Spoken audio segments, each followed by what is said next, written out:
Skin and Bone, written by Keary Taylor, narrated by Melly Williams.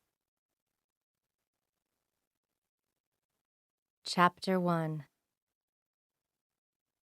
8 surgeries, 12 hair dye experiments, 1,834 hours of video observation, 2 years of yoga practice to try to make up that extra inch of height, and the public loss of gluten. That's what I've gone through for love. That's everything I've given up. All the money I've spent, all the hours I've invested, to finally be with the man I've loved for more than a decade. They say nothing worth having comes easy. Everything comes with a price. I've paid my dues.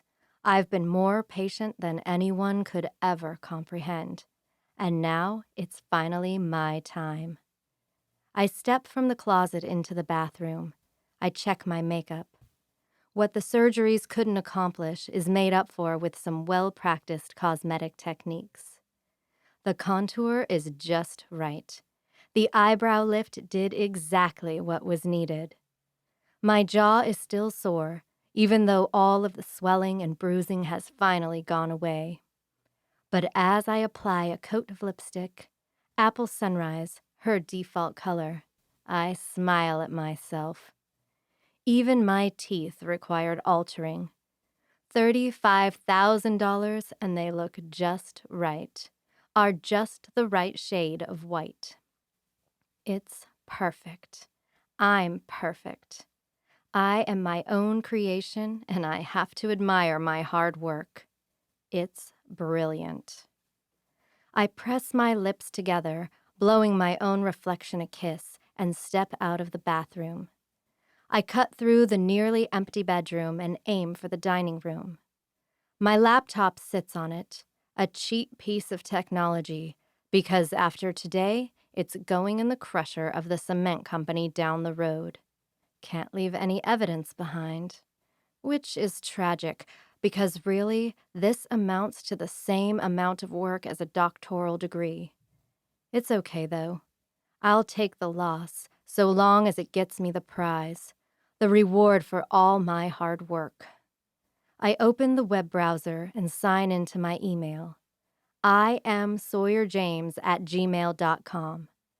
Just seeing the signature at the top of the page feels good. My insides flutter in excitement. Goosebumps wash over my skin. Sawyer James at IMT Homes. I type in the address. I attach just one file and leave the body of the email empty. In the subject line, I type, "It was never really about you." But that's a lie. She may not be my main target, my main motivation, but there are 14 years worth of resentment that brought us to this point. My gaze refocuses on the screen, and once more, I see my reflection. Perfect, soft blonde hair, blue eyes that border on green, thanks to contacts that are purely for color, not prescription. A pretty face with hope in her eyes. Here we are. One last out before it all goes down. One last opportunity to change my mind. I see myself smile in the screen. Not a chance. I've worked too hard for this. I press send and smile. Chapter 2. Sawyer. We'll do the walkthrough on Friday, Dina, my assistant, says as we walk through the office. We're just getting back from lunch, which was eaten in a hurry, like it always is. I've got 3 phone calls waiting to be made and an appointment with a client in 20 minutes. The owners say they have a list of 17 points they want to go over with you and Jared. Of course they do, I say, taking a deep breath. Walkthroughs are my least favorite part of this process, but they're a necessary middle step in this job of mine. Can you call the design center on the Spencer project? I ask as we round Dina's desk. I'm not going to get to it today, and I know there's already an email from them waiting for me. I'm on it, she says, dropping into her chair and immediately digging in. I take a tiny breath of relief and push open the door of my office. My hand covers the letters carefully placed on the glass door. Sawyer James, Architectural Design Head. I hang my bag on the hook and sink into my office chair. With a click of the mouse, my computer wakes back to life. There are 15 emails waiting for me, all arrived in the span I left for lunch. I start from the oldest and work my way forward in time. 2 design center concerns, which shouldn't be my problem, but when you have a knack for it, people ask for your opinion. 1 brand new project with the list of the owner's must-haves, and my finger stalls just before I click on the next email. It was never really about you. My eyes slide to the left and read the sender's name.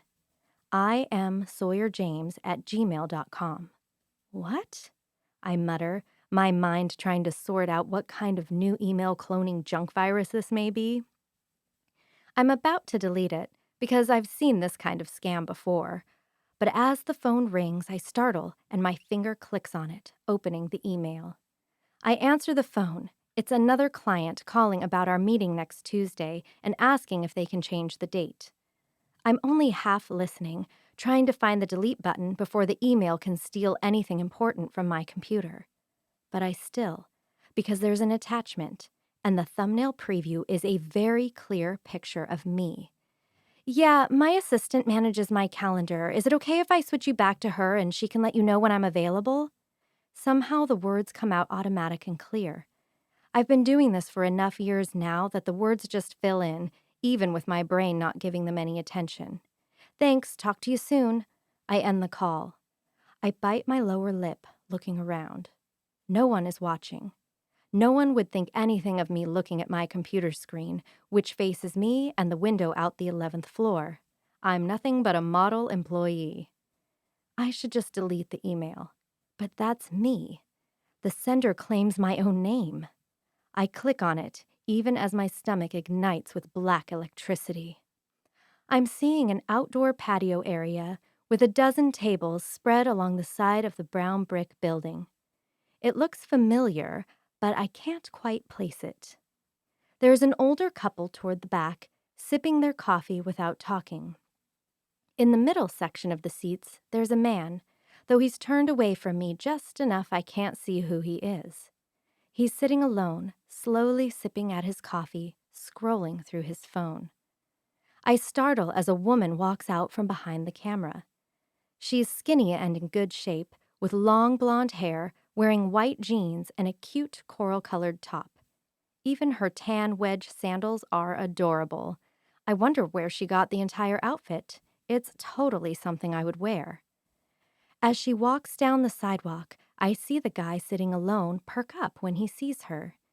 He does a double take, sitting up straighter, setting his coffee down on the table. "Sawyer?" he says, though he sounds unsure and he doesn't say it loud. My brows furrow together and I lean in toward my screen just another inch. The woman turns, as if startled, catching eyes with the man. He stands up then, faces the camera a little better, and something goes cold in my stomach. "Ezra?" the woman says. "Is that you?" She steps forward, and I'm granted a profile view of her face. I lean in a little closer. What? I breathe again. I'm so close to the computer screen that my breath fogs the monitor. Desperately, I wipe my hand across it, clearing away the condensation. "Oh my gosh, Ezra!" the woman says excitedly. She steps forward, and I can see her even more clearly now. Blonde hair, blue, almost green eyes, arched eyebrows, happy, smiling lips. It's me. I blink 5 times, trying to clear my vision, or waiting for the image on the screen to clear, but it doesn't change.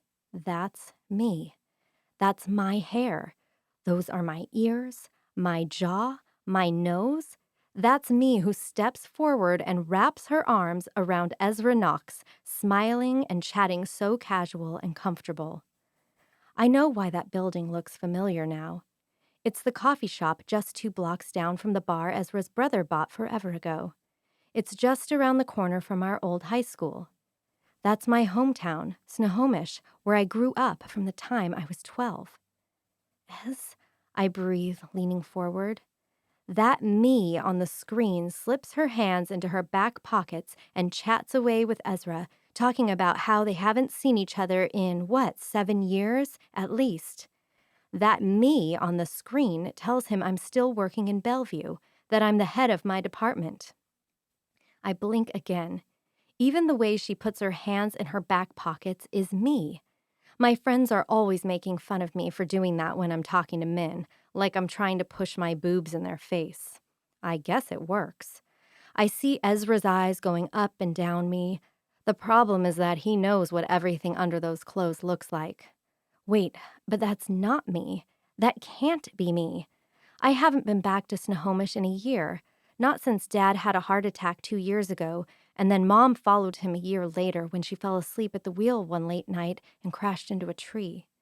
I sold the house and haven't been back since. I haven't been by that coffee shop in, I don't even know. And I know for sure that I haven't seen Ezra Knox in 7 years. You know, I'm thinking about moving back, the woman in the video says, looking flirtatiously at Ezra.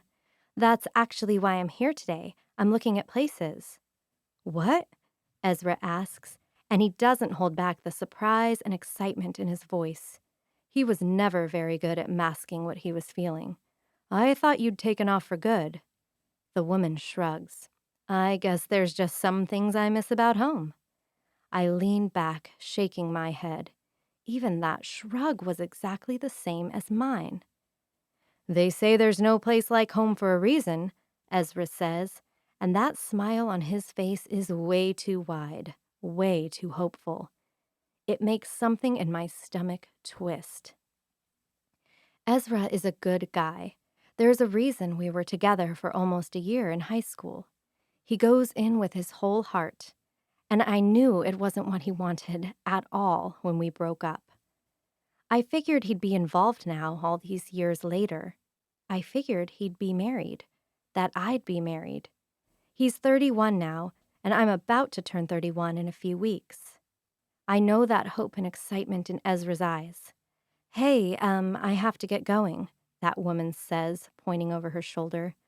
I have a couple houses to look at right now, but, do you want to maybe go grab some dinner Friday? The breath snags in my throat, and I shake my head again as I lean forward once more. You mean that, Sawyer? Ezra asks, his tone guarded. I mean, it's been a lot of years, but you made things pretty clear when you left. No, Ez, I say, covering my mouth as I shake my head again. No. The woman actually manages to blush. She takes a step forward. I know I was abrupt, but being back, it just kind of reminds me of the good days. Ezra studies her, and she's looking at him with such open, genuine eyes. I wish I could scream through the computer to tell him to back away. What the hell? What the hell? What the hell? The words chant through my brain over and over. "'Kay," Ezra says. His tone is guarded, and for that I'm grateful. Meet you at Chuck's at 7? Good boy, Ez. Don't pick her up. That sounds great, the woman says, flashing him a bright smile. I think I'm going to throw up. Those are even my freaking teeth. I'll see you later, Ez. Of course, she said Ez. I always call him Ez. He offers a cautious smile and a wave as the woman turns and heads back down the street. She goes 15 steps before she turns and looks back over her shoulder. Catching Ezra watching her walk away, she offers a shy smile and a wave before continuing on her way. Ezra runs his hand through his thick, dark hair, letting out a slow breath. He blinks 7 times, and then a smile breaks out over his face. He shakes his head, grabs his coffee, and walks off, out of the camera's view. The camera cuts to black. It stays black for about 2 seconds and abruptly comes back on. Right in the camera, clear and close, is me. She just looks at the camera and I'm given a close-up view. There's no doubt about it. That's my nose, Those are my lips. The eye color is just right. Her hair is my same shade. It's like looking in a mirror. She even has that small scar just under the inside of her left brow from when I had chickenpox as a toddler. The woman looks square into the camera and a slow, small smile begins to form on her lips. She turns her face to one side, then the other, as if she's putting herself on display for me to see. It's insane. The details, the level of work that had to go into transforming into me. Once again, she looks straight into the camera. It was never really about you, the woman says, sobering, but I've tried all the other options. It's my turn now. And abruptly, the video cuts to black and ends. Sawyer! My stomach completely disappears and I sit up straight. I honestly almost throw up. Dina stands in my doorway, looking at me with wide eyes. Something going on? Your clients have been waiting in the conference room for 10 minutes. My mouth opens once, but I still feel like I'm going to be sick. My brain is spinning 1,000,000 miles an hour. I barely register what she's just said. What's wrong? Dina asks, her expression falling as she looks at me. Nothing. The word comes across my lips as little more than a hoarse whisper. I'm coming. Robot mode. That's what I slip into, because my mind is not in my head. The robot in me grabs the files from my desk.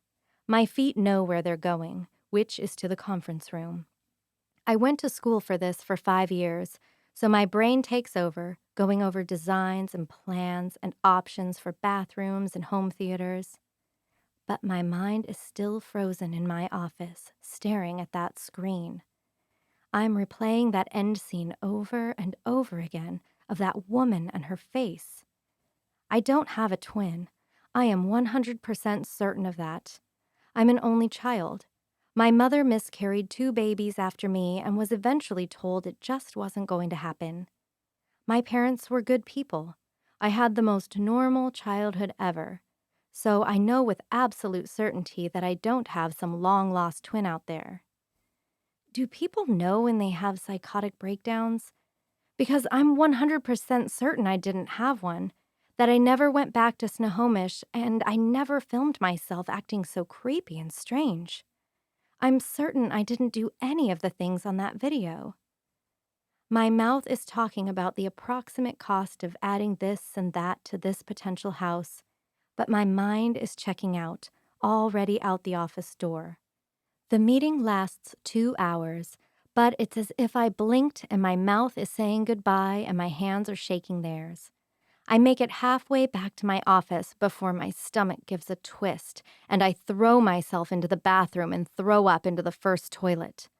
Violent shakes rip through my body as I cling to the toilet seat.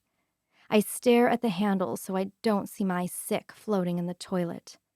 My face. My mannerisms, even my sense of style. I spit in the toilet one last time and flush it all down. I rinse my mouth out in the sink. Looking up at my reflection, I don't look like the perfectly put-together version of me from that video. My face is pale, and there's a sheen of sweat on my forehead and my chest. I rip 4 paper towels from the dispenser and wet them, trying to clear my skin and my mind. I throw them in the trash and yank the door open. I'm not feeling very well, I say without looking at Dina as I walk right past her desk. I'm going home early. I don't wait to hear her response as I slip into my office and grab my things. I switch into my walking shoes, throwing the others into my bag with my drawings and notes I plan to work on tonight. Dina says something as I walk past her, but my mind is so far gone I don't even hear a word. I hardly process the elevator door sliding open or the 5 people already inside. I squint against the bright light as I get off at the ground floor. I don't say goodbye to the security guard, Blake, which I always do. I step out into the bright sun of June in Bellevue and hook left. It's an 8-block walk back to my apartment, but in the right traffic, it takes me 40 minutes to drive. It's easier to walk, and with the uphill climb, it serves as a workout. And I can hit my favorite coffee shop on the way home. I step into line and pull out my phone.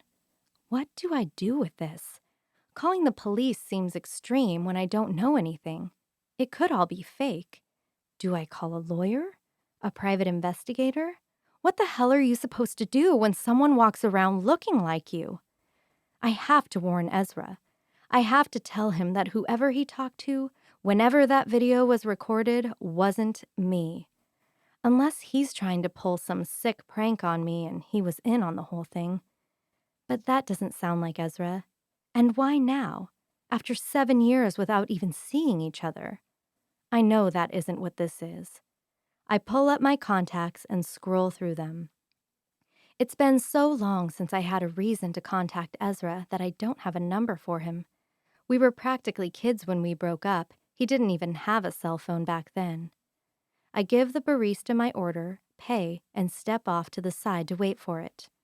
No one has house phones anymore, and besides, I'd never be able to recall his parents' number after 13 years.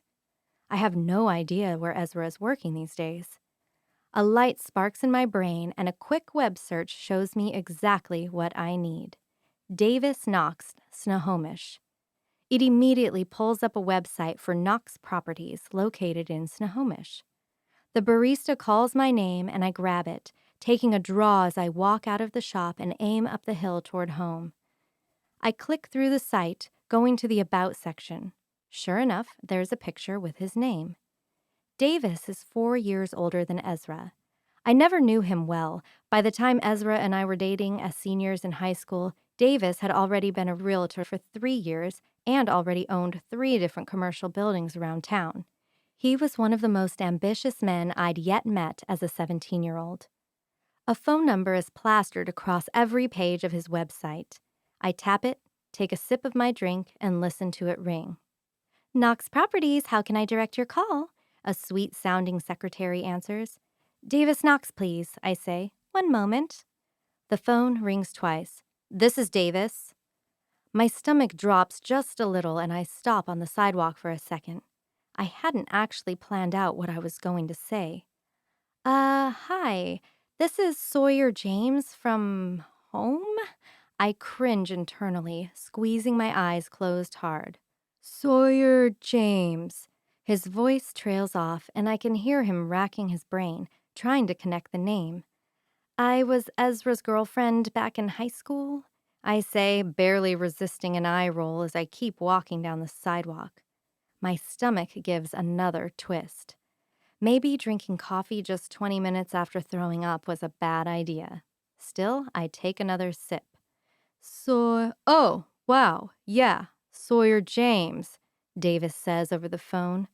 Pretty blonde, smiles a lot, nice legs. Excuse me? I snap, my brows furrowing. Yep, sassy attitude, Davis says, and I swear I can hear him smile through the phone. What can I do for you, Sawyer? I make a scoffing sound, and my stomach actually does lurch, but I don't think I'm offended enough to be physically sick.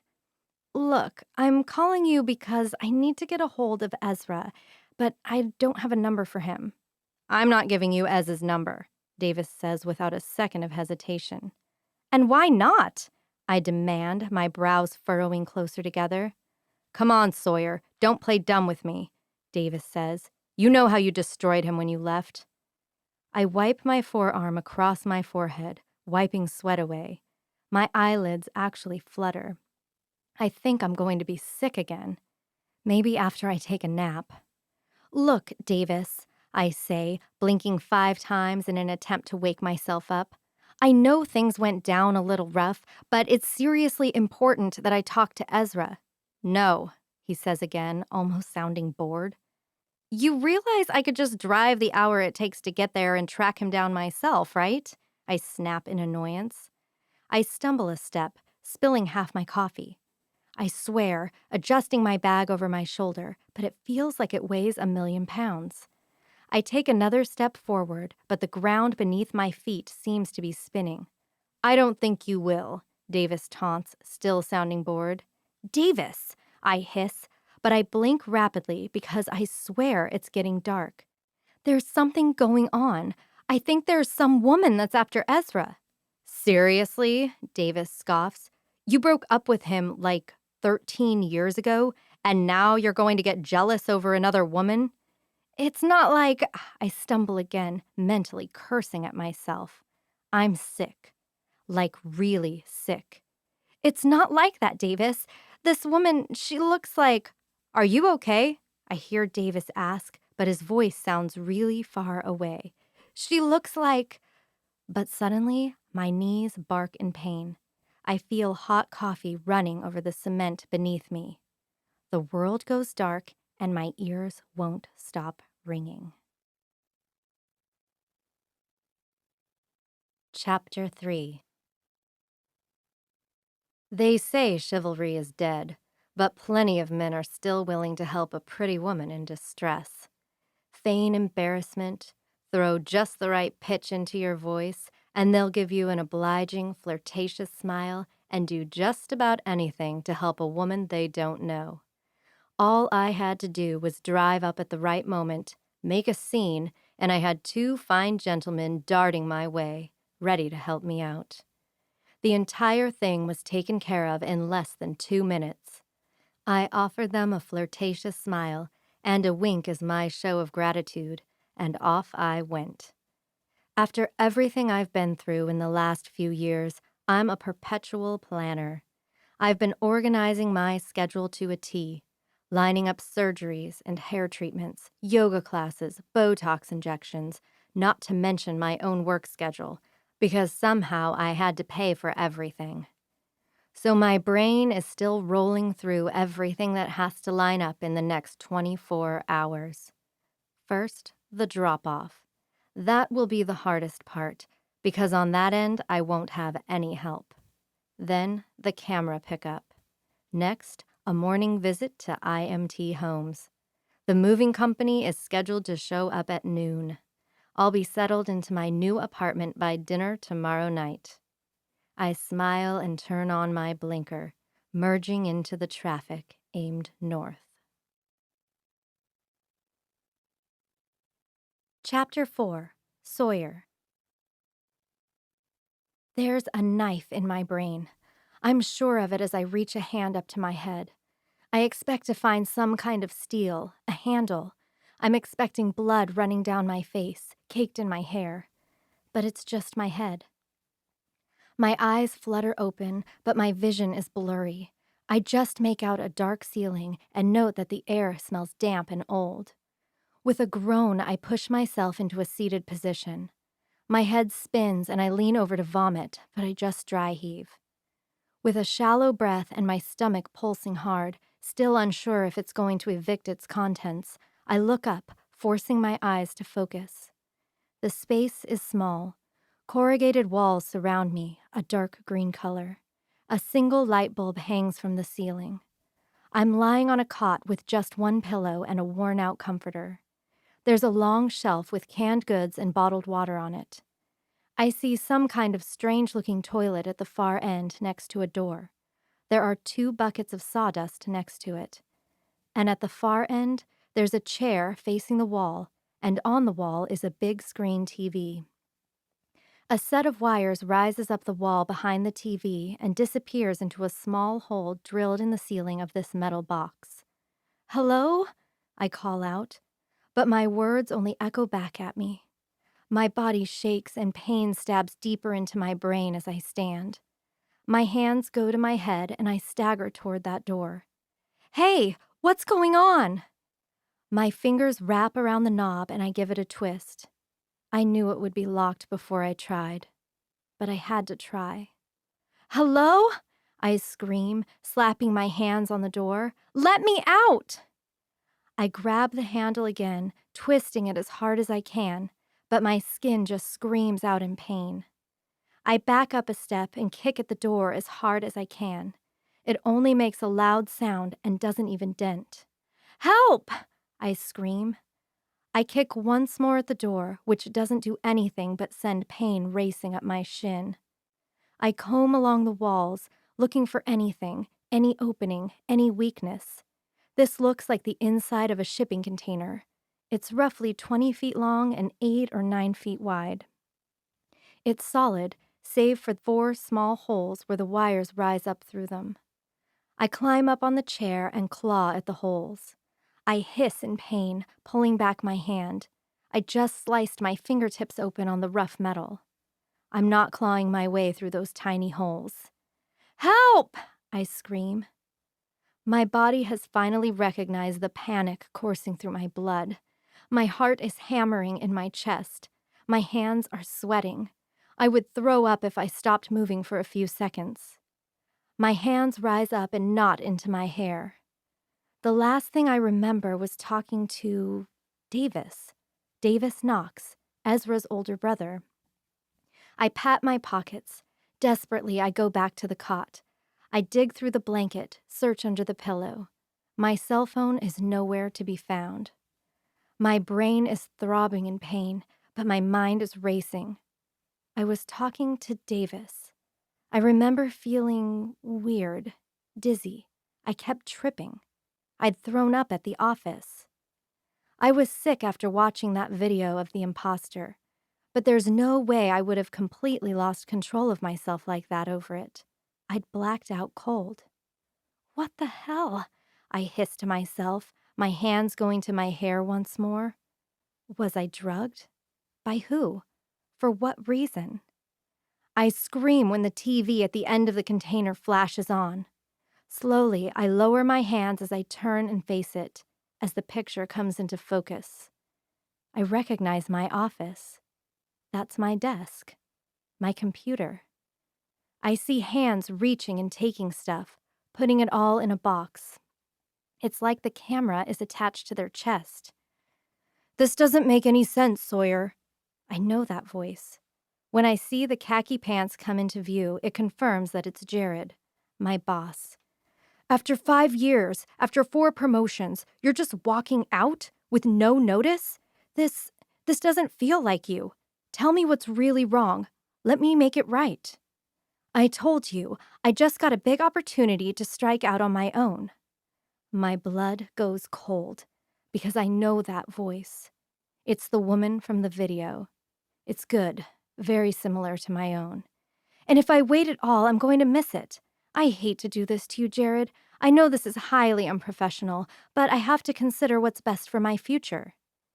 "And you're just going to hang Dina out to dry like this?" Jared demands. "She's the best assistant there is," the woman says. "I've already written her a recommendation letter and given her my apologies.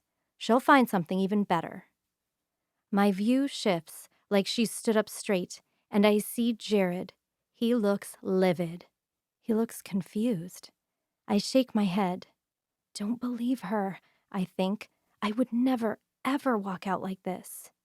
"If you walk out like this, don't expect to ever come back," he says, and from his expression, I see that he means it. "I won't," the woman says.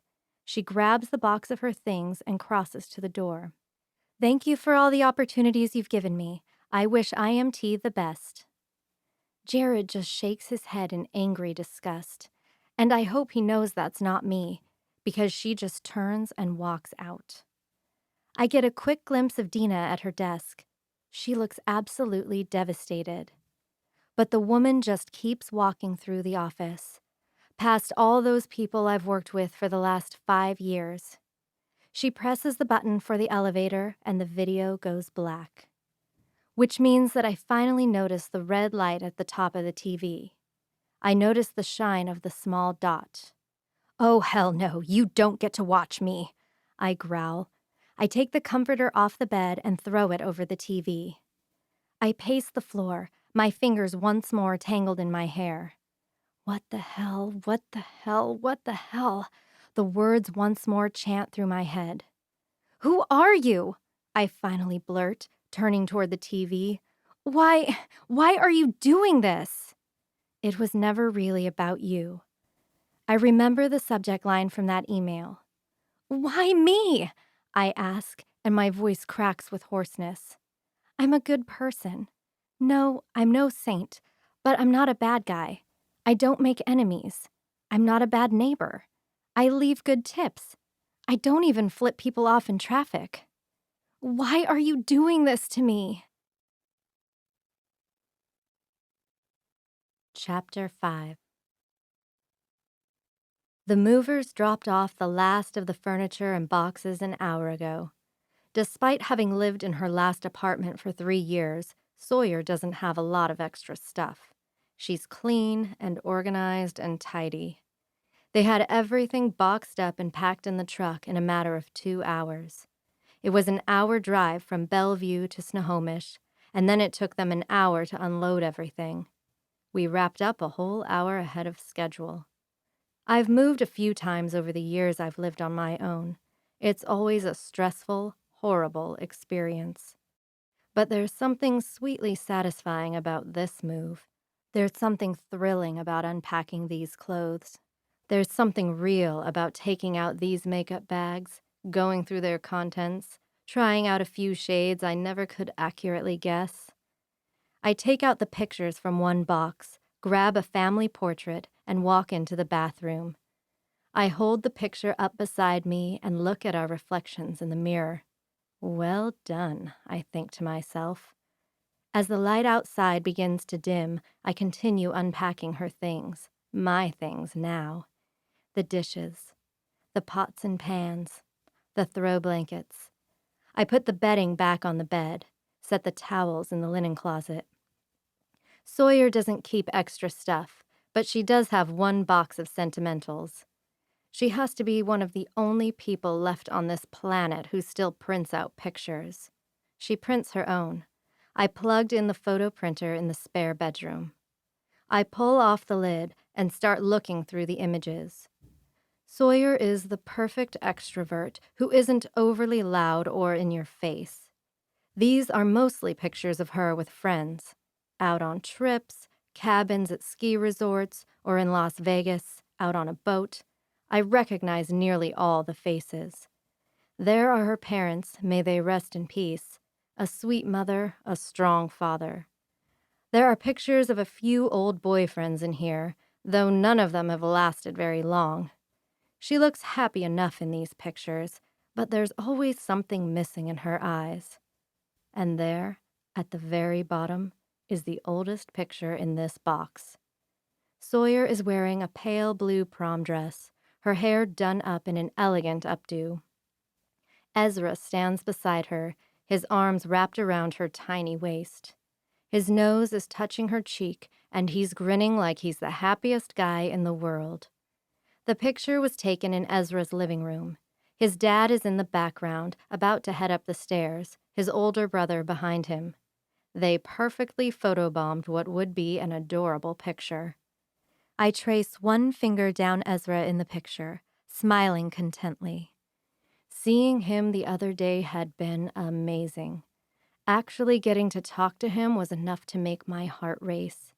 But touching him when he hugged me, it had been enough to make all the sacrifices of the past few months worth it. See you Friday, Ez, I promise him as I set the picture on the mantel. Chapter 6. Sawyer. She looks like me. She's pretending to be me. She's ruining everything in my life. She quit my job. She moved all of my things out of my apartment. She put them in a new one. I'd had my bag with me when I blacked out. In it were my car keys, the keys to my apartment, my wallet with my ID, and my bank cards. She's got my laptop, the one with all of my passwords saved to it. She can get into my bank account. She can check my email. She can even get on my social media and post as me. I sit on the cot and look at the black TV, feeling my stomach sink. She looks just like me. She has everything she needs to become me. Except my DNA, I guess, but who would ever think to check that when she has everything else that is me? Why are you doing this? I ask again for the 50th time. She's got a camera in here watching me. I assume she's also listening, but there's no response. I wonder if I'm going to die in this box. I have food for a while. I'm guessing about 4 weeks' worth. And the water will last me longer than that, so long as I go easy. I don't know how I'm getting fresh oxygen, but I haven't suffocated yet. So I guess I could survive for a month and a half or so if I really ration. About 45 days. I've been in here for 3. A tear finally pushes its way to the surface and rolls down my face. Why are you doing this? Chapter 7. I hum to myself as I look into the mirror and finish getting ready. I've curled my hair into soft waves. They stretch down my back, light and airy. I apply one last coat of gloss to my lips. I check the time and grab my purse. Checking I have the keys, I head outside and slip into Sawyer's silver Mercedes. The engine purrs and I put it into gear and pull out onto the road. Careful not to jostle it too much, I reach up and press the button on my necklace. It's a simple piece, a gold chain with a few seemingly innocent baubles on it. One of them contains a tiny camera that transmits to my phone. I've gotten very familiar with cameras and recording devices over the last few years. I drive the 8 blocks down the road and curl into the parking lot of Chuck's. I climb out, straightening my skirt. It hugs down my thighs, but stretches to my knees so as not to come off too strong. I wore a light pink top because Ezra always seemed to stare at her the most when she wore pink. Locking the car, I head to the front door. My eyes lock on Ezra the second I turn around the corner. Instantly, my heart is racing. But it's the good kind of anxiety, the kind that reaches down through your stomach all the way to your toes. He looks up at me from under his dark eyelashes, and from the set of his lips and the tension in his shoulders, I know he's wary. "Hey," I say cautiously, holding my purse with both hands, making myself look small and vulnerable. "I'm glad you came. I might have had a dream last night that you didn't show and I just ate dinner by myself." "You know I wouldn't do that to you," Ezra says, and the look in his eyes tells me that he's a little hurt that the thought crossed my mind. "I know," I say, pushing the words forward just a little faster than necessary. "It was just a dream. You ready to eat?" He just nods and pulls the door open for me. Nothing has changed around here. I've only ever eaten here twice, but it's still the same setup of green walls and wood trim, dark booths, and the smell of greasy food. "Hey, Ezra," the hostess greets him with a warm smile. "2 of you?" Her eyes shift to me, and she takes a moment to look me over and weigh my worth. I know jealousy when I see it. "Yeah, thanks, Tiff," he says. "Right this way," she says. She grabs 2 menus and walks off into the dim light of the restaurant. She takes us toward the back of the building and leaves us with only a quick smile for Ezra. Ezra takes his menu and looks it over, not saying anything. I grab mine and pretend I'm considering the options. Sawyer has celiac disease and thus can't eat anything with gluten. Thankful for me, more and more establishments are making gluten-free options. There's a small section at the bottom of the menu, and I opt for a salad. One more reason to hate her. Her diet makes it easy to keep off those 15 pounds I had to work so hard to lose. "I haven't been here in forever," I say, looking up at Ezra.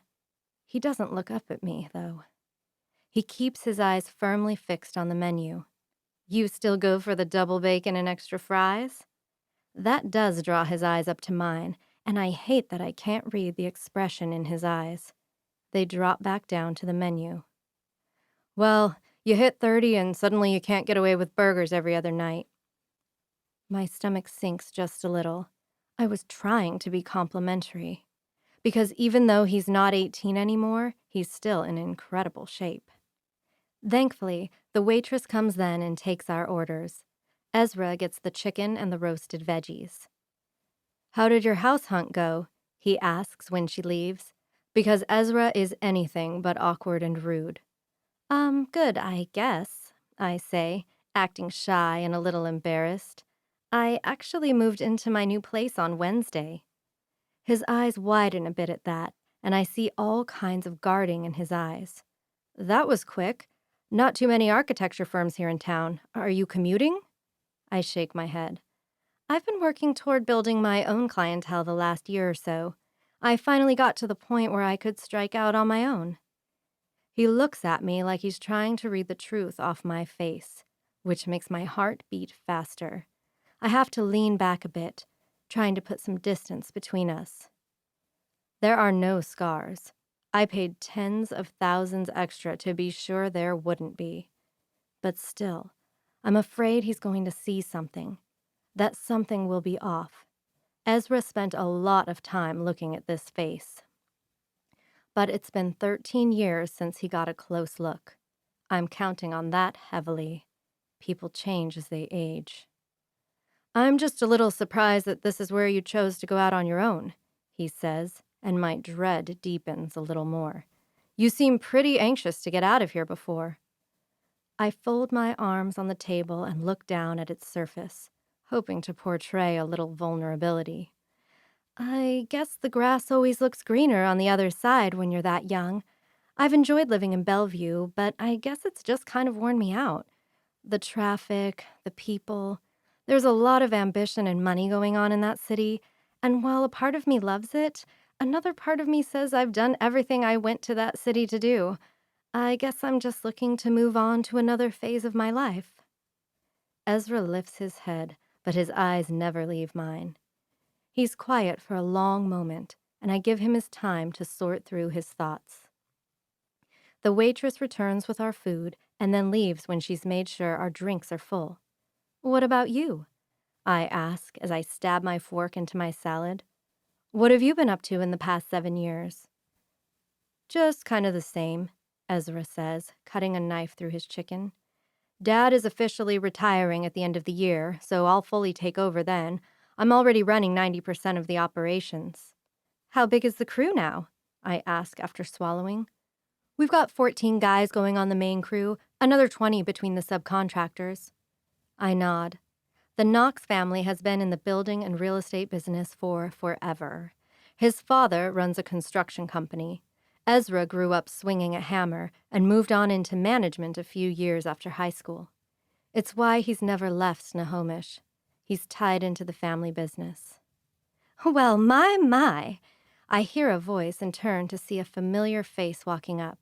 She's got to be 40 pounds heavier than the last time I saw her, but those red curls and those bright eyes could be no one else but Shelby Joseph. If that isn't the surprise of my month! Ezra Knox and Sawyer James having dinner. It's like a flashback to high school. Shelby stops at our booth, putting one hand on the back of Ezra's bench and her other on her hips that are screaming she's birthed more than one kid. It's a surprise to us all, Ezra says, sitting back. Sawyer's just moved back to town. Well, who can blame her? Shelby says, flashing me a wink. Home is where the heart is, and where the still single X is. She winks, and while it sends a thrill racing through my blood, Ezra runs a hand through his hair, looking exceptionally uncomfortable. Good to see you, Shelby. See you two around, she says with a mischievous smile and turns away. She walks across the building and sits in a booth with a man I don't recognize. She has 2 young children with her, and I see a car seat pushed to the far end of the booth. Some of us figure life out in a hurry. The rest of us take a decade to sort things out. I'm sorry, Ez, I say, glancing in Shelby's direction. She's watching us like we're the most exciting thing to happen in her life since her last birth. I didn't mean to cause drama by asking you to dinner. His eyes shift up to mine, and he slowly chews a bite as he stares at me. It's hard to read what's going through his head, but I'm pretty sure that's a hint of anger and maybe annoyance. It's okay, he finally says. I offer him a smile and nod. For a few minutes, we eat in silence. I don't know if it's comfortable for him or not. It certainly isn't for me. My brain is going through my script at 1,000,000 miles per second, making sure I say the right things at the right time. We're going to be able to be friends, right? I ask, letting my fork hover over my plate. I mean, I know things got kind of dark at the end, but that was a long time ago. We're adults now. We're going to see each other. Ezra looks up at me, his eyes intense and wary once more. I don't know, Sawyer. You and I were never really friends. Hands and lips and intense looks, always. Laughs and tickles and curious touches. That's what Sawyer and Ezra were. We're not hormonal kids anymore, Ez, I say, offering him a sad little smile. And maybe if we can find some kind of normal, it will help us both. I can lie to him if it helps get where we need to be, to where we can move forward. Ezra looks at me, still intense and unsure. But I see his expression lightening. He wears everything on his sleeve. It's one of the great things about him. You never have to guess where you stand.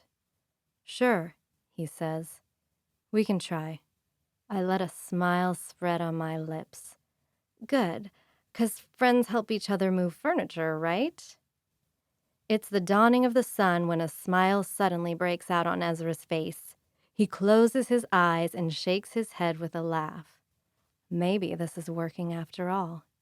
Sure, he says, placing his elbow on the table and resting his chin in his hand. What time and where's your new place? Would you look at that? Everything is working according to plan. Chapter 8. Sawyer. I've never considered myself a person who clings to hate, but I'm beginning to cling to it like it's the only thing keeping me from going insane. The TV flickers on again, only this time I'm not looking at a body cam. It's a camera set up on a bookshelf, positioned very carefully. I'm seeing a living room full of my stuff. There's a cute little kitchen off to the side. I see a hall, and down it, all 3 doors are open. There's a bathroom, and at least one of them is a bedroom. The other looks empty. It's nearly impossible to tell time in this metal box, but by my estimation of how often I'm sleeping and using the toilet, I've been in here for a week. A week of nothing but seeing that TV come on, watching that woman living my life, masquerading as me, wearing my face. I stand in front of the TV, my hands on my hips as I wait to see what kind of madness she's going to show me today. I hear huffing and a curse, and then the door swings open, hard. A second later, I walk in the door backward, carrying a long, large, flat box. At the other end of it is Ezra, just like he said he would help when they went to dinner the other night. Let's just lay it down here in the living room, she says, carefully walking backward into the room. She passes just in front of the camera, but she's a decent enough actress that she doesn't look at it. Careful, Ezra says as they lower it. They get it to the ground without too much trouble. Nice. I think I can get the other 2 myself. You can start getting this one open. 'Kay, she says, biting her lower lip and heading into the kitchen. Ezra disappears back outside, and the woman walks back into the living room with a knife. My gut turns cold as she looks up into the camera, very deliberately, and smiles. Shit, I curse. I don't even realize I'm swaying back and forth, moving faster and faster.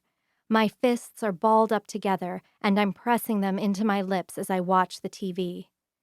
She drops to her knees and begins cutting the box open, and a few moments later, Ezra walks back in with 2 smaller flat boxes.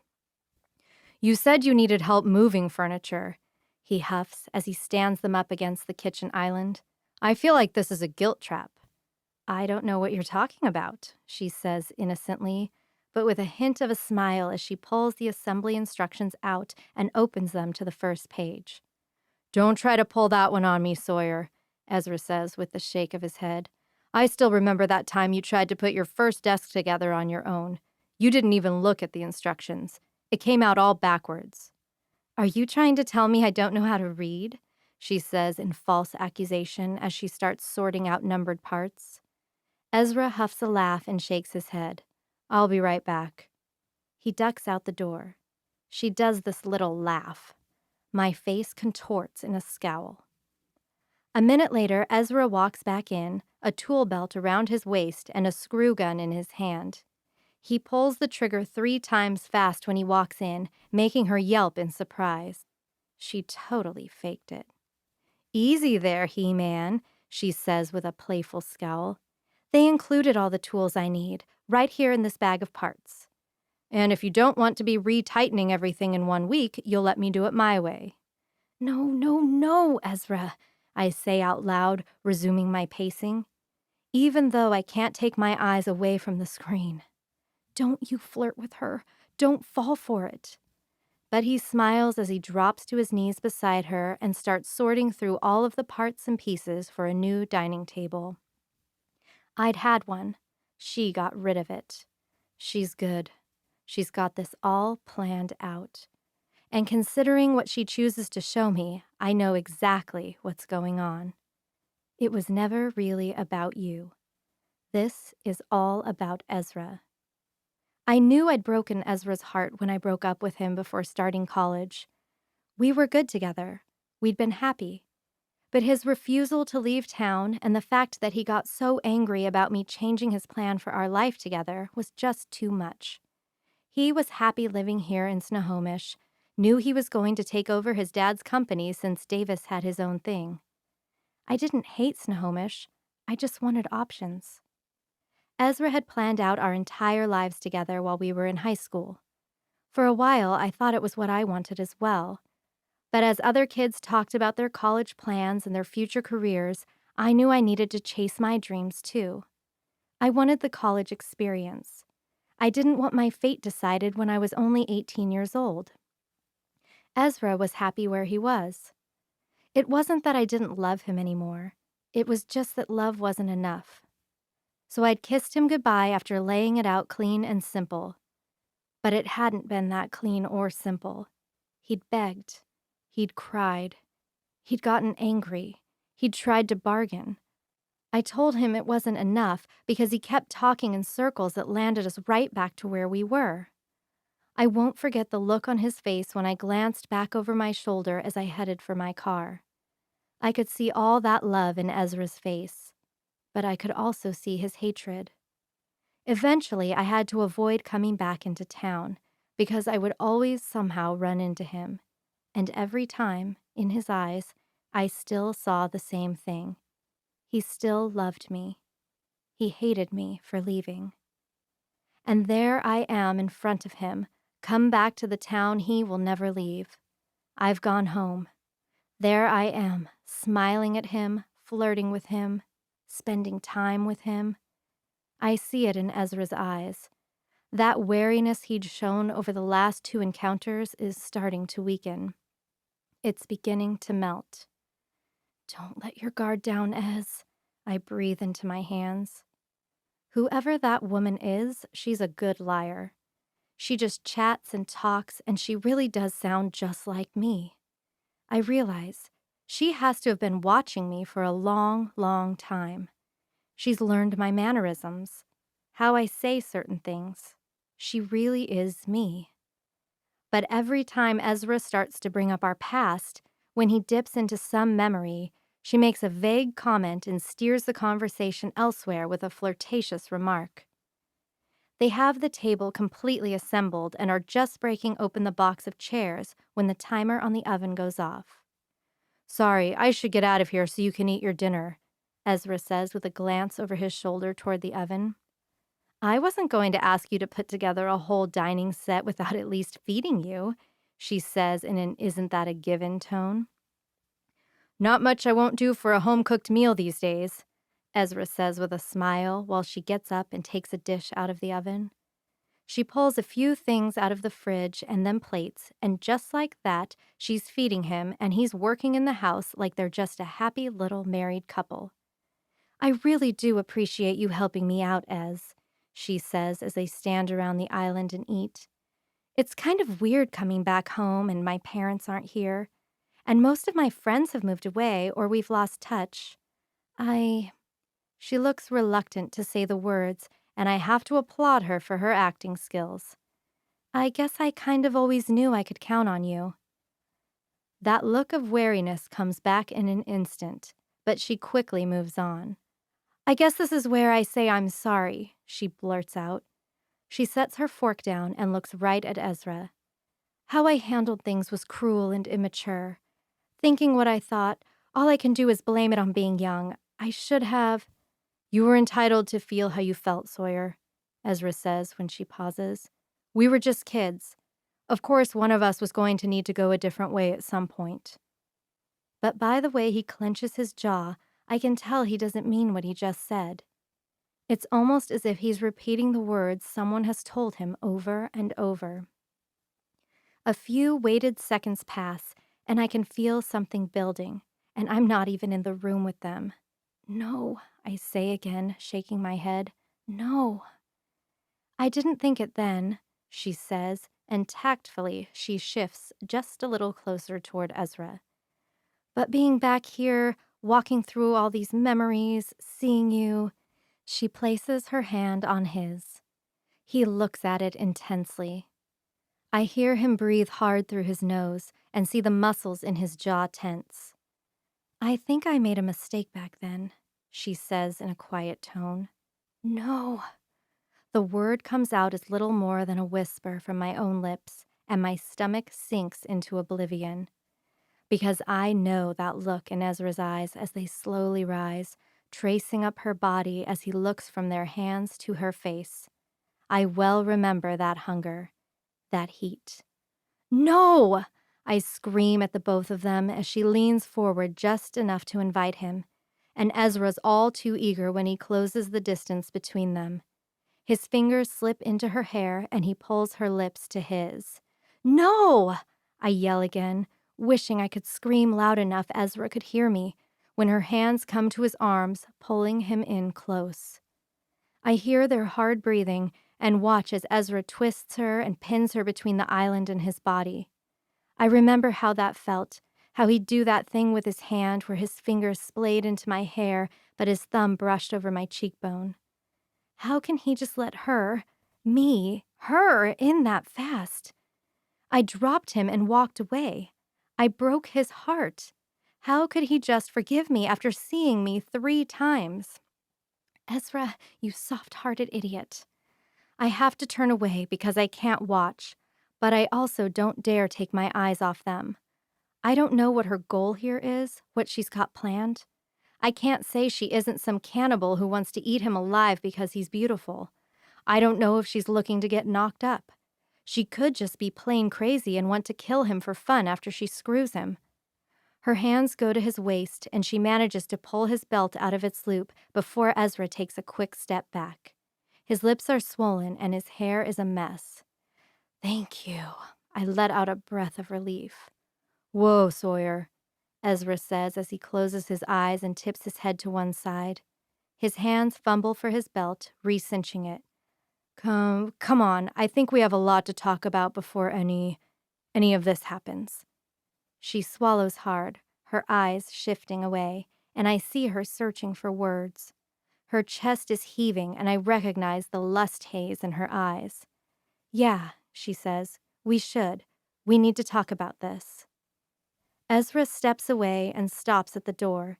He stands there, his hand braced against it, his head dropping low. He takes 4 deep breaths, and I watch him blink, trying to clear his head. You've been gone a long time, he finally says. It crushed me when you walked away, and now you're back. I don't know how to take all of this, Sawyer. He stops, squeezing his eyes shut and pauses for a few long breaths. I need to think about some things first. He grabs the doorknob and pulls it open, but he does look back. She's looking at him with panic. She actually looks pale. But she does nod, though she doesn't say anything. Ezra walks out the door, the chairs unassembled, his food unfinished on the counter. I hear the door close with a hard snap. My heart is beating very hard and very loud. Suddenly, it's all I can hear. That woman just stands there for several long moments, unblinking, unmoving. But suddenly she lets out a laugh, and then another, short and quick. She raises her hand to her lips and she brushes her fingers along them. They're swollen, still glistening. I take one step back when her eyes suddenly flick up, right at the camera. And then it goes black. She's crazy. She made herself look like me, like the girl Ezra never got over. And now she's trapping him in her web, and I think he's falling for it. I have to get out of here. I have to save Ezra from this insane woman wearing my face. Chapter 9. I don't need a lot of people. I don't need anyone, really. Just Ezra. If I could make all these other people disappear and avoid them altogether, I would. I think I'll start shopping outside of the city borders, because as I've gone through this grocery store and filled my cart up with the things I need, I've run into 4 different people we know. They all want to chat. They're all surprised to see me back. They all ask what I'm doing for work, where I've been. They're all impressed that I'm doing my own thing, being my own boss. Thankfully, most people are actually nice, tactful people. Only one of them asks about me and Ezra. I simply smile and tell them that we're friends. I've just checked out and am headed for my car when someone steps out of a truck that's parked next to me, and I suddenly stop.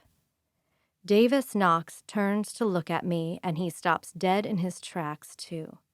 "Davis," I say, flipping through my catalog of pre-scripted conversations for when I put my plan into motion. I don't have one for Ezra's brother. "Hi." I wasn't expecting the way Davis's expression darkens. I don't expect the hard line of his lips or his right hand that curls into a fist. "I can't believe you'd actually go and pull this, Sawyer," he says with a scoff and the shake of his head. "I wouldn't give you his number, so you what? Go and move back home so you can stalk him down?" "Davis, what?" "You know, he came into my office yesterday and he seemed happy," Davis says. He takes a step forward and I actually take half a step back. Davis is taller than Ezra. He might not be as lean as Ezra from working construction, but I still spy toned shoulders and firm forearms under that suit jacket. Davis is the most ambitious man in this town, and it makes him intimidating. "I figured he'd met some girl. He had told me he had a date the other day. And then he brought up your name." My heart hammers, because I have to grab every detail of what Davis says. Davis wouldn't give me Ezra's number. What was this conversation? When did it happen? Shit. "I didn't think you'd really do it when you said you'd come here and track him down, but I guess I have to admire your balls, Sawyer," Davis says. He's standing close now, just 2 feet away. "Keep your harpy claws out of my brother." Without another word or backward glance, Davis steps around me and walks into the grocery store. Hammer, hammer, hammer, hammer. My heart is slamming against my ribcage, and my brain is sprinting through all the possibilities. When did Sawyer ask Davis for Ezra's number? I throw the bags in the car and speed all the way home. I don't even put the groceries away when I get back. I throw the bags on the counter and go straight for the bathroom. I open the cupboard and pull out the tampon box and turn it over. Sawyer's phone slips out into my hand. It's dead, considering it's been 10 days since it's seen a charger. I plug it in and grab my new laptop and pull open a browser. Knox Properties, I search, and half a second later, it displays a link to his website. I click on it and start reading and combing through all the info I didn't care to study before. Davis got his realtor license when he was only 19 years old. He bought his first piece of commercial property when he was only 20. Looking through this website, I see his property ownership has expanded. I'm pretty sure he owns half of Snohomish now. He owns the coffee shop, the bar. He owns 3 of the antique shops our town is known for. He has 2 rental homes listed as available, so how many others does he have that are tenant-occupied? And there's even a page here that says he has building lots in town, soon to be developed into new construction homes. Davis is wealthy, I'm sure about that. But as a real estate man, does he really pose any kind of threat to my plan? Does he really have the potential to mess anything up? I push the laptop away and grab Sawyer's phone. It's been charging long enough now that it powers on when I press the button. Her background is generic, but suddenly explodes when notifications start coming in. There's missed calls and texts from her boss, Jared. There's an email from her assistant. There's a dozen messages from various friends, though nothing alarming. I need to handle these. I need to give an explanation for Sawyer uprooting her life and moving and cutting ties. I'll deal with that tonight. First, I click into her recently placed calls. I look back at the number plastered all over Davis's website and back at the phone. His number was the very last one she called. Shit. I had hoped that maybe Sawyer had just been feeling sentimental weeks or months ago and wanted to say hi to Ezra and ask Davis for his number. But as I check the timestamp on the call, my stomach sinks when I see that Sawyer called Davis right before I made the switch. I'd seen her on the phone when I slowly rolled down the road with that rented minivan. It was Davis she'd been talking to. Shit. I slap the phone down on the tabletop, none too gently, but it doesn't crack. I have to find out what she said and why she called Davis. Chapter 10, Sawyer. I'm sleeping when the TV comes on again. The brilliant glow makes its way into my dream, and suddenly I'm consumed in a brilliant white explosion, watching Ezra burn to death in front of me. I startle awake, blocking my eyes from the harsh light. Wake up. I blink 4 times, clearing my vision. I sit up, squinting against the harsh light of the TV. There she is, and she's looking right at the camera. I need a few answers from you, and you're going to cooperate with me. Slowly, I stand, waiting for Ezra to walk into the frame. But he doesn't, and she just stares at the camera, which makes it look like she's looking directly at me. You made a phone call the last day, she says, and she's still looking right at me. You called Davis Knox. I need to know what you said to him and why you asked for Ezra's number. I blink fast and my mouth opens but doesn't say anything. She's talking to me. After all these twisted videos, letting me see her living my life, she's talking to me. Why are you doing this? I hiss, the anger bubbling up quick and fast. What the hell did I ever do to you? Who are you and why are you taking my life? The woman who looks like me presses her lips together and shakes her head. She almost looks bored. Focus, Sawyer. Depending on what you said, I might have to move fast with this. What did you say to Davis, and why did you ask for Ezra's number? I stall, even though my first instinct is to tell her to go to hell and that I won't tell her anything. I want to curse her a million ways to a fiery death. But something has happened. Something has changed if she's finally talking to me.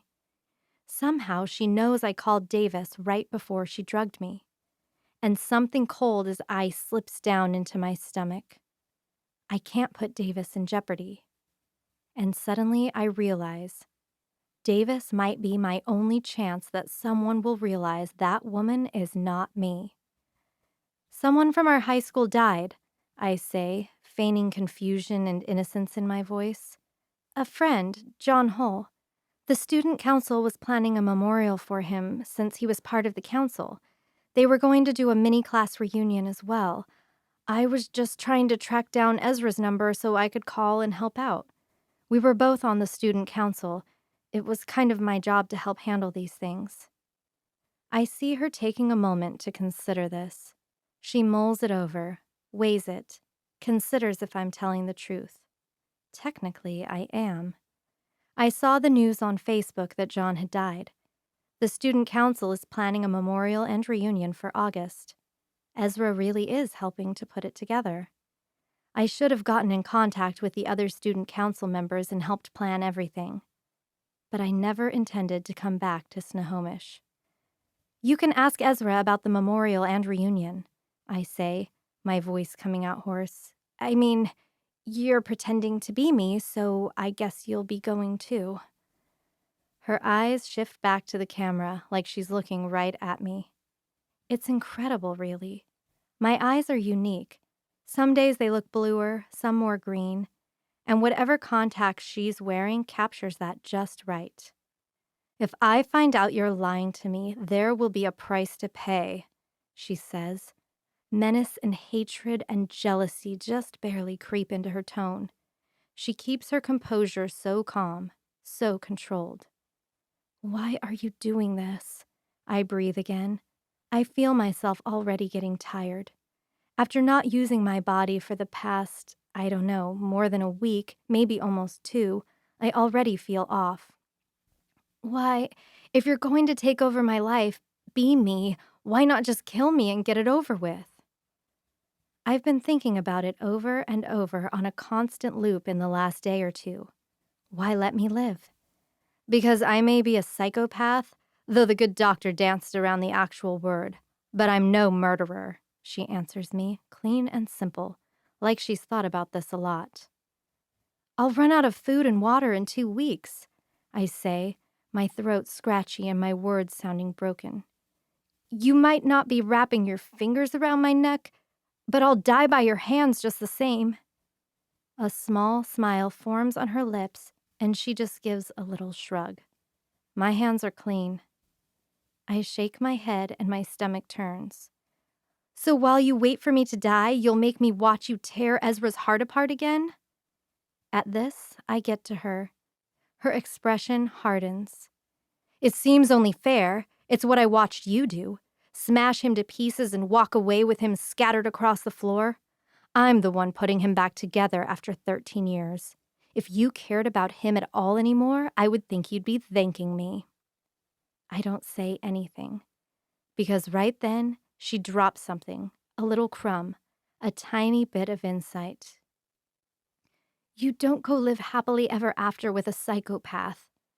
I finally find the words, my voice even more rough and quiet than before. Guess you'll have to wait and see, she says. At least for the next few weeks. I better make this quick. I wouldn't want you to miss a second. She reaches forward and the video goes black. A huge breath rushes from my lungs and I actually have to sit down. I sit there, utterly still, hardly breathing. She's wearing my face, and it's a perfect mask. I have no idea who she is or what she really looks like. But I finally have a clue. She dropped one hint, and I don't think she even realized her mistake. She said she watched me break up with Ezra and walk away, which means she was around. She was witness to it, or at least the before and after. It means she knew who we were, even back then. It means she knew us when we were 18. Chapter 11. I don't know if Sawyer is a liar. I mean, I don't remember her being one, but our interactions were limited at best. It's not like I'd ever gone and asked her if she felt good about breaking Ezra's heart. I'd never asked her if she thought I was weird or ugly or creepy. Most everyone else had been very honest about those things. What Sawyer told me checks out. John Hull did die a few weeks ago in an accident. There is mention of the memorial here in Snohomish in his obituary. Another quick search on social media, and I find talk about the reunion. It's scheduled for August 3rd, just 6 weeks away. I think it through all night long. Sawyer's explanation lines up with why Davis was so annoyed with me, so irritated. Sawyer didn't have Ezra's number anymore and didn't know where to get it. But it was more than easy to track Davis down, who would obviously have Ezra's number. I don't get any sleep that night, but I can't think of any sinister outcomes from that one phone call. Come morning, I deal with a few more of Sawyer's emails and texts. Everyone is shocked at the news of her moving. Sad and angry emojis scattered everywhere.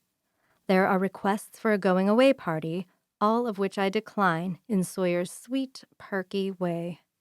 I answer Jared's scathing texts, keeping it calm and even. There, it's all been dealt with. I power the phone off again, place it back in the tampon box where no one will snoop around, and put it back in the cupboard. I have my plan, my mission, but even I have bills to pay and personal loans to pay off. This masterpiece came at a hefty price. I get to work. Over the years, I've built my own clientele, formed my own reputation for being one of the best. Even if the work is so boring I want to kill myself most days. But I had to be able to talk the talk. Sawyer James designs homes for millionaires. If I was going to do this right, I had to go all the way. 4 years of night school, even semesters in the summer months, and voila, I had my very own architectural design degree. The money's certainly nice. There's a reason Sawyer could afford that spectacular apartment in the tech capital of the world. There's a reason she drives such a beautiful car. I just don't understand how she could see this as fun. It's bathrooms and kitchens, bedrooms and rock walls. But I digress. At 4 o'clock, there's a knock on my door, and my heart nearly jumps out of my chest. I hung a mirror next to the front door as soon as I moved in. Quickly, I look myself over. Makeup is good, hair is good, though I'm going to need a root touch-up in a few days. I pull the door open, and I could just die of happiness.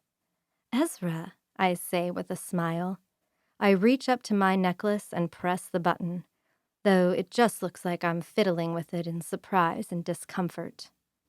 He stands there, looking up at me from beneath dark lashes. His shoulders are tense, and I can tell he's wary, same as the other day. "Hey, sorry to just show up, but I don't have your number yet," he says. And good old Ezra, I can tell he really does feel bad about just showing up. I focus on what's really important, though. He said, "Yet." A smile spreads on my face, and I shake my head. "That's okay. You're welcome to stop by whenever." He gives a cautious smile at that and nods. Are you busy? I was wondering if we could talk." I make a show of looking back toward my office. The door is open, and you can see my drafting table, the lamp on, a pencil laying and waiting. "Yeah, I could take a break now," I say, flashing him another smile. "How about a walk?" Yeah," he says. It's obvious he meant to just stay here and talk, and maybe in some ways that would be better.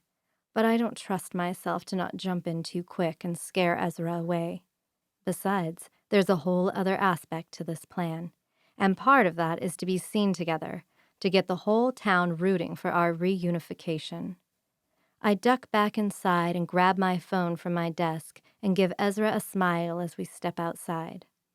It's a gorgeous day out. It's the 22nd of June, which means we're finally starting to hit summer temperatures. The sun is high and bright, and the sky is completely clear. "You finished getting those chairs built?" he asks. He's nervous.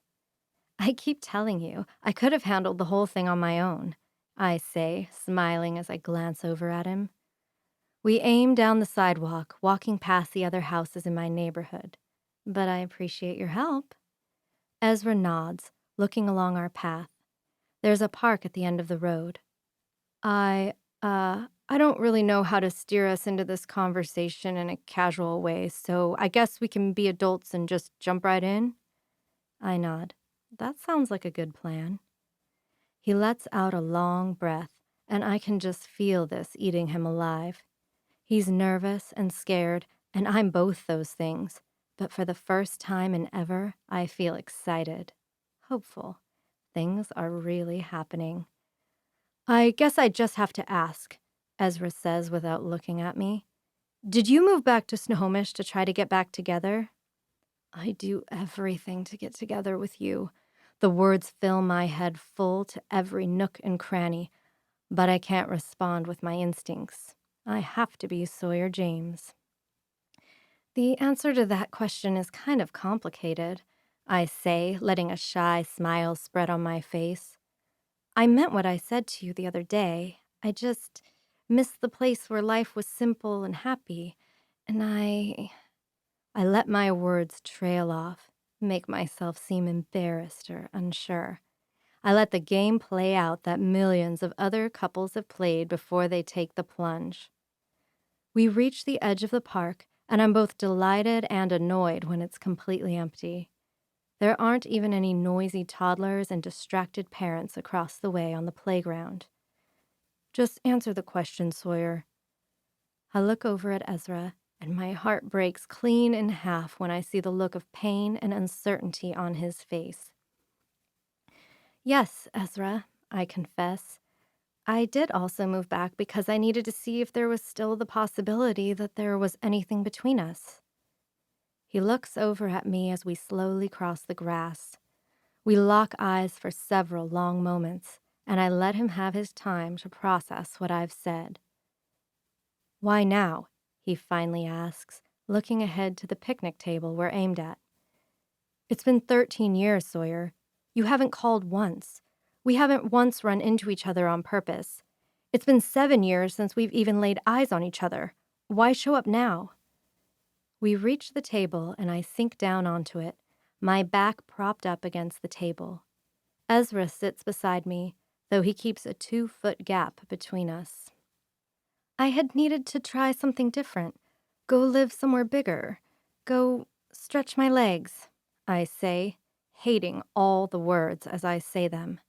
I didn't need any of those things, and Sawyer disgusts me that she could justify wrecking something and someone so perfect with those excuses, those selfish reasons. But I say them. I got everything I was looking for in life.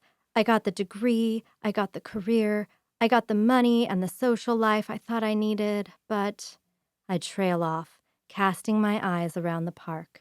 I take a few beats, letting the tension mount. I've dated off and on over the years, I say. I keep my voice low, like I'm somewhat ashamed of it. These words are true. Sawyer has dated off and on, but nothing has ever stuck. But no one ever fit right. I never felt comfortable. I didn't connect with anyone. No one could ever make me laugh the same as I once had. No one could ever know when I just needed my space or needed to be spoiled. I regret those words instantly because those are my perception of a relationship I was never a part of. I doubt Sawyer would say them about she and Ezra. And lately my gut has been trying to tell me that I keep looking for something I'm never going to find again. I quickly move on. I let my voice come out as little more than a whisper. There's just nothing else that can compare to what we had, Ez. I look over at Ezra and his eyes are fixed on me. I see a torrent of emotions warring in his eyes. I know we were kids back then, I say, letting emotions well just slightly in my eyes. And I know I made a mistake. At the very least, I could have handled it so much better. I let my voice crack.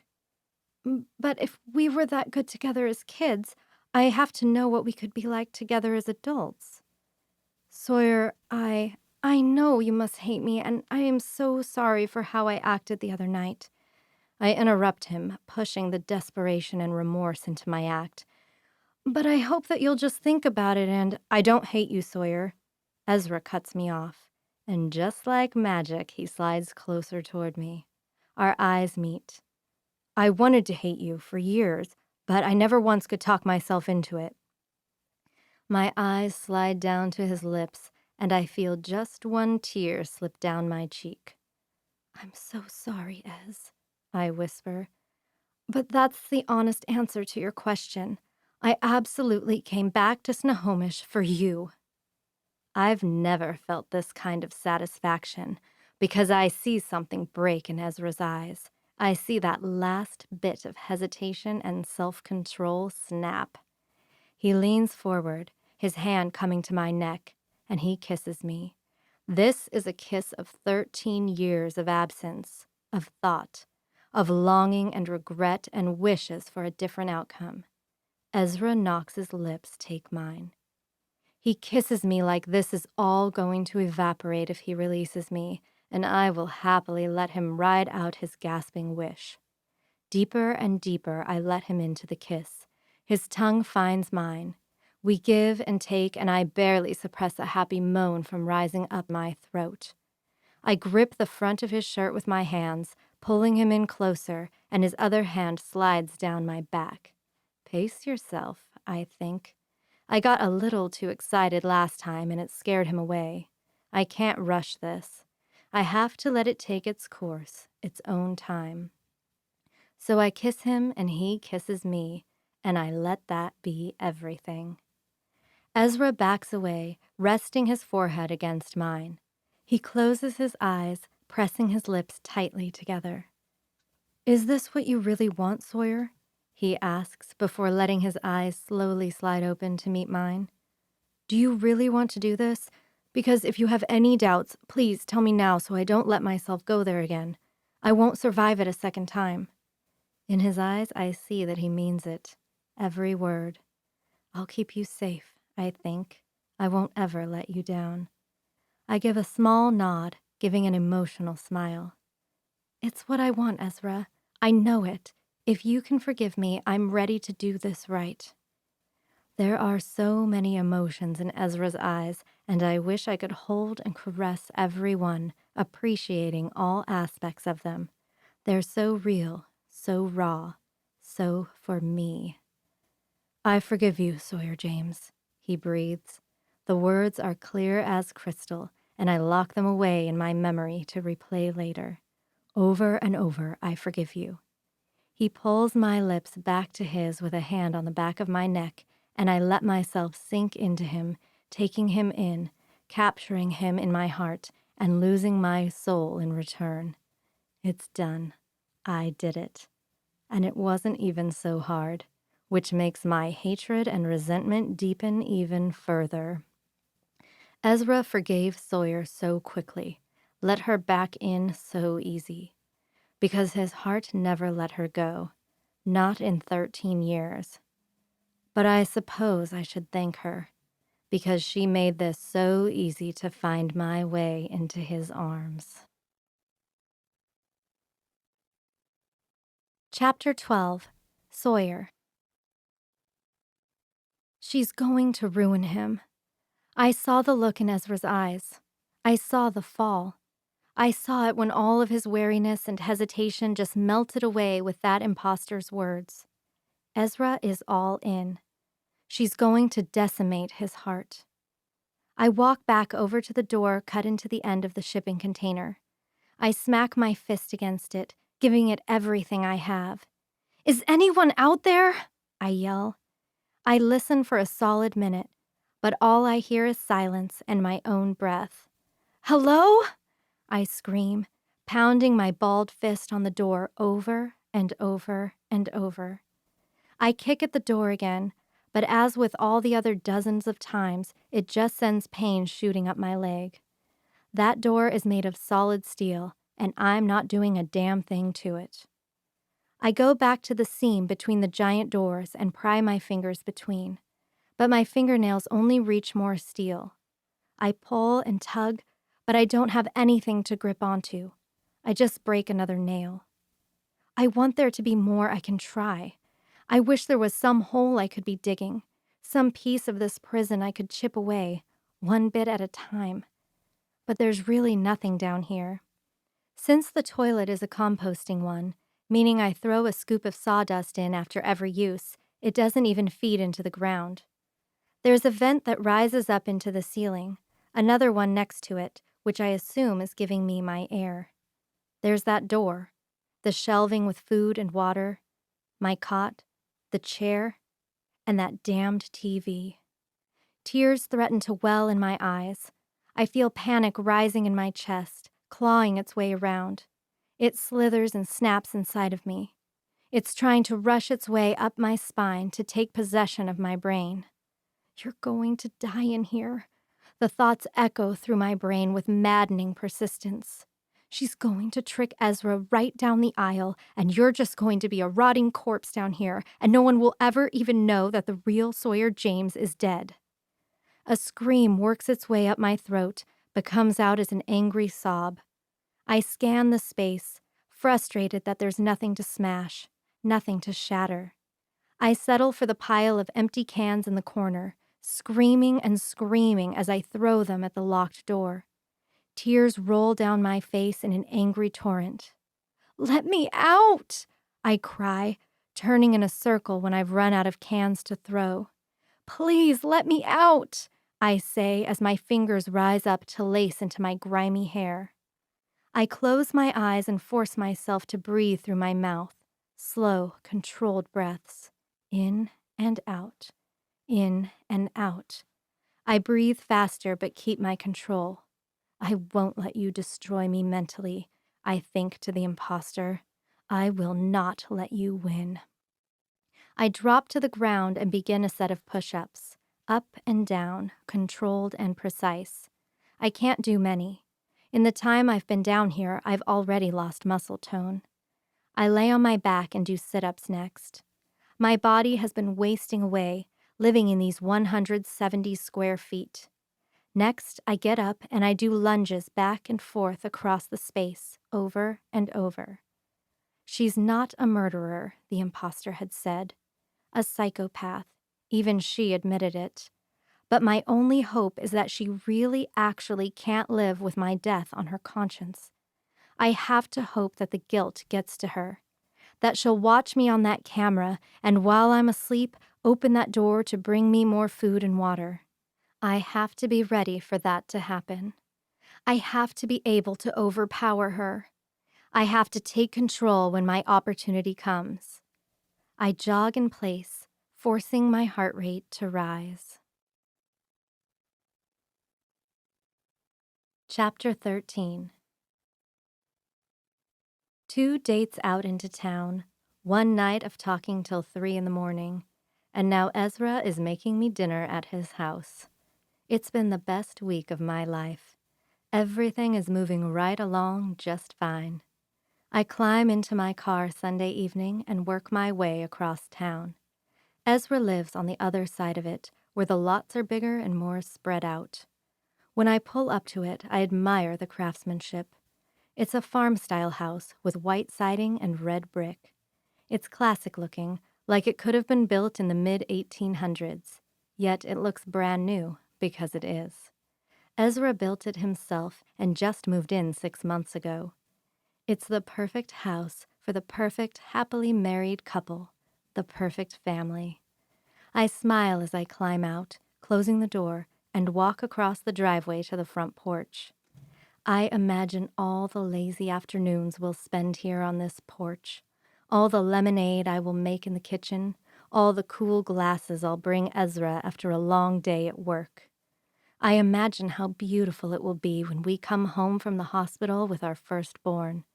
I imagine 2 or 3 kids running around in that backyard, squealing and laughing as they swing from the trees that will one day be big. It will be the perfect life. I cross to the front door and knock on it just twice before I let myself in. Ezra was on his way to the door and stops in the entryway with a big smile when he sees me. "You don't have to knock, Sawyer," he says with a laugh before heading back into the kitchen. He's wearing an apron, and it's the most adorable thing I've ever seen. "Seriously, you can let yourself in whenever," he says as I step into the kitchen. He wraps a hand around my waist and presses a quick kiss to my lips before going back to his work.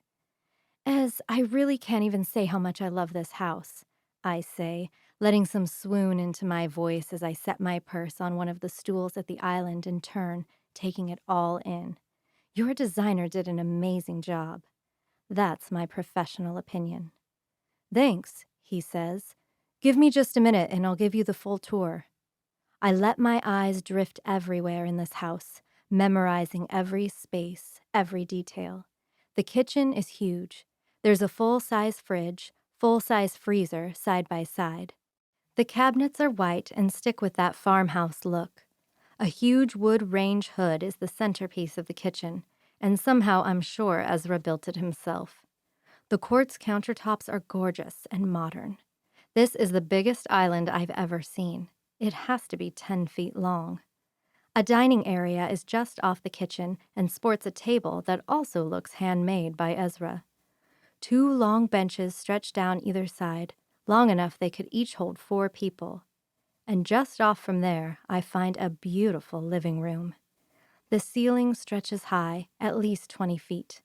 Gigantic windows face east, opening to a beautiful view of the mountains. A huge fireplace dominates the central wall, and a large mantel wraps around it. An oversized leather sectional takes up the central space of the room, donned with an assortment of pillows. "You hired an interior decorator," I say, more as a statement than a question. Ezra huffs a laugh. "Of course I did. You know me. I can hardly match my own socks." "Well then, it's a good thing you've got me around now," I say, raising an eyebrow and leaning forward to kiss him. "It is a good thing," he says in a low growl, and I revel in the heat I see in his eyes. But we're taking this slow, so I let him go back to his work. He tosses something in the pot and then removes his apron. "Come on," he says, reaching for my hand. "I'll show you the rest of the house." I laugh in delight and let him pull me down the hall. He's truly built this for a family.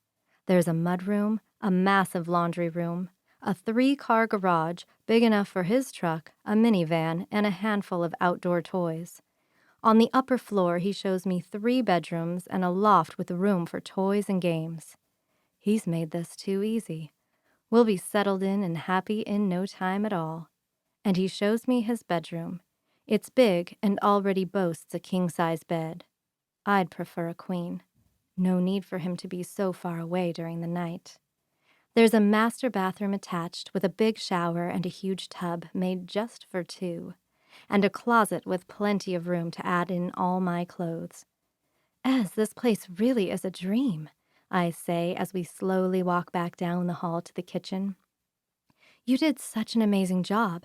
I couldn't imagine a more perfect home." "Well, it's a lot better with you in it." When we step into the kitchen, he puts his hands on my hips and pushes me back against the island, pinning me there.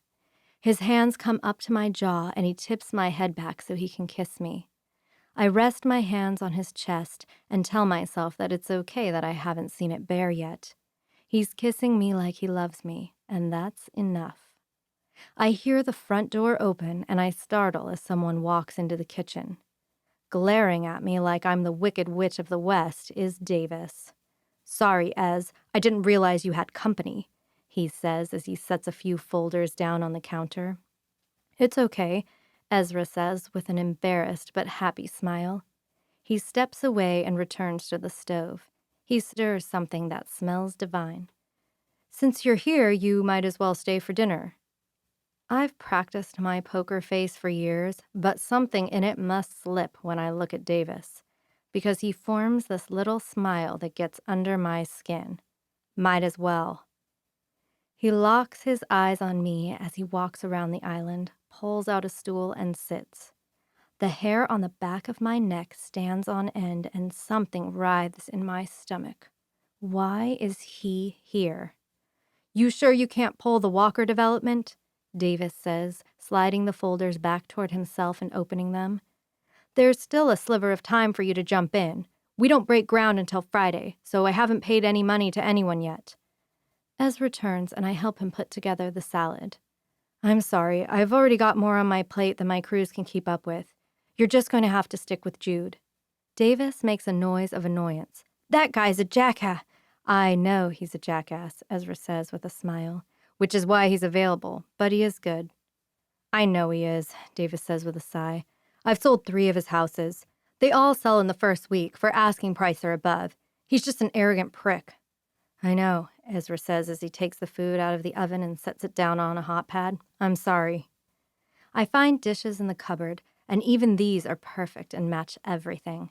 The decorator did a fantastic job. I set the table. "I know you are," Davis says, and from his tone I can tell he means it. It's obvious Davis cares about his brother. "And I'm glad you're so busy. You did Dad proud." "What is this, nostalgia hour?" Ezra says with a chuckle as he carries the food to the table. He nods his chin to the salad and Davis grabs it and brings it over. It would be cute, watching them interact and tease each other, if Davis weren't looking like such a problem. Sawyer is messing things up, even with her out of the picture. Not everyone will forgive what she did as easily as Ezra. We dish up and dig in. I have to admit, it's not the most amazing meal I've ever eaten. But soon Ezra won't have to worry about cooking. I can take that over. "So, Sawyer," Davis says, placing just a little too much emphasis on my name, "are you enjoying your time back home?" I swallow my bite and wipe my mouth on my napkin. "I have to admit, it's not all sunshine and roses," I say, meeting his eyes, looking casual. "There are still a few hard feelings, despite my efforts to smooth things over, but for the most part, it's been good." "It was one person," Ezra says, looking at me with serious eyes. "Don't let Melody get to you." I wished Sawyer only had 1 day of food left instead of 10 when Ezra and I ran into Melody Pendera in town. When she'd seen Ezra and I holding hands, she wasn't casual or hesitant. She let me know what she thought about me coming back into town and immediately going after my ex again. "I know," I say, making my voice sound like I know I'm being silly. "I've just thought about it a lot." Ezra reaches over and grabs my hand and presses a kiss to the back of my knuckles. "You shouldn't. You're here, we're happy, that's all that matters." I offer an appreciative smile, and I could just cry, because he's just as perfect as I always thought he was. But I look back across the table and find Davis looking at me with dark eyes that tell me he isn't buying my shit. It's awkward as we eat, and for the most part I stay quiet. Ezra and Davis talk about their normal life, work, their parents. They're having a barbecue next weekend, and Ezra immediately invites me to it. The look on Davis's face says he's not so sure I'll be welcomed. I'm not so sure I will go. As far as I know, Sawyer spent quite a lot of time at the Knox home. She was fairly close with Ezra's parents. I'm getting more and more confident in my acting skills and have the benefit of 13 years of change and growing up. But still, every interaction is a bit of a risk. I'm just about finished with my dinner when Ezra's phone goes off, vibrating loudly against the chair. He pulls it out of his pocket, and from the look on his face, I know it's not good. "This is that client who's been evading payment for 2 months, he says as he stands. "I've got to take this." Without another word, he strides off, heading for his office down the hall, leaving me alone with Davis. For 13 seconds, we sit in awkward silence. "So what's the plan?" Davis asks. My eyes slide over to him, and for a moment my heart drops into my stomach. I look either direction, finding the closest exit. How the hell does he know? "You just rent a place temporarily until you get in deep enough again and move in with Ezra? You just hope that everyone forgets what happened and life moves on without a hitch?" His eyes bore into me, and I swear he can read right down to my soul. "You're going to have to get over this, Davis," I say, forcing my voice to stay calm. "I was 18 years old then. Yes, I made a mistake 13 years ago. Ezra and I aren't kids anymore. We're happy now. Things are going great. He's not dwelling in the past, so why are you?" I'm not backing down without a fight. I've worked too hard for this, given up too much for him to shake me. "There's just something that doesn't sit right with me about you, Sawyer James," he says. Never once does he look away. His gaze is the most intense of anyone I know. "Things are just too fast and too easy here. I can't say I'm surprised Ezra jumped back in so quick. He's given up a lot of good women over the years because they just weren't you. But you are what doesn't make any sense." "But here's the thing, Davis," I say as I grab my glass and take a sip of water. "I'm an adult. I'm the master of my actions, and I don't have to explain myself to you." I set the glass down and stab my fork into the last of my salad. A crouton snaps, and I stab it again, shoving it into my mouth. I hold Davis's gaze as I chew it deliberately, hoping he gets the message that I'm not afraid of him. His eyes drop to my mouth, and he watches me chew for just a few moments. Slowly, his eyes rise up to mine, and even more slowly, a smile begins to grow on his face. "Do you remember that time you came to our house for dinner way back when?" he says.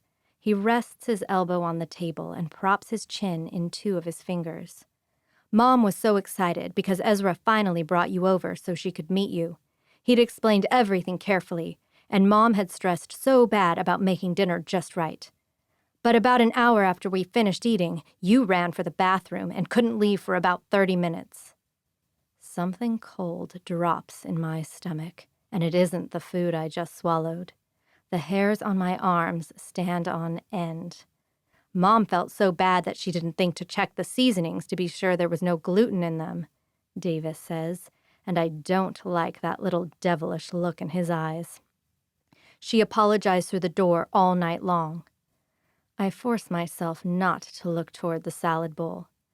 Ezra had told her about your celiac disease, and you remember how careful he was about taking you out to eat, because back then everything had gluten in it. His voice drops just a little at a time, and now goosebumps flash over my arms. But it's been 13 years since he's had to worry about that. He's a little less careful. Since when could you eat all those croutons without getting sick, Sawyer? I resist letting my eyes drop to my plate. Shit. I know I have to have eaten at least 10 of them throughout our meal. You know people grow out of allergies all the time, right? I say, trying to make my tone sound bored, like he's the idiot here. Is that so? He asks, leaning his head on his hand. I've only ever heard that gluten sensitivity grows worse with age. And since when did you become the expert on a disease I've dealt with for this long?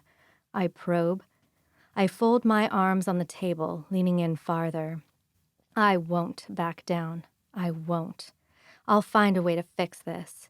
He just smiles, sly and knowing. Ezra walks in then, slipping his phone into his back pocket. He's got my money. He's meeting me at the bank tomorrow, he says triumphantly, all smiles as he sits back down, stabbing his fork into the roasted potatoes. That's great, I say with a supportive smile. Hey, Ez, Davis says, turning his intense gaze from me to his brother. Did you know that after all these years, Sawyer has grown out of her gluten allergy? My heart rate picks up and my palms start sweating. A look of panic crosses Ezra's face as he looks around at all the food he prepared. What did I miss? He asks, his eyes searching everything. The croutons, Davis says. I will make him pay for that smile he's wearing. But lucky for us all, she says she's grown out of it. More like gained more tolerance for it, I say, coming up with an explanation that I hope will hold up. I still try to avoid it, but with some careful controlled experiments, I've found I can handle it more than I used to. I'm so sorry, Sawyer, Ezra says, and I can tell he means it with everything in him. But seriously, that's great. I can't even remember how many times you got sick because someone didn't check the ingredient list.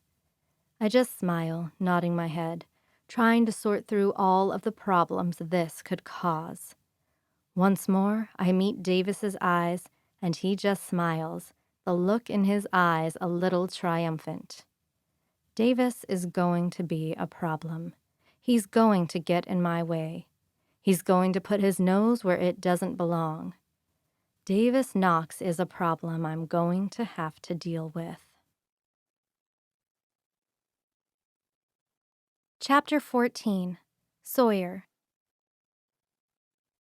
I don't know if the impostor is just getting lazy or if she's simply getting comfortable. She cut me off at dinner the other day. I thought I heard the sound of the door opening, but I'm not sure. And then I went what I think was a couple of days without seeing a single thing. I'm getting so bored I could kill myself. I don't want to look forward to the live feeds, but I do, simply for something to focus on other than my impending starvation. And then it popped on. I got to witness a very sweet stay-in date, dinner, talking, a foot rub, and then cleaning up, and then making out, And then sex. Shit, she's escalating things. I take comfort in the fact that Ezra makes a comment after a while about how I feel different than the last time. She makes a comment about a woman's body constantly changing and growing and evolving. You lying bitch, I cursed at the screen. We should go on a trip this weekend, the impostor Sawyer suggests when Ezra pulls his pants back on and walks into the kitchen for a drink. Just me and you. It'd be romantic. I see him lean in the doorway, and I'm reminded why I was attracted to Ezra in the first place. The muscles stretching across his back, wrapping around his shoulders, are something to behold. Ezra was the hottest guy in school, and he didn't even seem real because he was also so nice and sweet. I've been meaning to go out camping, he says, looking into the bedroom where I can just see her laying on the bed.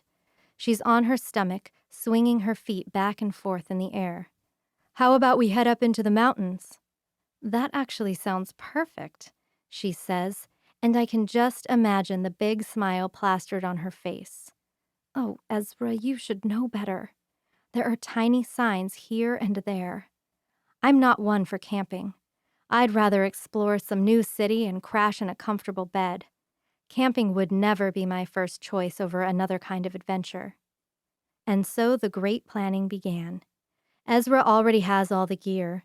He has the truck. The impostor me says she'll cover all the food and pick the spot. Ezra is even taking Friday off so they can leave Friday morning.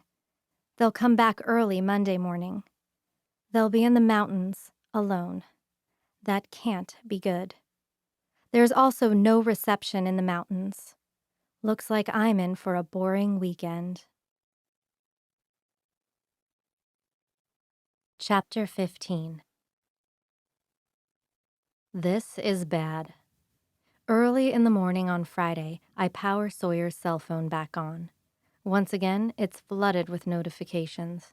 Texts from friends, work stuff, angry clients who demand to know why she isn't responding to them. 2 of her friends have tried calling 5 times, and there are 12 missed calls from Davis Knox. He left no voicemails, but he's called twice a day since I last powered this phone on. He can't know. Sawyer knew nothing when she called Davis. She couldn't have told him anything to make him so suspicious. But I know he thinks something is going on. I see it in his eyes. It's in every word he says to me. I weigh my options. I can't confront him, can't ask him outright. I could somehow pressure Sawyer into telling me the truth if there was anything else she said to Davis. I could take Davis out of the picture. But I meant what I said to Sawyer. I'm not a murderer, at least not yet. I don't want to get my hands dirty. But the reality is that Davis can't prove anything. He has nothing on me to show for sure that I'm not the real Sawyer James. He could plant doubt in Ezra's ear, though. He could cause trouble. So I just need to get into Ezra's head before Davis can plant seeds of doubt. I just need to lean on Ezra's love for me and make it outweigh that for his brother. So if Davis causes a problem, Ezra will believe me over him, which could possibly take more than a weekend. A few things are going to go wrong up in the mountains, but I'll be prepared. I'll take care of Ezra. When he picks me up in his truck a few hours later, I've got it all figured out. Chapter 16. Sawyer. I've formed a routine. When I wake up, I drink half a bottle of water. I eat half a can of food. I drop to the floor and do 5 reps of sit-ups and push-ups. I have this kickboxing routine I've been doing. Before I take a nap, which I do every day because I get so bored, I do lunges and squats. I jog in place and finish my can of food. I'm trying very hard not to completely melt down into panic. I only have a week of food left. Starvation isn't long off. I've just finished my squats and am in the middle of my daily jog when an agonizing sound rips through the container. Metal against metal, it screeches loud and angry and sharp, and then the whole container is shoved forward, throwing me straight off my feet. I land, hard, my elbow hitting the edge of the cot as I go down, my tailbone barking in pain. Another great scream of metal echoes off the walls, sending vibrations throughout the entire prison box. "Hello?" I scream as I scramble to my feet, bracing one hand against the wall. Dirt falls down through the holes drilled into the ceiling. "Hello?" I scream again. I slam my hands against the door, screaming as loud as I can. There's another sound of metal scraping, louder and more intense. I feel the container being ground through dirt, moving, but only a foot or so. More and more dirt falls through the holes. "Help!" I scream, and my throat feels raw and bloody with the violent cries. I haven't spoken in what feels like weeks. "Can you hear me? I'm trapped in here." I still, listening close. It's quiet now, no more grinding or scraping. I think I'd heard machinery a moment ago, but now it's just still. "Help!" I scream. Panic and hope start a war of wills inside my bones. Over and over, I slam my hand into the door, screaming and yelling, "Please, someone help me!" But no one opens the door. No one comes. I'm buried underground. When I realized that no one was coming, that whatever caused those sounds, whatever moved me, had stopped or moved on, I dropped to the floor and scooped up the soil that had fallen in through the ceiling. It's the only thing that makes sense. It came from above, which has to mean I am down below the surface. The impostor has buried me alive. I'm already in my grave.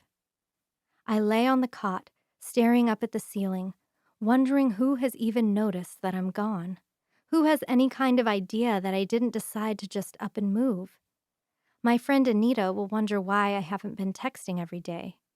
That guy, what was his name? Andy.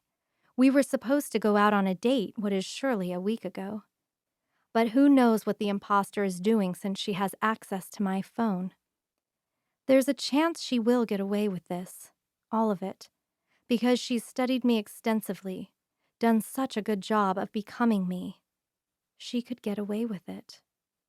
I get up to grab the rest of my water, and my hand just closes around it when there's the sound again.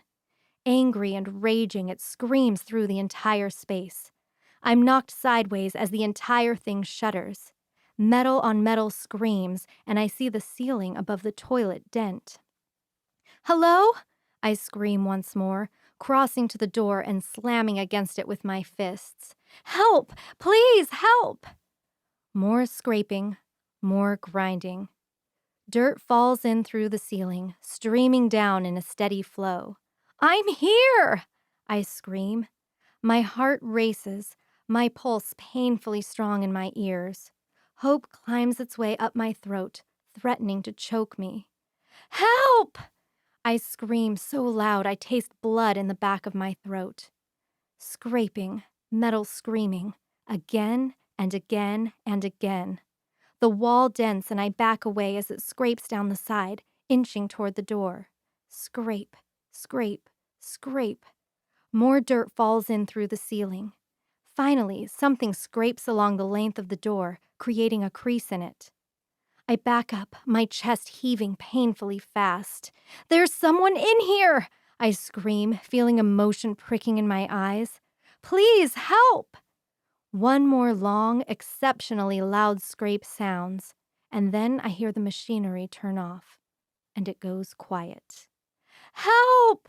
I yell, as loud as my strained throat will allow. Just barely, I hear the sound of someone cursing. "Hello?" A smile breaks out over my face, and my heart bursts into a million birds of hope. "I'm here! I'm here! Please help!" I hear more cursing, and then the glorious sound of dirt and rock falling. One deep breath pulls in through my lungs as my eyes fix on the door. The knob wiggles just slightly as someone grabs it from the other side. I hear the sound of a lock being undone, and it twists. I take 2 steps forward as it pushes open, and I meet eye to eye with Davis Knox. Holy shit, he breathes, his eyes widening as he looks at me. Quickly, his eyes dart all around the container. He sees the toppled shelf with the food and water scattered across the floor, the composting toilet, the cot, my one blanket, the TV mounted on the far side with the wires running up out of the ceiling. "Sawyer," he says, his eyes narrowing a little bit. It comes out as a little bit of a question. I'm breathing so fast I can feel myself getting lightheaded, but I give a nod, fast and furious. "Get me out of here!" "Hold up," he says, narrowing his eyes a little more and holding a hand up when I take a step forward. He takes a second, and I see the gears turning behind his eyes, thinking hard. "Why was Ezra late picking you up for prom your senior year?" I blink as I look at him, so thrown off, so out of sorts. But he knows. I know that look of suspicion in his eyes. "Because you got a flat and borrowed Ezra's car without asking," I say, recalling the night easily. "And your dad had just bought that new truck and wouldn't let Ezra drive it. Your mom finally let him take her car, but not before chewing you out over the phone." Davis's eyes widen and his face washes pale. "Holy shit," he breathes, shaking his head. I take 2 steps forward, fixing my eyes on his. "I tried to warn you," I say, my stomach hardening. I can't be mad at him for not taking more action. Not really. How could he ever think something like this would happen?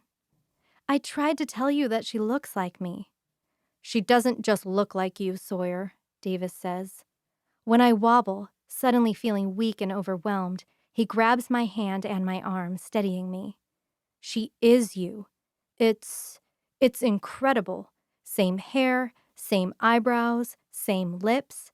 Who the hell is she?" I step through the door and find a pit of dirt and rocks leading up to the sky. The bucket of an excavator looms over our heads. "I have no idea," I answer honestly, shaking my head. I climb out of the pit and I drag in a deep breath of fresh air. I'd thought I was getting fresh air, but this air tastes so sweet. A sunset is stretching across the entire sky, and even though it's dim, it still seems bright. After only having one bulb for light for however long it's been, the light of the sun is overwhelming. "How long has it been?" I say with emotion trying to push its way into my eyes. "What day was it when you went in?" Davis asks, coming to stand next to me. I think... I pause, trying to remember. "The 10th, maybe?" Davis's lips thin out to a line for a moment, and I can see in his eyes he knows I won't like the answer. "It's the 5th. Shit. 25 days. I was buried in the ground for 25 days. "Sawyer, we need to call the police," Davis says, reaching into his pocket and pulling out his cell phone. I snatch it out of his hands, shaking my head. "Wait," I say. My mind feels like it's spinning out, trying to sort through everything that's going on. "Just wait a second. We need to think about this." "You were kidnapped, and I have a feeling left to die," Davis says, raising his eyebrows and holding his hand out toward the door of the underground bunker. "Some woman is walking around, wearing your face, sinking her claws into my brother. We need the police." "We don't know anything about this woman," I say, turning and squaring off with Davis. "We don't know if she's violent, how far she'll go. What if she hurts Ezra?" "Shit," he swears, shaking his head. "They went camping. They'll be out of service. No way to track exactly where they are." I see in his eyes that he's turning it all over. He doesn't know what she might do. I don't know. We have no idea what this woman is capable of. Davis might be a hot-headed prick, but I know he loves his brother. "We need to take a minute to think this through," I say, fixing him with my eyes. "We can always call the police later, but we won't get this chance again to deal with this ourselves." He still doesn't say anything. He stares at me, and I can see the wheels turning in his head. over and over, sorting out all the options. Fine, he finally agrees. We can go back to my place and we'll figure this out. I nod once. I'm going to need to borrow some clothes. And your shower. Yeah, he says, and a tiny hint of a smile pulls on one side of his mouth. And some food. Where Ezra's house is an inviting, homey-looking farmhouse, Davis's house is modern and a little intimidating. Set up on a bit of a hill, it overlooks a lot of the town. The design is modern with square angles. All the materials are gray and black and wood. It's actually really beautiful. My mind is already drawing something similar out. He pulls his black truck into the garage and I follow him inside. The ceilings are incredibly high. That's the first thing I notice. They stretch up 15 feet. There are high windows everywhere, letting in tons of light. The walls are a light gray and the floors are a rustic-looking barnwood, though I can tell they're brand new. The kitchen is incredible. Black cabinetry and butcher block counters with gold fixtures. It's incredibly masculine, and there's something sexy about it. Guest bathroom is back this way, Davis says, nodding his head down the hall. Where Ezra's house was built for a family, a large one, Davis's house is kind of solitary feeling. While it's large, there's only a master bedroom and one other bedroom, and an office that's well used. He flicks on the light for me, revealing a bedroom with dark, dark gray walls. A queen-sized bed sits in the middle of the room, covered in a white bedspread. He walks through the room and flips on another light, revealing the ensuite bathroom.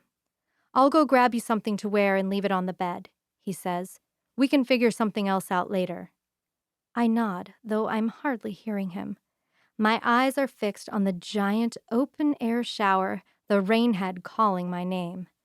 After 25 days with no shower, I feel disgusting and know how I must smell. I walk in and barely close the door before stripping my crusty clothes off and dropping them right into the garbage in the corner. I sigh in relief when I step into the hot water. I could stay in here for hours, lathering the soap over my dirty skin. I scrape my fingernails through my scalp, cleaning away dead skin. And then it hits. Raw, sharp tears rise into my eyes. I cover my face with my hands, and my shoulders shake as silent sobs take control. I was going to die. I had a week left. I would have starved to death. I was going to die. I flutter my eyes open, looking up at the clean white ceiling above me. I'm out. I'm out. Davis found me, and now I'm not going to die. You're alive, I say to myself over and over. I feel raw and fresh by the time I turn the water off and grab a black towel from the rod. I wrap it around myself and poke my head out the door. Sure enough, there's some black workout pants and a light gray cotton shirt lying on the bed. I hardly even care I don't have underwear or a bra. I'm just grateful to be clean and breathing fresh air and that I'm able to walk around more than a few hundred square feet. I'm free.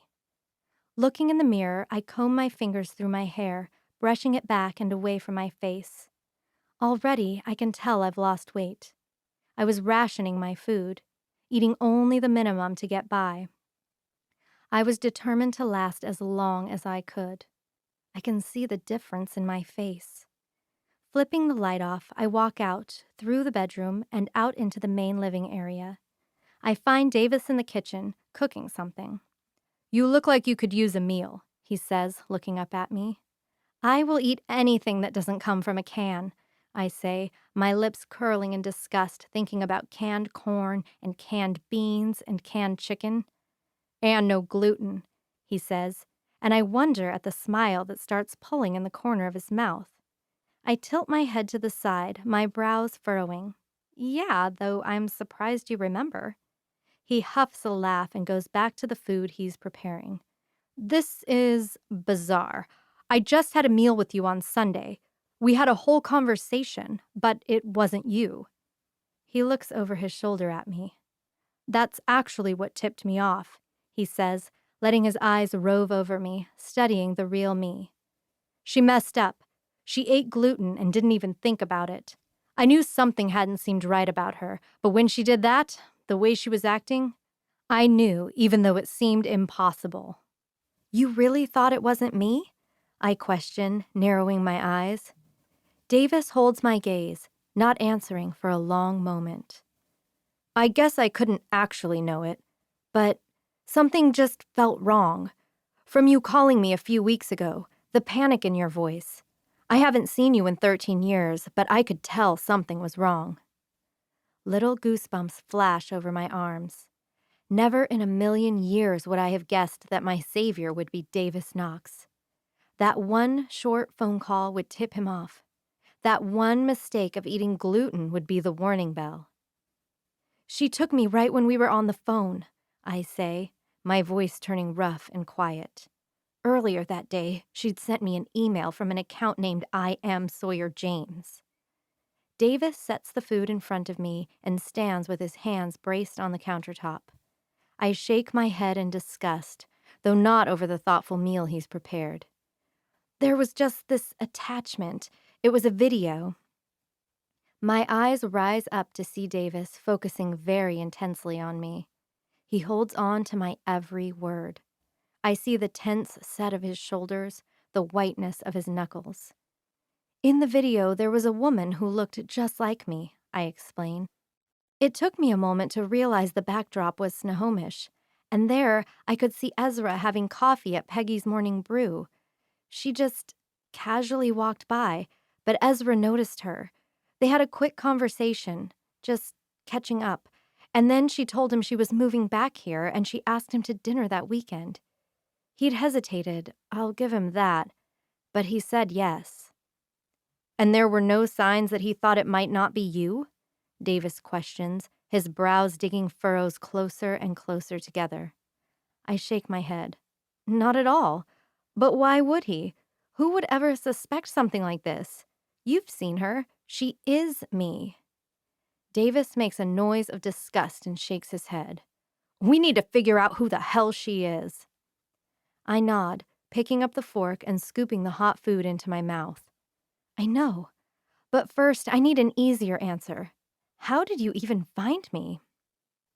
Davis lets out a long breath between his lips and bends at the waist, resting his elbows on the countertop. He scrubs his hands over his face. This was not the way he expected his evening to go. You were still in Snohomish, just on the border, he says, looking back up at me. I bought a 3-acre parcel last fall and have been working on the permits and infrastructure since then to develop it into 9 lots. We were supposed to break ground on the first 4 sites today. But of course, when they started on the first one, just barely into the dig, the guys hit something. I get a call that there's something big buried under the ground and they won't dig anymore until I figure out what it is and get it removed. I swallow, shaking my head. They hit me all right. That explains why there was all the noise and then it stopped. Davis nods. I was in the middle of something earlier, but when I was done, I headed to the site. I didn't have time to call in a study or surveyor. They'd left the keys in the excavator, so I jumped in and started digging. Next thing I know, I collapse a tunnel and then see a door, and then I swore I heard someone yelling. I close my eyes and shake my head. I should have died down in that container. I would have died, and no one should ever have found me. What were the odds? Who did you buy the property from? I ask, moving on, choosing to just be grateful that I was found and that I'm not dead. The Walker family, Davis says. Couldn't be one of them, I say, shaking my head. They had all boys, and they all moved away like forever ago, right? Davis nods. They all moved away before I even graduated high school. They don't come back. Old man Walker has been selling off all his property for the past 20 years. I nod. I can get a hold of him and ask if he ever knew of an underground bunker on his property, Davis says. But I don't see him as the type. I shake my head. I don't know the old man well, but I don't either. Davis looks up at me from beneath his lashes. What are we going to do about Ezra? We can't just leave him with her. Do you know where they went? I ask. Because he said he was going to let her choose the spot. Davis's brows furrow together. How the hell do you even know they went camping? My stomach sinks. I let my eyes close and I shake my head. Did you not see the TV down there? I ask. She made me watch just about everything. All their dates, their outings, all their intimate time together at her place. They're having sex, Davis says with a clenched jaw. She's an identity-stealing psychopath. We have no idea who she is, and my brother is having sex with her. She never gave me any clues as to where they're going, I say, moving on because I don't want to think about it either. But it's just supposed to be for the weekend. They'll be back Monday morning. Davis's eyes snap back to me. Well, then we've got 2 days to figure out who the hell this woman is and gather all the evidence we need to have her thrown in jail for the rest of her life. I nod, pushing my plate away from me. Do you have access to property ownership records? Chapter 17. It's just starting to get dark when we finish cleaning up dinner. We stash all the trash and the food in the truck, making sure the windows are rolled up and the doors are locked. It would certainly wreck the weekend if a bear showed up and got into everything. And I need everything to go perfect until Sunday night. You've become quite the camper over the last 13 years, Ezra says as we step into the tent and start getting ready for bed. I smile as I pull off my smoky shirt and pull on something more comfortable. I revel in him watching very intently, the hunger sparking in his eyes. I always thought I hated camping, but some of my friends from Bellevue dragged me out a few years ago, and I don't know, I just kind of took to it finally.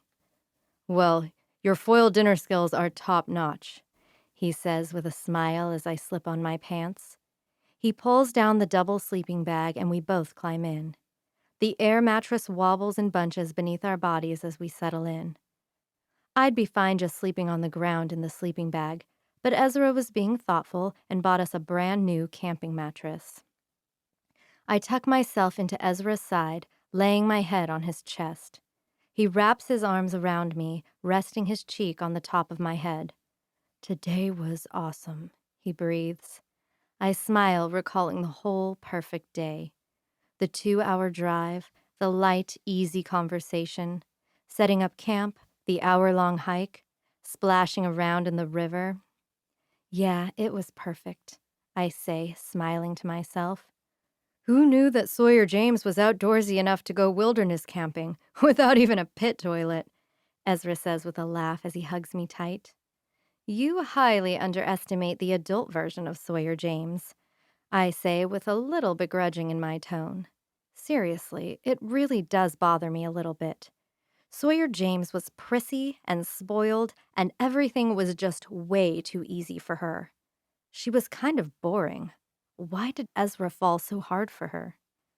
You have surprised me more than once in the last few weeks, Ezra says, a bit of apology in his tone. Not that I'm complaining. I certainly appreciate those new moves you've learned.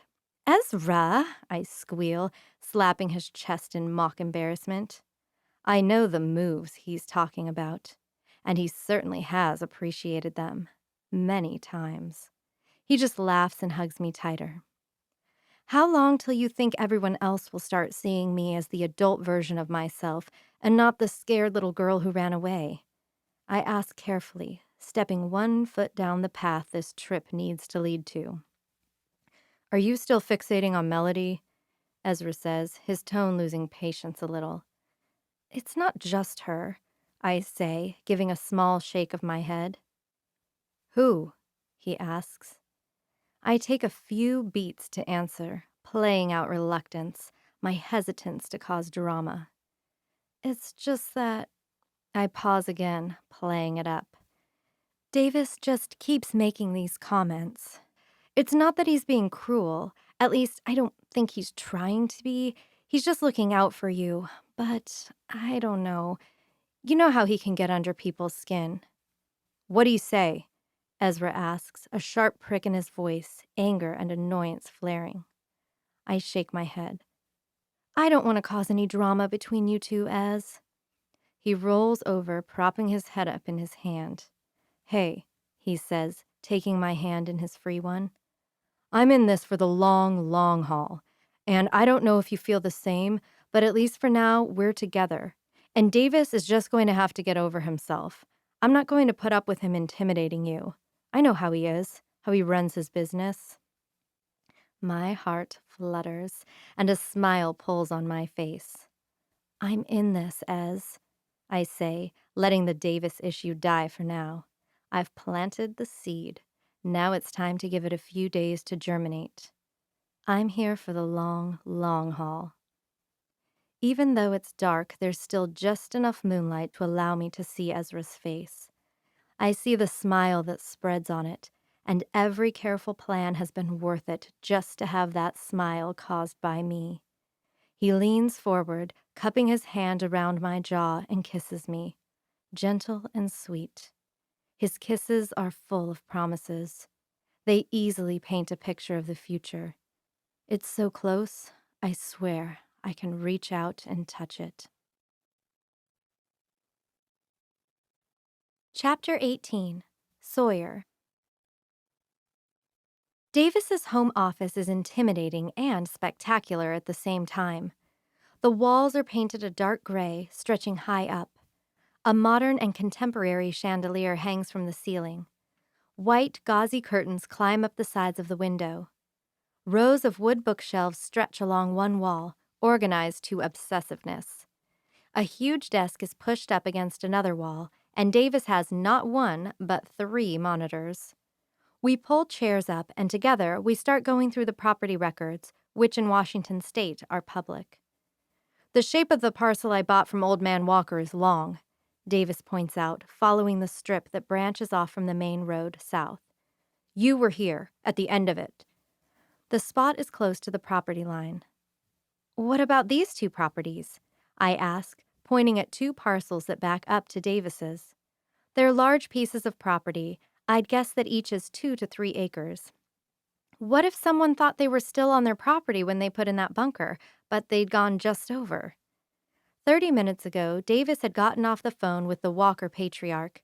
He'd not known anything about an underground bunker, and certainly hadn't put it there. So here we are.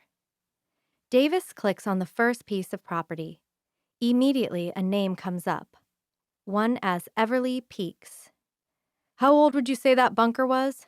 Davis asks. I mean, did it look like it had been there for 30 or 40 years? I shake my head. No, 10, maybe 20 years, but definitely not that old. Davis shakes his head. Everly is about 95 years old. She's lived in this town since it was nothing more than 20 houses and 2 stores. So unless she put it in before her husband died, before I was even born, I really doubt it was her. I nod. I vaguely remember the old woman. She was old way back then. I kind of remember her volunteering at the library. What about the other one? I question, nodding toward it. There's something comfortable about working in Davis's office. Maybe it's because he feels prepared, competent. I somehow have this confidence that he can figure this out. But maybe it's just the late hour messing with my head. It has to be nearing 11 o'clock. Maybe it's just that I finally know I'm not going to die in a hole.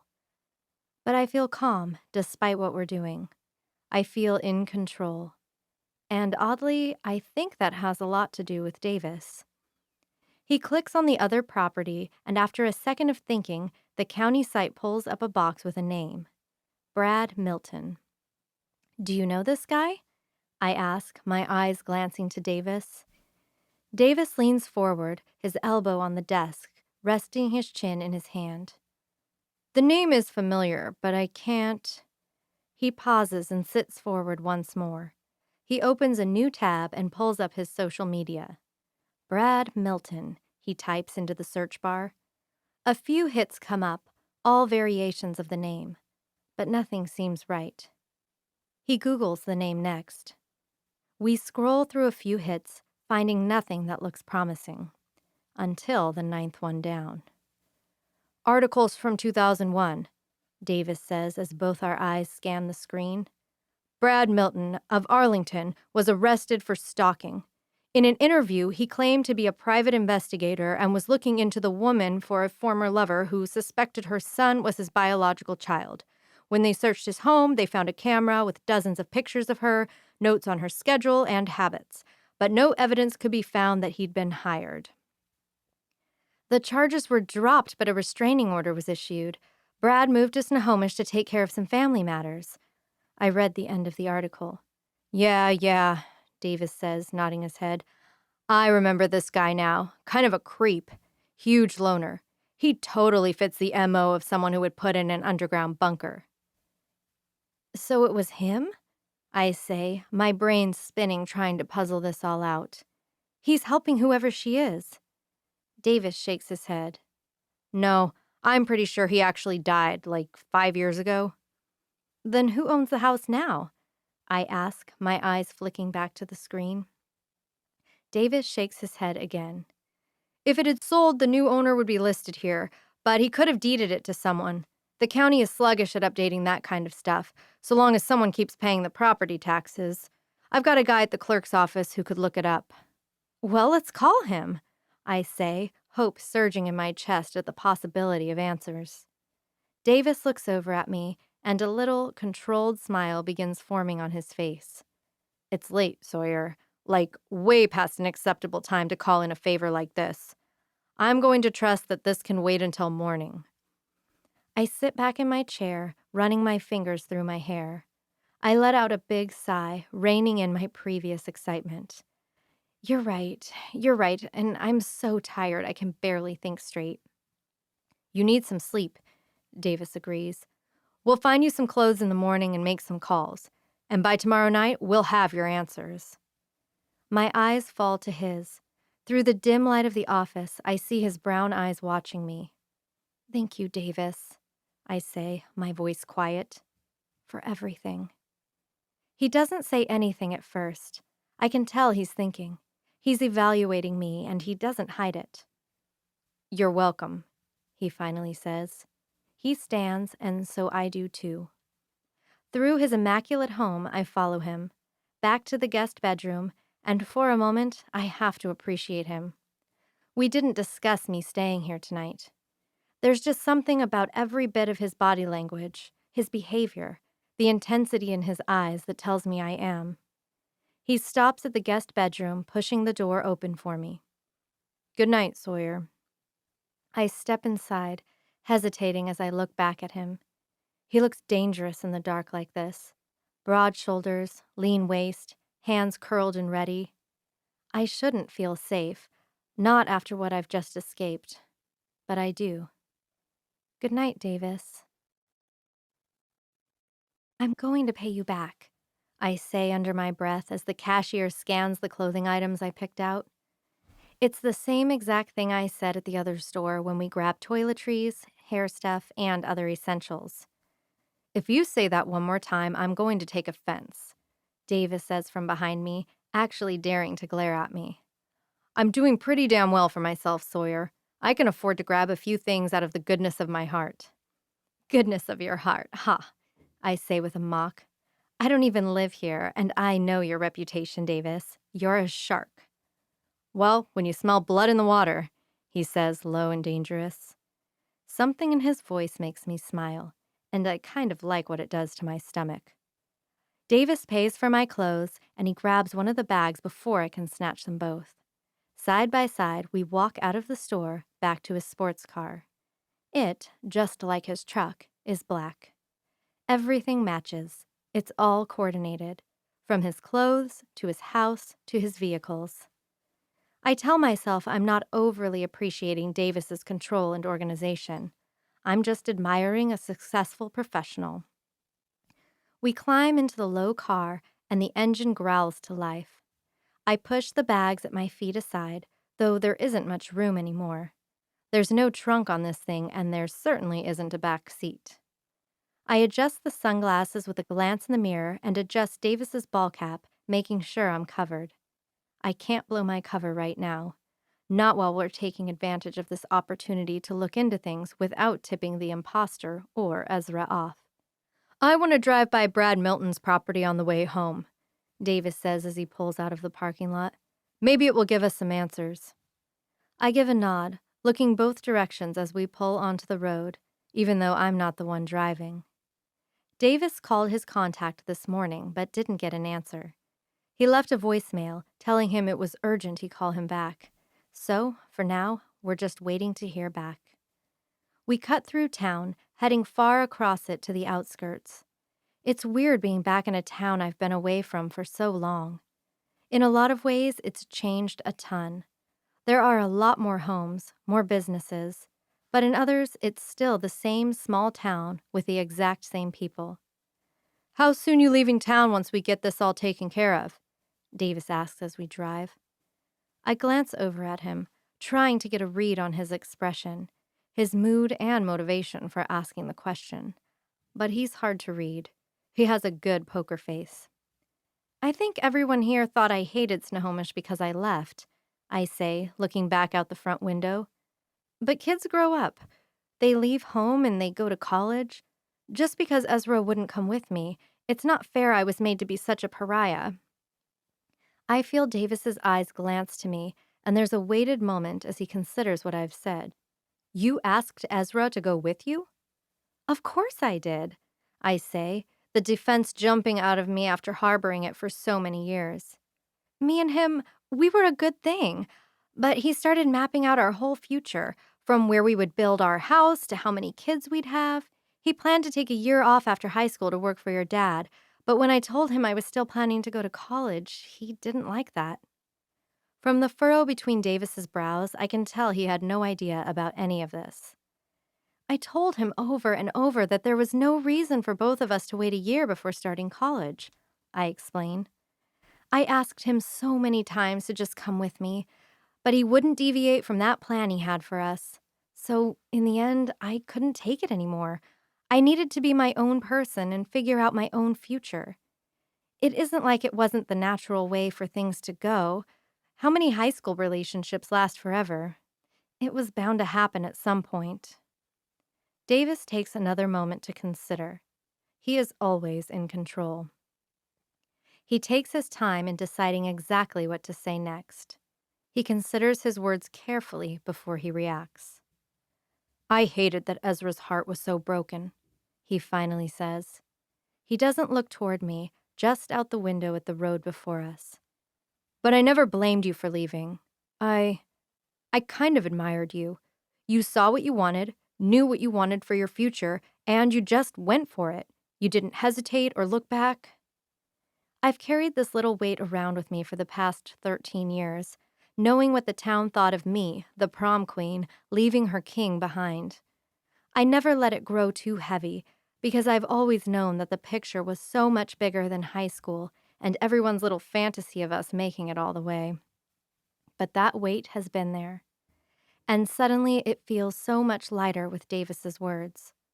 Just one person actually understands. Thank you, I say, the words slipping out before I give any thought to them. It's kind of nice to have someone who understands the bigger picture. Stop thinking about that guilt, Davis says as he looks over at me. You're your own person. Don't apologize for it, Sawyer. He gets it. I see in his eyes the same thing I felt guilty about for a long time. Davis is unapologetically who he is. He doesn't hide his ambition. He carries his confidence in himself on his shoulders for anyone to see. That's all I've been going after for 13 years. A small smile forms on my face as I look out the passenger window. The car slows and Davis points out across a field. That's where I found you. There really isn't much to see.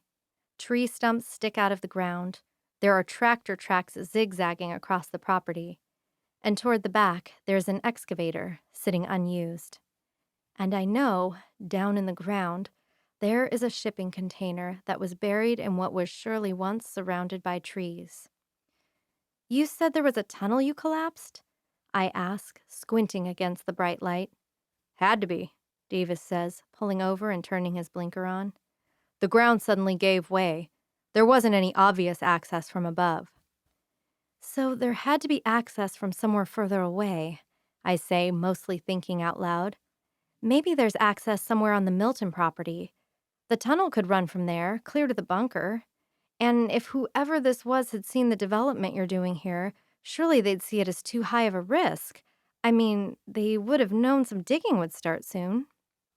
You're right, Davis says, studying the field. It'd be really stupid if they'd realized what was going on here. But unless you're driving by on this road, and it's not a main one, it's 3 streets over from the main strip, you'd never know what was going on. I haven't even put up signs yet. I don't like to get those going until the infrastructure is done. I nod. Let's drive by. I don't know that it's a good idea to go snooping around the property searching for a tunnel, but we can at least take a look. Davis nods and puts the car back into drive. We pull ahead and then turn right onto the next street. These houses are old, ones that are original to the early settlers of the town. We hook a right when we reach the end of the road, and Davis drives slow as we roll past the first and then the second property. We're barely crawling when we pass the fence that divides properties. And then there it is, the Milton parcel. Thick, thick trees dot almost the entire property. Most of these other houses have been somewhat cleared, forming at least some degree of a yard. But this property is still absolutely wild. Soon it changes from evergreens to huge, wide maple trees, which opens our view toward the house. The house is drab and neglected. It's a color that's somewhere between blue and gray, with shutters that were probably once black, but now just look washed out. The porch sags, and I don't know that I would be confident to walk up those stairs. A screen door hangs broken, barely holding on with 2 screws. The shingles on the roof need to be replaced. The gravel driveway is mostly covered in decaying leaves and needles. It's empty. It doesn't look like anyone has been here in years, I observe. There are 2 garbage cans on the side of the house, but they must be empty because they're still standing with the lids on. This looks exactly like a murder house, Davis says, his eyes taking it all in. Hate to say it, but the house fits the man. I told you Brad Milton was a creep. Did he have any family members? I ask.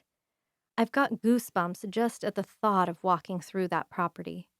Anyone who he would have willed this dump to? Davis shakes his head. I didn't really know the guy. He could have had a wife and 10 kids for all I know.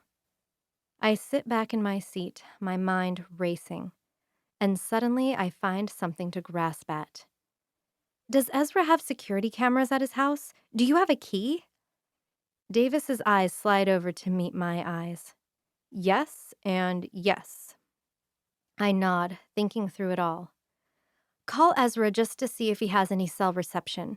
If the security cameras alert him when we go in, we'll have to do this a little different. Davis's brows furrow, but he doesn't question me further. He pulls his cell phone out and hits Ezra's name. Straight to voicemail, he says, ending the call. He's out of range. I nod. Perfect. Head back to your house. As comfortable as your workout clothes are, I'm tired of feeling like the grubby girlfriend who's given up. I need to change, and then we can go to Ezra's house. Davis looks over as he pulls back onto the road and points the car back toward his house. Girlfriend, huh? My eyes slide over to him, and I see a bit of a smile trying to pull on his face. I'm wearing your clothes from head to ankles. What else would people think? He just chuckles once and lays harder on the gas. An hour later, I've showered again because I still didn't feel clean, done my hair for real, put on a little makeup, and am wearing clothes that actually fit and feel like me. I step out of the guest bedroom and make my way through the house. I find Davis in the kitchen, putting lunch together. When he hears me, he turns, and I don't hate it when his eyes run from my head to toes. I need to go to the store later, he says, setting a plate out with some food. I don't have many gluten-free options, but this should get you by until then. I'm really grateful he turns away just then because my face flushes. Thanks. I eat quickly, as does he, without saying anything. 3 minutes later, we're in the car again, pointed toward Ezra's house. It isn't a far drive. The brothers only live 4 minutes apart. Did Ezra build your house? I ask as I see the farmhouse come into view. He did, Davis confirms, and he hated every minute of it. Says it's the ugliest thing he's ever built. I laugh, understanding completely as he pulls into Ezra's driveway. The two homes couldn't be more opposite in looks and style. The houses are completely fitting of the men they belong to. Ezra was always the traditional good guy next door. Davis was always a little aloof and dark. We park at the end of the driveway and I follow Davis up to the front door. He simply enters a code into the keypad, and when it beeps, he opens it. I might personally prefer Davis's house, but I do have to appreciate Ezra's. It's beautiful. It's peaceful and light and airy. I saw some bookcases in the living room when she came here, I say, slipping my shoes off and letting myself inside. It's all familiar now. She showed me most of her visit here, and several after. I've never stepped foot inside personally, but I well know my way around. I'm thinking they'll be there, maybe. Davis doesn't say anything, but follows me inside. We step into the living room, and just where I remember, there are 4 bookshelves, 2 on either side of the giant fireplace. They're mostly for decor. There are really only maybe 4 shelves worth of books. Knickknacks are spread throughout each one, even empty picture frames just waiting for future family pictures or baby photos. How much did Ezra spend on an interior decorator? I ask, a hint of amusement in my voice. Way too much, Davis says, standing in front of one of the bookshelves, his eyes scanning the shelves. I chuckle, even though a pang of sadness hits me. Ezra just wants to move on with his life. He wants a family. He wants a wife. But why did he have to be so desperate for it to be me? Why, after all this time, hasn't he moved on? I push those thoughts away. This isn't my fault. I had my own life to live. Ezra should have moved on with his. Obsession is the downfall of a lot of people.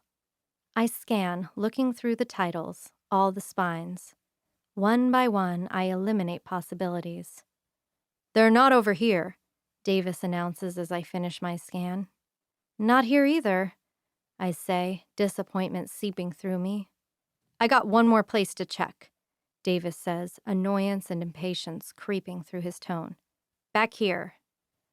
I follow him down the hall, past the office, past the laundry room, back into the master bedroom.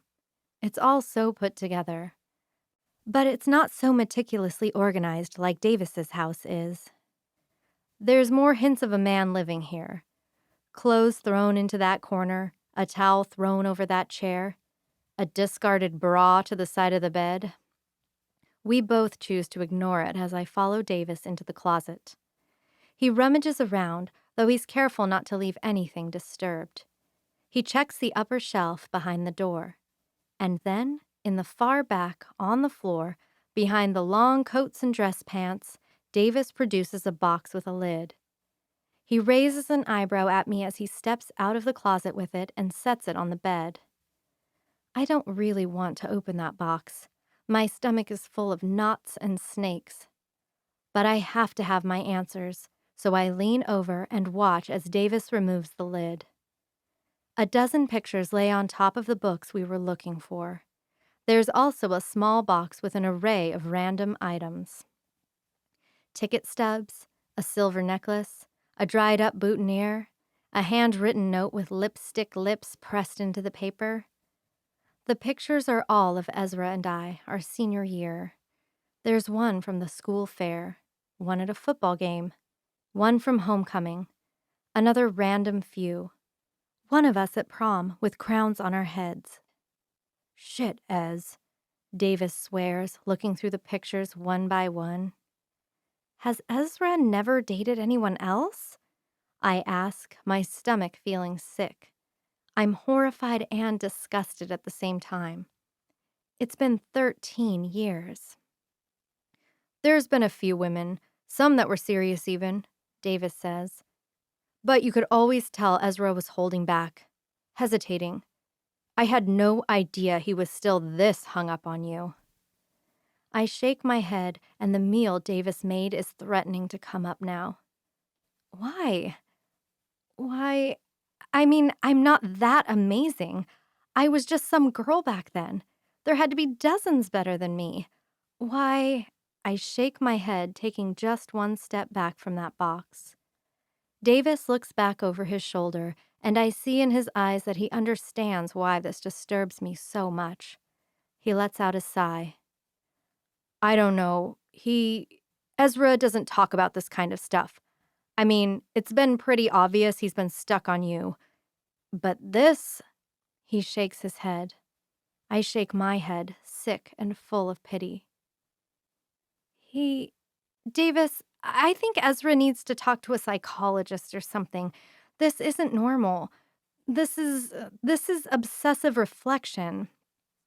People can't be happy when they're stuck living in the past. Yeah, well, after we tell him the woman who isn't you made him think all his hopes and dreams came true and he was lied to, he's going to need more than just a little bit of therapy, Davis says as he lays the pictures to the side and pulls out the 4 books. They're yearbooks, all 4 years' worth, from Snohomish High School.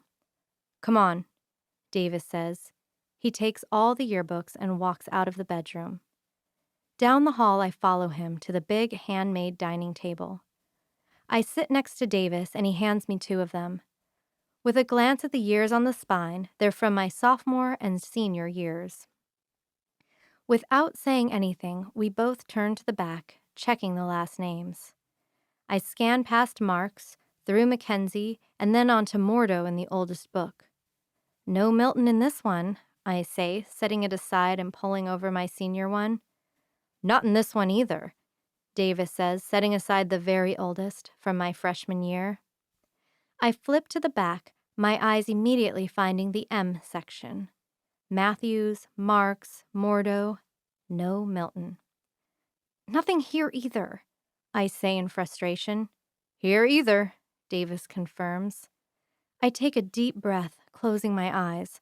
I rack my brain, combing through every detail, all the information we know. The article said he had to take care of family matters, I say. We assume he had family here in Snohomish, but that doesn't necessarily mean they had his same last name.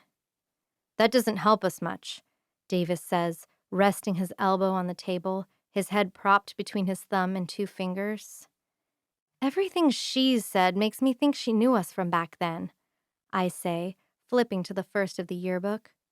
She looks about my same age, so if she lived here in town, which seems logical since the bunker she locked me in was here, she had to have gone to our high school. Davis only raises an eyebrow and drags my junior yearbook back toward him. He, too, goes to the beginning and starts looking through it, seeing if anything jumps out. This is so weird. I haven't looked at my yearbook since my senior year of college. I'd been a little drunk and my roommates were laughing and telling stories about their exes. So I dragged mine out and shown them pictures of Ezra. I'm not even sure where my yearbooks are. I probably got rid of them along the way between the 4 moves I've done as an adult. Page after page, I see the faces of familiar teachers, many of whom I've forgotten. There are students I was once friends with and haven't thought about in years. A few that I'm friends with on social media. None that I've stayed close with. It wasn't a big school. It was bound to happen. Finally, I get to the senior section and start flipping through all the pages. Carefully, I study the face of each female, asking who could pull off something like this. Did you know her? Davis asks when I've just finished looking through the B's. I lean over and look at the picture he points to. It's a girl with long, dark hair. Her brows are thick, her chin weak. She's a little wild-looking, maybe a little bit tomboyish, but could have been pretty with the right grooming. Charity, I say, the name coming back quicker than I expect. Charity... I can't remember the last name, but my eyes shift to the side to the list of names. Charity Cooper. Davis looks up at me. I remember her now, he says. I can tell he's not really seeing me. His mind is rolling through memories, trying to pick out the right ones. Nothing that screams stalker, but I do remember her running into Ezra over the years, frequently. Always a little overly friendly, very smiley, very flirtatious. My eyes shift back to the senior yearbook and I find her on the next page. In this one, her eyebrows have been plucked and her hair more brushed, but there's still that slightly untamed look to her. Yeah, I say, my brows furrowing. I do remember her, though not well. She was kind of a loner. Either she didn't know how to be a part of the crowd, or she liked it that way. But I do remember catching her looking at Ezra more than a few times. But every girl stared at Ezra. My eyes slide over to meet Davis's. It's not a lot to go on, he says, raising his eyebrows. But it's a start, I say, my heart rate increasing. Just then, Davis's phone rings. He pulls it out of his pocket and looks at the screen. This is him. My heart is instantly in my throat. Davis answers it and puts it on speakerphone. I looked up that property you asked about, the man says once the pleasantries are over with. You're right, it looks like Brad Milton passed away almost 6 years ago. The property was deeded to his next of kin. Looks like 2 nieces he took care of. What are their names? Davis asks, pulling a pen out of his pocket. He holds it poised right over the yearbook. Is there any contact information? Names are Faith and Charity Cooper, he says. My heart drops into my stomach as Davis's eyes rise up to meet mine. There's only a P.O. box listed for Charity, the man continues. Out of where? Davis probes. Bellevue, comes the answer, causing all the blood in my body to disappear. But the contact for the sister, Faith, is the property address. I drove by it today, Davis says, rubbing his hand over his forehead as if he's got a headache. No one has been by there in years, Tom. When you said the address, I thought it was familiar, the man answers. So I did a little digging myself. The property tax payments have been made from that P.O. box for years, but I remembered that other name, Faith. She would have been about your age. Once again, I meet Davis's eyes, his brows furrowing together. Don't you remember what happened? Tom asks. She went to prison when she was 19 for arson and attempted murder. Claimed with her very last breath she didn't do it, but she's still there, serving out 7 more years. My brain is racing 1,000,000 miles per second, trying to place all this information together. I pull my freshman yearbook toward me, flipping to the back.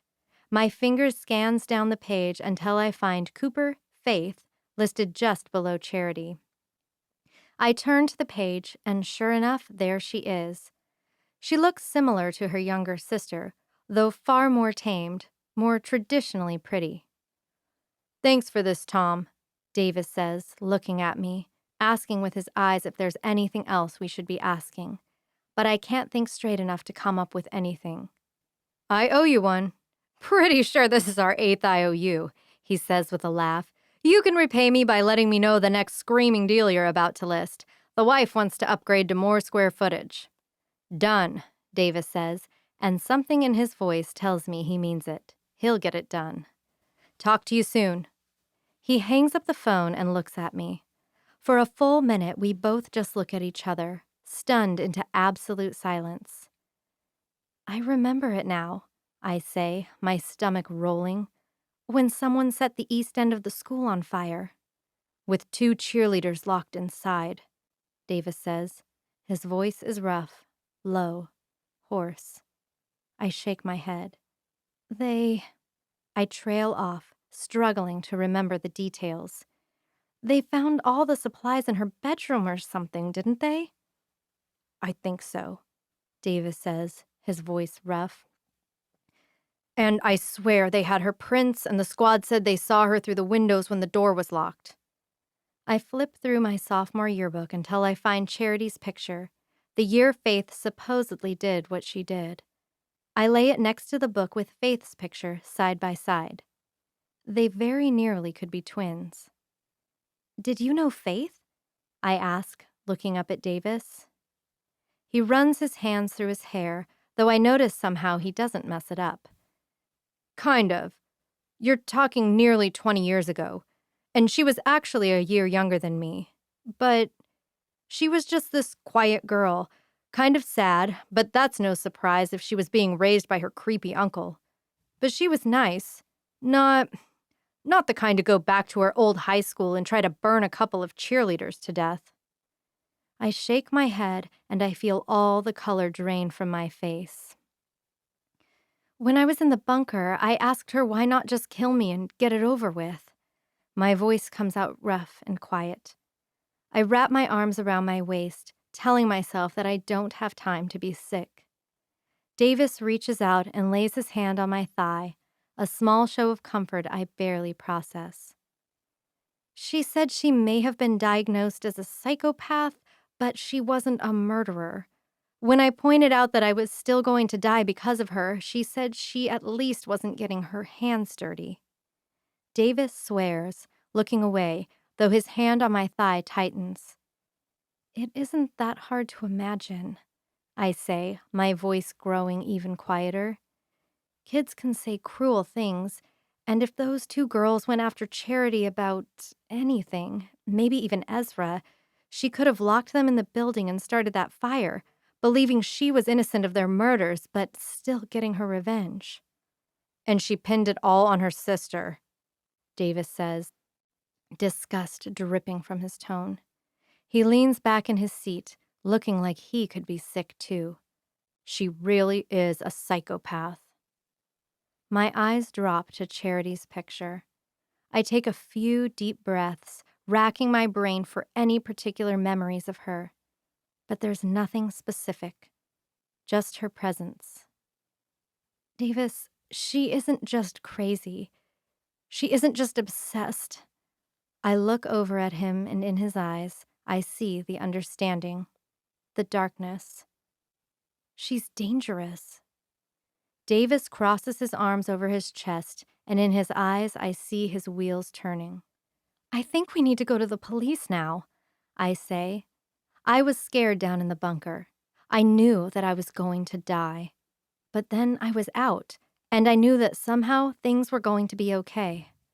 But now I am scared again, because this woman is capable of murder, and she doesn't even feel responsible.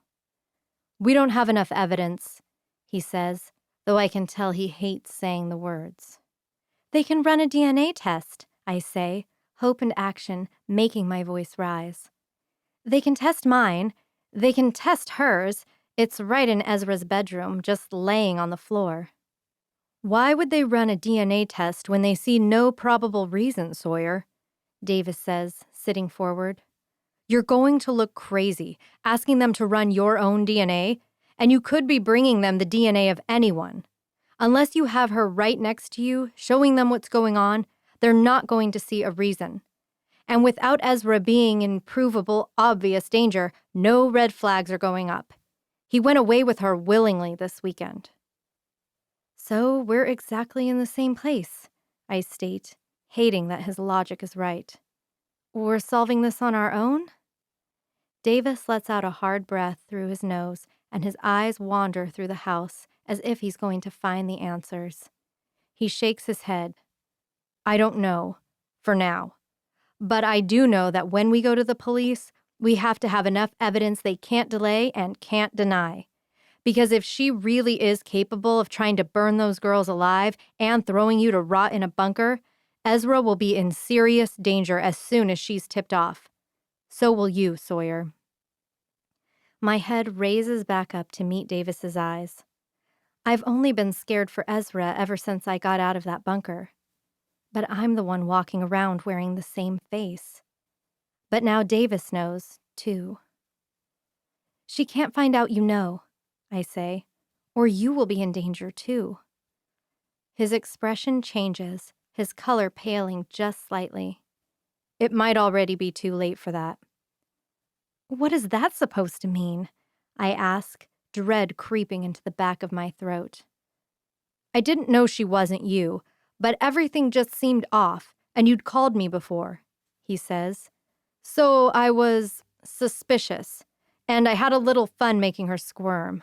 I wasn't exactly nice. And when she ate the gluten, I called her out on it, let her know I thought something was wrong when Ezra's back was turned. Shit, I breathe. I shake my head. There are now targets on all three of us. Whatever we're going to do now, we need to move fast, I say, my eyes sliding back to Davis. He nods, sitting forward and grabbing his phone. I've got an idea. Chapter 19. While Ezra is finishing scaling the fish, I tell him I'm going to grab a jacket. With a contented smile on my face, I walk back to the tent. It's been another perfect day. We spent most of the day hiking to this waterfall and swam naked in the pool down below it. We didn't stay in for too long. It was freezing, but it had been the perfect way to spend a day. For the last hour, we've been fishing in the river. I caught 2, Ezra caught 1, and now he's getting them ready for our dinner. I unzip the tent and step inside, zipping it closed behind me. I rummage through my duffel, reaching for the toiletry bag on the side. At the very bottom, I grab the pin, being careful not to prick myself. I don't even have to look through Ezra's bag. He left the strip of condoms lying on the ground next to the air mattress. Contentedly, I hum to myself as I carefully set to poking tiny holes into each and every single one. I'm very regular. Like clockwork, 5 days out of the month, it's your textbook period. Several ovulation tests have proven me very fertile, even though I'm now 31. With any luck and according to my monthly cycle, I could be pregnant in the next few days. I just need Ezra available all day long at any time to give us as many opportunities as possible. I need him well-rested and relaxed. I need him available. So there will be no working for him for the next 4 days. We won't be returning home to Snohomish until sometime on Wednesday. I have a plan. We'll find an ultra-flat tire Monday morning when there are no other campers around to help us out, and we're in a rural enough camp area there is no camp host to help us out. But by Wednesday, someone will be around who can give us a ride, or we'll have a pump, and we'll make it home eventually. It won't hurt a thing if we're stuck here all week. It just gives us even more of a chance to conceive, not to mention the time together. The job complete, I return the condoms to their place and hide the pin once more in my bag. I imagine our child together. I imagine how happy Ezra will be when I tell him we're starting a family. He'll be the best father. I grab my sweater and pull it over my head. I exit the tent and walk back down to the picnic table. Ezra is building the fire up, the fish already on a spit over the flames to cook. I set to preparing the rest of the food. The only chink in my plan is Davis. He knows something is wrong. That much he's made obvious. There's no way he could ever know exactly what's going on.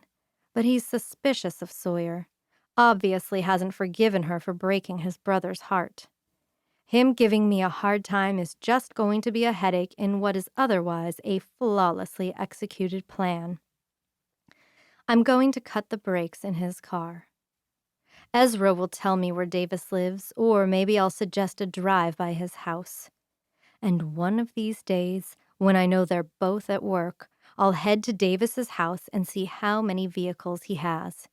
He seems like the type that would have many, for every different type of outing. I'll cut them all just to be safe. I know how to do it so that it looks like a legitimate mechanical failure. If he doesn't die in the crash, Ezra and I will visit him in the hospital.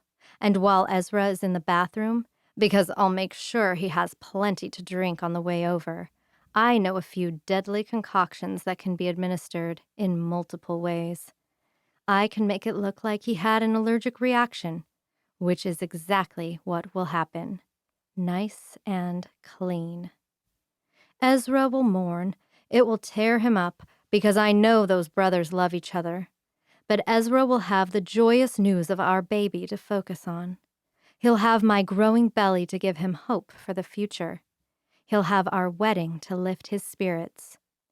And then we can be a happy family who talks fondly about Uncle Davis before he died so tragically. I feel better already, knowing that soon all of my loose ends will be tied up. "How's the food coming along?" Ezra asks, looking up at me with a smile. I finish chopping the potatoes, dumping them into the Dutch oven, and walk it over to the fire pit. I lean in, pressing my lips to Ezra's, happier than I've ever felt.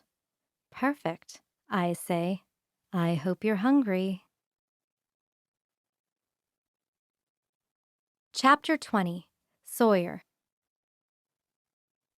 "Visitation has to be scheduled 24 hours ahead of time," the woman says, and she's none too friendly or polite. "Then can we schedule a visit for tomorrow at 5 o'clock? Davis asks, annoyance rolling off of him as he looks at his watch. "Visiting hours end at 4, she says, her tone telling me she's losing patience with him, even though this is her job. "The earliest spot I have available is Monday at 2 o'clock. Davis swears under his breath, his eyes sliding over to me. Ezra and Charity are supposed to be back Monday morning. I'd really like to get our answers before they get back. "You're sure that's the earliest you can get us in?" Davis asks, his eyes locked on mine. "Even if there's a few Benjamin bonuses in it for you?" "Sir, trying to bribe an employee of a state prison is a crime," she says, the patience disappearing from her voice. "Monday at 2 it is," he says, letting out a frustrated breath. He gives the woman our names to put on the visitation list, and she gives us a list of instructions. No open-toed shoes, no revealing clothing, no cell phones. "Thank you so much for your help." The way Davis says it sounds genuine, but I know the condescension in his meaning. He hangs up. "Come on," he says as he stands and gathers up the yearbooks. "Let's go back to my place and see what we can dig up on Charity Cooper." We put everything back in place, though Ezra is going to know we were here if he checks his cameras. This whole thing could be over if they alert his phone as soon as he gets back into service. He could see me on those cameras, but no Sawyer James was with him all weekend. Fingers crossed it doesn't happen that way. I don't know the exact plan, how this needs to unfold, but we have to be careful and we have to control it.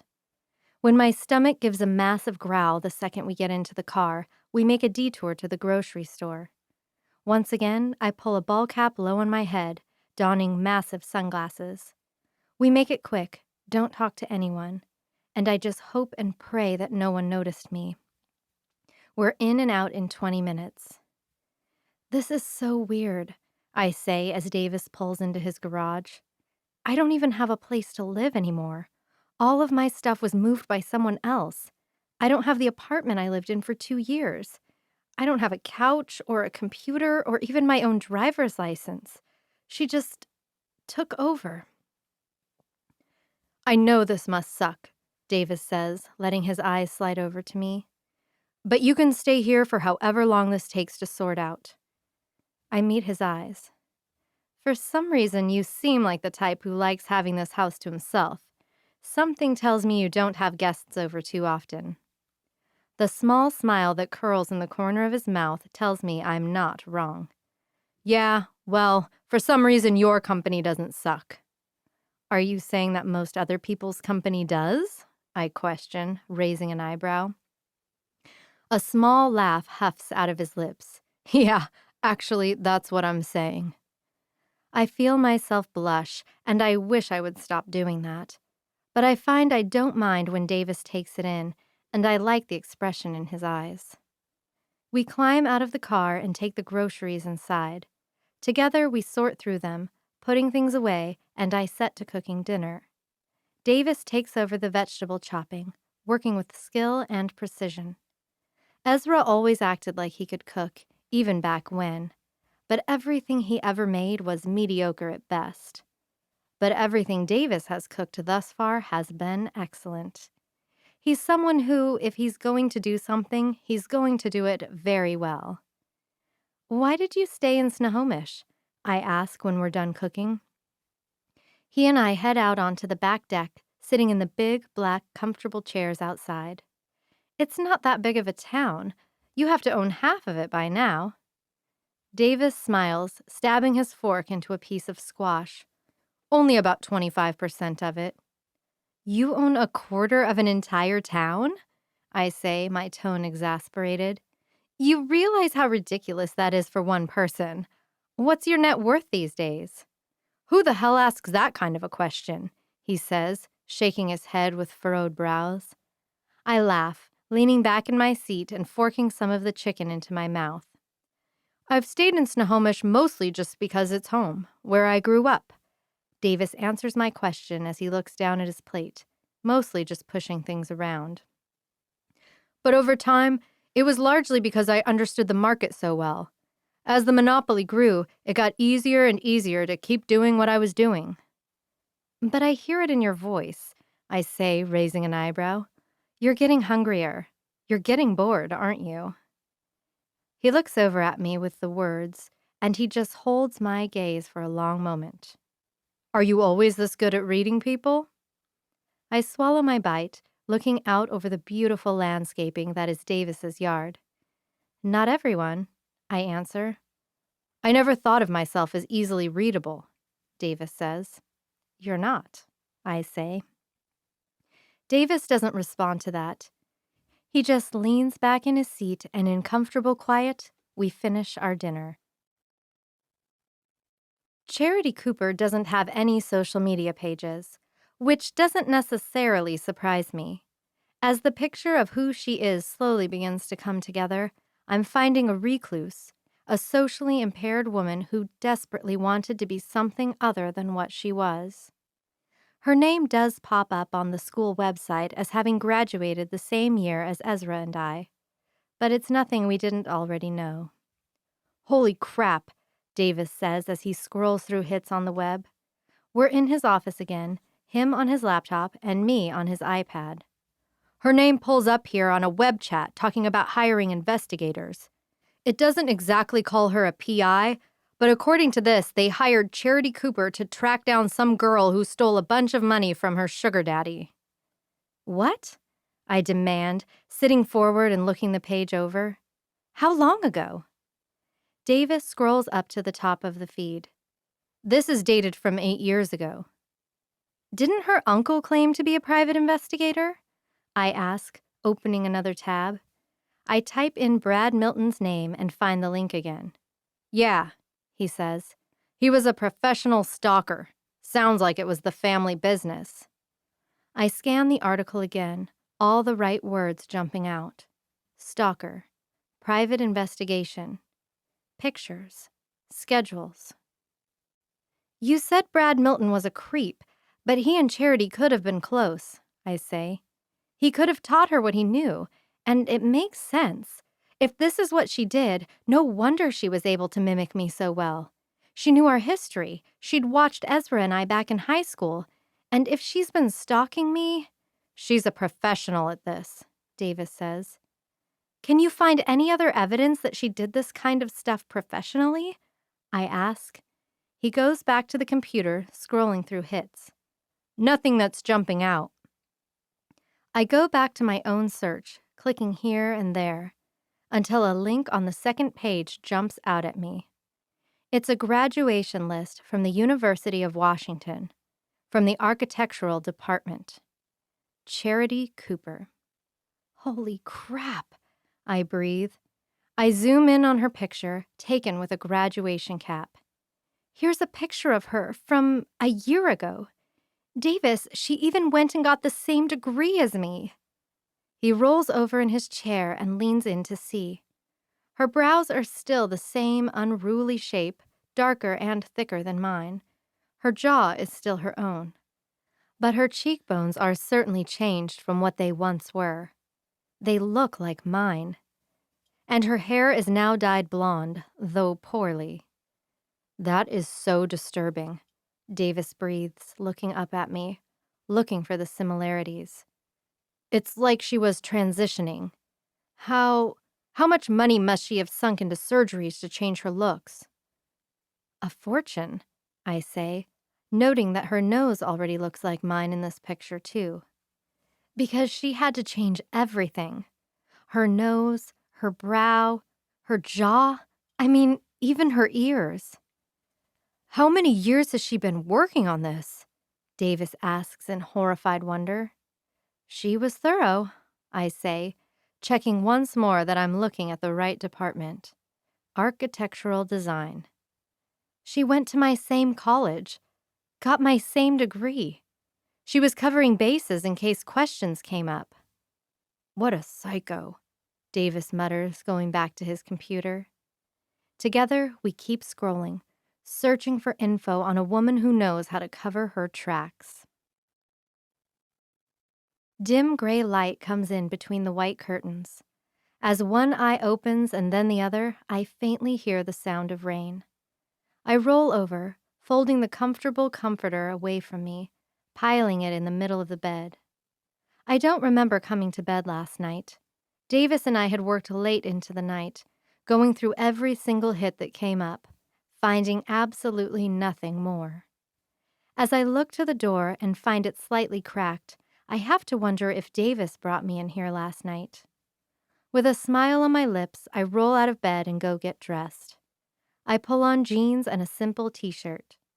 Considering the rain, I pull my hair up into a big bun at the crown of my head. Stepping out into the hall, I listen to a quiet house. Silently, I tiptoe down the hall, finding Davis's door cracked open. I peek inside. He's lying on his bed, sound asleep. Smiling, I head back down the hall to the kitchen. Trying to be as quiet as possible, I begin making breakfast. I can't decide between bacon and yogurt and granola and eggs and orange juice, so I just make it all. I hum to myself as I cook the bacon, frying the eggs. I really do love Davis's house. It's strange how comfortable I feel here, considering this isn't my space. I know I won't be staying, and the circumstances that led me to being here are so extreme. But I love it here. I think about how I would draft a similar house, what I would change. It's not much. That smells amazing, Davis says from behind me. I turn to watch him shuffling down the hall. He wears a pair of navy blue sweatpants and a white t-shirt. He runs a hand through his hair, which is wild and sticking up on the left side. I smile and know I'm getting a rare glimpse into his after-hours life, where he's not completely put together. I hope you're hungry, I say, flipping another egg. He shuffles through the kitchen, and everything in me flutters and sparks when he puts a hand on my lower back as he steps around me and reaches for the cupboard with the plates. Sawyer? He asks, and I realize with a start that he asked me something. Sorry, what'd you say? I try to recover. Every bit of my brain is still on that spot on my back where his hand was just a moment ago. I asked if you slept okay, but considering the zoned-out look on your face, I'm going to guess no, he says with a little smile as he picks up a few pieces of bacon and one of the fried eggs. Sorry, I say, shaking my head. I actually slept great, thanks. The way he studies me a little longer than necessary, the evaluation in his eyes confirms that he was indeed the mode of transportation in how I ended up in the bed last night. So I was thinking, I say, moving on. It seems pretty obvious that no one is living at the Milton property, but there has to be some kind of access to the tunnel that goes to the bunker. Maybe we can go check it out, see if there is anything to discover at the house? Davis looks up at me from where he stands, leaned against the counter, his plate at the ready. You sure that's a good idea? I mean, it's got to be pretty traumatic going back to the place you thought you were going to die. I scoop the last egg out of the pan and set it on the plate. I mean, I'm not overly anxious to go back into the bunker, but I'm not going to let her get away with this. If there's anything that will help us pin this all down and get rid of her, I'll do it. Davis finishes chewing his bacon, studying me. Well, let's go then, he says with a smile. 20 minutes later, we're packed up in his truck, the back loaded with possible supplies, a shovel, flashlights, rope, a machete, and I didn't miss the gun Davis holsters around his waist. I'd worry about that part, but considering this is Davis, I know he has to have a concealed permit. If he owns it, he knows how to use it well. It's just who Davis is. Across town we drive. We turn down the street and slowly we roll by the Milton house. Still looks empty, I say. There are no lights on, and everything looks exactly the same as it did yesterday. I'm going to loop around again, just to be sure, Davis says, eyeing the property. He pulls forward and at the end of the street hooks a right. We drive past his development, empty and abandoned. Everything is stalled, at a complete halt while Davis deals with the drama I've brought into his life. He hooks right again, and then right once more till we're on the correct street. Slowly we creep past, me watching the property, Davis checking the other side of the road to be sure no one is watching. There are 2 houses on the other side of the road, but they're spread far apart, and the Milton property sits just between them, well out of view. We're clear, Davis says. Still empty, I confirm.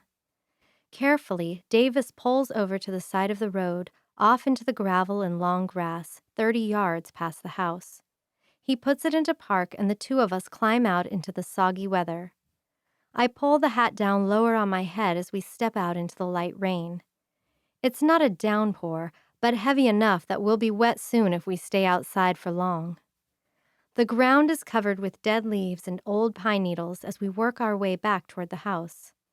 But when we step into the driveway, I see faint hints of tire tracks, just a few leaves fallen over the tops of them.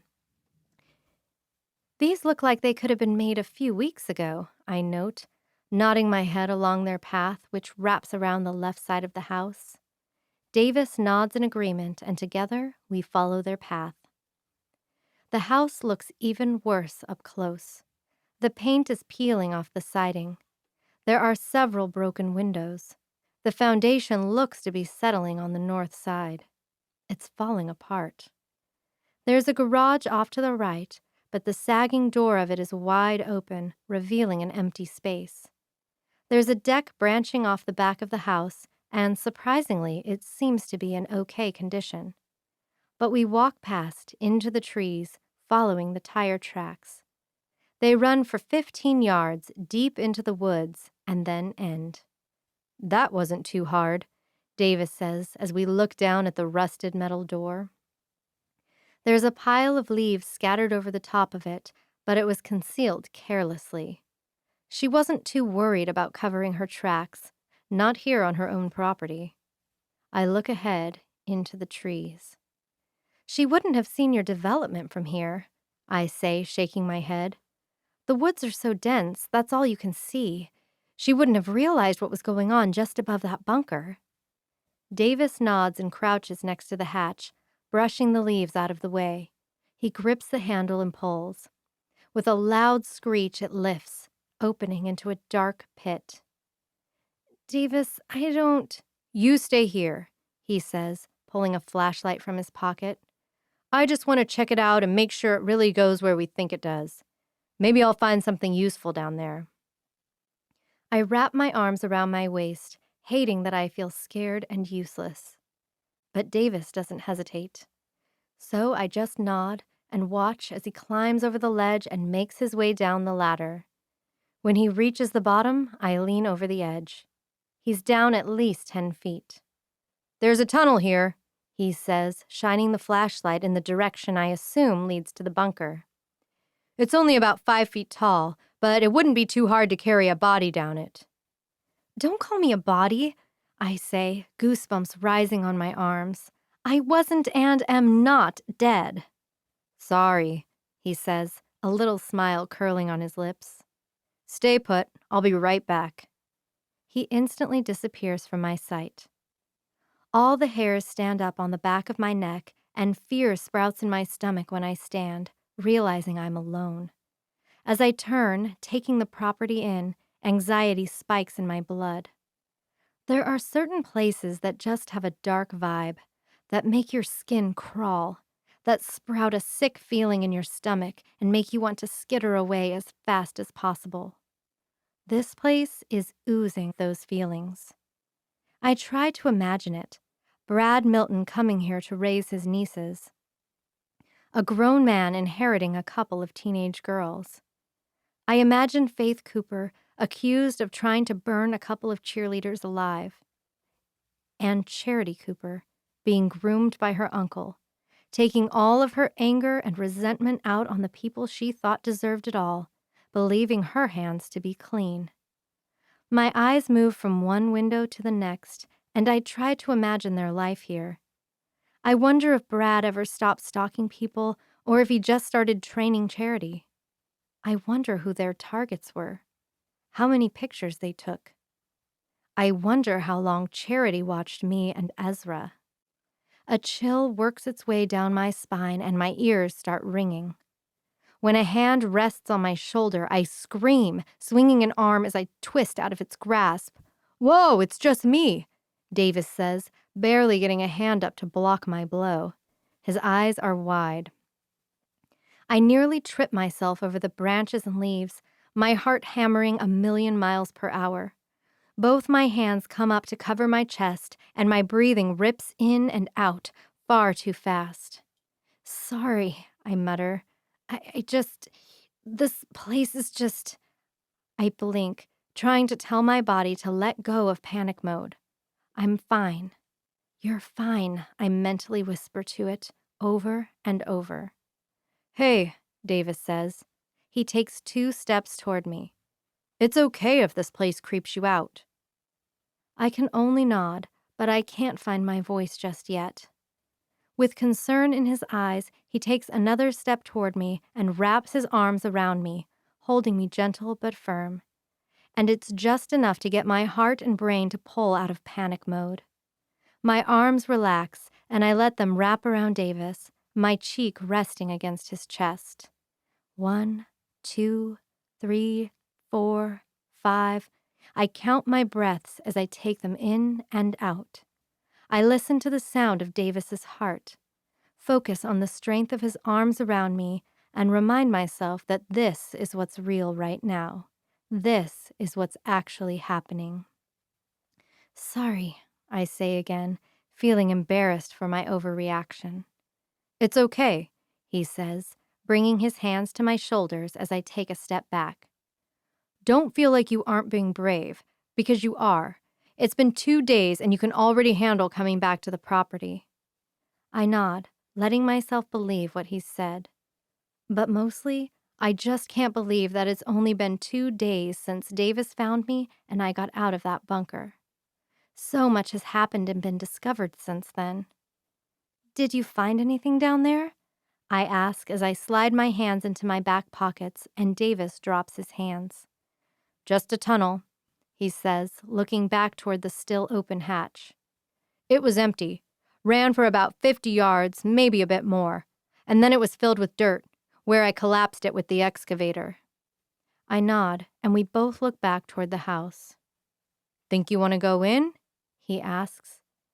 "That's if we can find a way in," I say. I can't imagine she hasn't locked it down tight. Davis reaches into his back pocket and pulls out a black case. "Locks won't be a problem." I nod, and we cross the yard toward the back deck. The steps don't bow under our weight, and the decking doesn't even groan. We check the handle just in case. It's locked, of course. Davis opens that case to reveal lock-picking tools. "You make breaking and entering a hobby?" I ask. He picks and wiggles, looking like he's done this 1,000,000 times before. "Well, when tenants lose keys and you've got all the spares at the office across town, this is the quickest option." And just like that, the lock pops and he pushes the door open.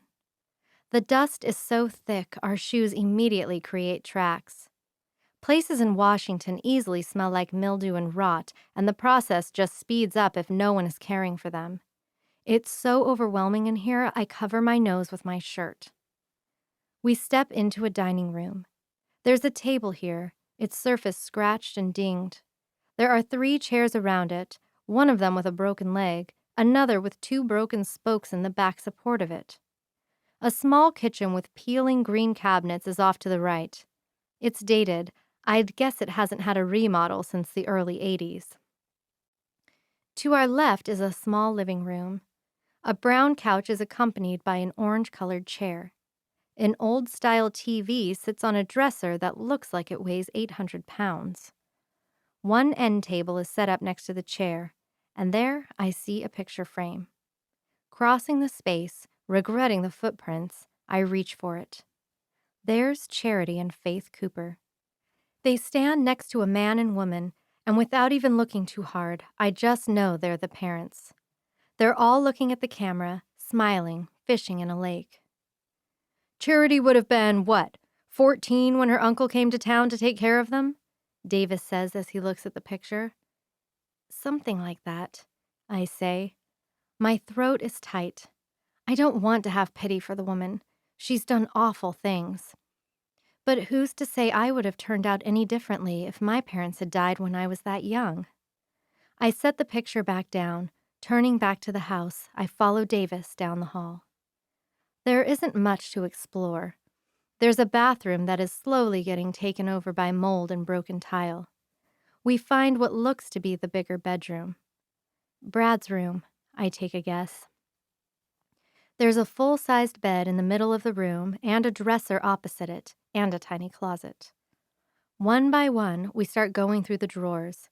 They're still filled with clothes, all of them worn out or stained or torn.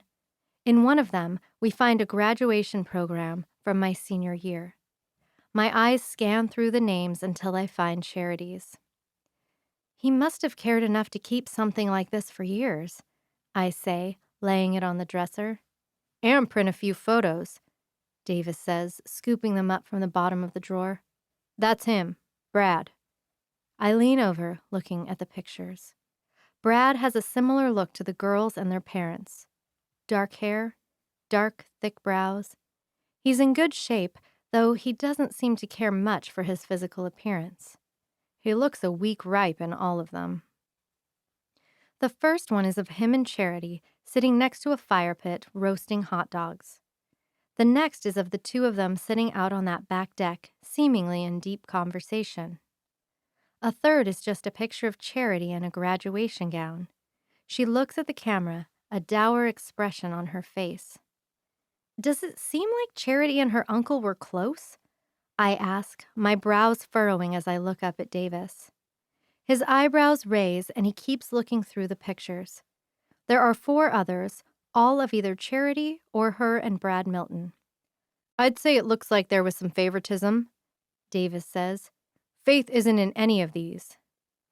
But she would have lived with Brad for a couple of years before she went to jail, right? Davis nods, putting the pictures and the graduation announcement back and closing the drawer. We move over to the closet and pull it open. Instead of room to hang clothes, there are shelves, 5 of them. There in the center is an old camera with one of the most intense zoom lenses I've ever seen. There's a bag with old-style film. The rest of the shelves are stuffed full of file boxes. Doesn't look like Uncle Brad gave up on his job after the arrest, Davis says. He grabs one of the file boxes and pulls it out, setting it on the bed. He pulls the lid off. The whole thing is full of files, all stuffed to the brim, but they at least seem organized. I grab a file from the middle. Janet Edom. There are dozens of pages of handwritten notes inside with dates and times. The majority date back to 1999. No wonder they thought he was a stalker, Davis says, grabbing the pile of pictures. There is a woman in them with rich, long red hair. In one picture, she's walking down the sidewalk, holding a cup of coffee. In another, she's walking into a house. In another, we see a zoomed-in view from a window, the silhouette of her taking a shower. There are another dozen of her sleeping, some of them taken from inside the room. This just keeps getting creepier and creepier, I say, closing the file and placing it back with the others.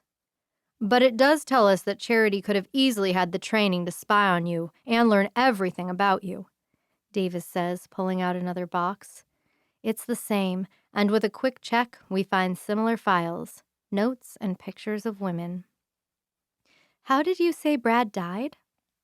I ask as we check under the bed to make sure there isn't anything else to be found in this room. I want to say it was a heart attack or something, Davis answers. So, a natural cause, rest his creepy soul, I say as I brush the dust off my knees. Nothing Charity could have faked or caused? Davis lets out a breath, shaking his head. I kind of assumed it was natural, but after seeing the Cooper Milton freak show, who the hell knows? We step back into the hall and open the last door. It's a bedroom, smaller than the last. There's a bunk bed pushed against the far wall. Faded yellow comforters cover the mattresses, accompanied by matching pillows. There's something clinical about this room. It takes me a moment to realize it feels that way because there are no pictures on the walls. No posters, no anything. Nothing personal. Nothing that says teenage girls ever lived here. The closet reveals only a few outdated coats and 2 pairs of boots. There's a dresser with a mirror. There's a handwritten note tucked between the glass and the wood. You have to be better. The writing is masculine. At first, I don't understand what that means, but as we look through the dresser and find absolutely nothing in it, it dawns on me. You have to be better, I say, letting the words roll. I turn, taking in the emptied room. My eyes go back to the hall, to Brad's door that's still open. The cameras, the files, the personal pictures. I think that was written by Brad, I say, my eyes going back to the note, saying that Charity had to be better than Brad. I look up to meet Davis's eyes. There's nothing to find here.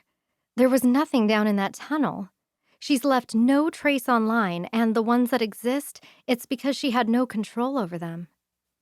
He was teaching her how not to make the mistakes he made, Davis says. I nod, and then I shake my head as a sickening realization hits me. We're not going to find anything here. She will have been careful after all the years of planning this. She won't have left anything behind. And besides, she probably hasn't lived here in years. Then where does that leave us? Davis says, desperation showing in his voice. I shake my head, stalling a few moments to think. I think we have to warn Ezra when he gets home tomorrow, I say. And then we're finally going to get the police involved. Chapter 21. I'm pretty sure you're trying to kill me this weekend, Sawyer. Ezra gasps for air as he flops back on the mattress. If it were light, I'd see his flushed red chest. I'd see his wild hair, styled by my greedy hands. I might even see him pulling the compromised condom off. I giggle in the dark, laying my hand on his chest. Are you complaining? His hand covers mine and he chuckles. I am exhausted and spent after doing that 4 times today, he says, and I can hear the smile on his face. But I'm not complaining. There's just so much lost time to make up for, I tease him. I'm not wasting any more of it. He makes a noise of pleased affirmation, stroking his fingertips up and down my arm. It takes everything I have in me not to flinch away. I don't know if this was something he did to Sawyer all those years ago. It must have been, but I can't be sure. So for now, I have to endure what feels like tickling. I'll be right back, I whisper as I pull my clothes back on. I have to pee. You want me to come with? He asks. It's way dark out there. No, I do not want you to come with while I go pee in the woods, I say laughing. I'll just be a few minutes. He makes another noise, and I can already hear the tiredness in his tone. He'll probably be asleep before I even get back. Pulling my boots on, I step out of the tent and zip it closed behind me. I aim across camp and step behind the truck, squatting in the dim moonlight. When I'm finished, I walk up to the truck to the back tire on the passenger side. I unscrew the cap. I pull the screwdriver from inside my boot and twist out the needle inside the valve system. Immediately, I feel the soft rush of air as it leaves the tire. Now, I just need to make sure I wake up before Ezra and put everything back together in the morning. The camp area got pretty quiet this afternoon. Everyone was headed back into town, back to work. There will be no one to help us in the morning. We should be stuck for another couple of days. Another couple of days alone, giving it our very best to pick a winning swimmer. I tuck the screwdriver back into my boot and head back to the tent. I was right. Ezra is out cold when I step inside, drifting off in a satisfied haze. I smile to myself as I look at him through the dim moonlight. He looks so sweet when he's sleeping. The plan was to leave early so Ezra could get back and get some work done today, so I wake before the sun. The tire is entirely flat, and I put it all back together, no one the wiser. I'm almost done making breakfast when Ezra wakes up. "How'd you sleep?" he asks as he presses a kiss to my temple on his way into the trees to relieve himself. "Probably not quite as good as you," I tease him, smiling knowingly. I put plates out and start dishing up. "Hey, you're the one who couldn't keep their hands to themselves," he chuckles.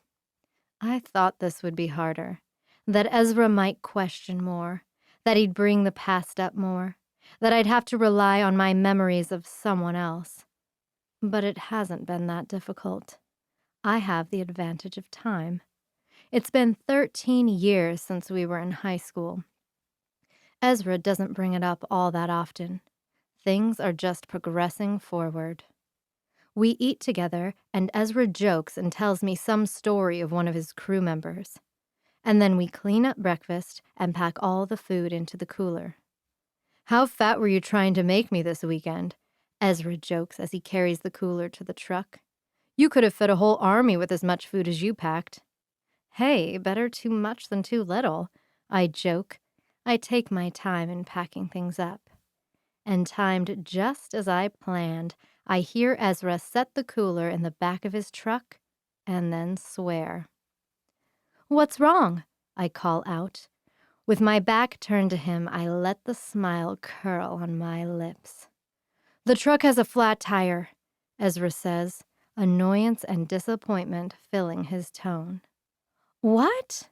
I say in disbelief as I turn and walk to his side. He's crouched down, examining the tire. "Did we catch a nail or something?"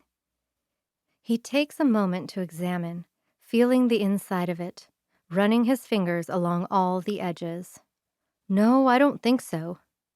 I let a little panic and concern seep into my voice. "Ez, you've got to be to work today. There's—" I make a show of looking around.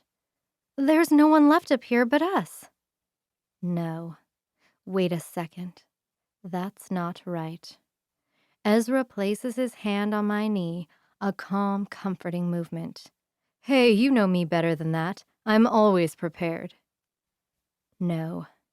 No. No. My stomach sinks. Ezra stands and goes to the toolbox mounted across the bed of his truck. He unlocks a compartment and hoists out something black and heavy. It's an emergency roadside kit. The kind that's a big battery and has jumper cables. The kind that has a little air compressor built in. "Oh, that's lucky," I say dumbly, my mind scrambling to sort through this. I plan things. Things go according to those plans. I don't like it when my plans change. "You want to go deflate the air mattress while I fill this up?" he asks as he hooks the air pump onto the tire and flips it on, filling the air with noise. Shit. Shit. There's nothing I can say, No excuse I can give for staying now. I can only head back to the tent and begin packing everything up. As we take the tent down together, when it's been emptied, my mind is racing as I try to come up with any way to keep us here. I can't slash a tire or we really will be stuck up here, and that will be too obvious. I can't fake an injury. The logical fix to that would be to rush back into town for medical help. I can't injure Ezra, because I would never do that, and again, that would logically take us to a hospital. I can't think of a way out of this. So, 20 minutes later, we're all packed up and slowly we head down the rough dirt road back towards Snohomish. Chapter 22. Sawyer. We set our alarms for early Monday morning. 6 a.m. and the alarm clock starts screaming. Through the house, I hear Davis's phone go off too. We both get up and I hear him getting ready as I dress and brush my hair. At 6:30, we climb into the truck and back out of the garage. Davis points us in the direction of Ezra's house. Just a few minutes pass and we pull down the driveway. Davis backs us along the side of the shop where we're out of view from the driveway and the front door or garage, but we can still see everything. "I'll keep watch for a while if you want to go back to sleep," Davis says as he looks around. No evidence that Ezra has returned yet. I shake my head. I'm fine. He doesn't say anything in response, and together we keep watch for Ezra's return. We don't know how far they went to camp, but considering everything we now know about Charity, I'm going to assume it was somewhere fairly far and definitely remote. Depending on how early they left this morning, we could be here for a few hours. "Aren't you worried about all this time you're missing from work?" I ask. "I mean, I know it's only been a few days, but I have a feeling there are no real days off when you own a quarter of the town." Davis smiles. "You're right," he says. "There is no such thing as a day off. But I have an entire office of employees. I have 2 assistants, 2 property managers, a finance lady, a maintenance guy, and an intern." "Are you trying to show off?" I ask. "Doesn't hurt to know exactly who you're dealing with." I can see why Davis has a reputation. He has a lot of power and he knows how to flex it. I can see why some people really don't like him and wouldn't trust him. But I appreciate his honesty. I admire the way he just knows who he is. "So you planning to try to get your old job back when we sort this all out?" Davis asks. I look out the window, my eyes fixing on one random tree. I shake my head. I have no idea how I'm going to piece my life back together, honestly. Together we watch, waiting for Ezra to return home. Chapter 23. Ezra drops me off at my rented house and helps me carry everything inside. "You sure you don't need to shower all that camp smoke off with me?"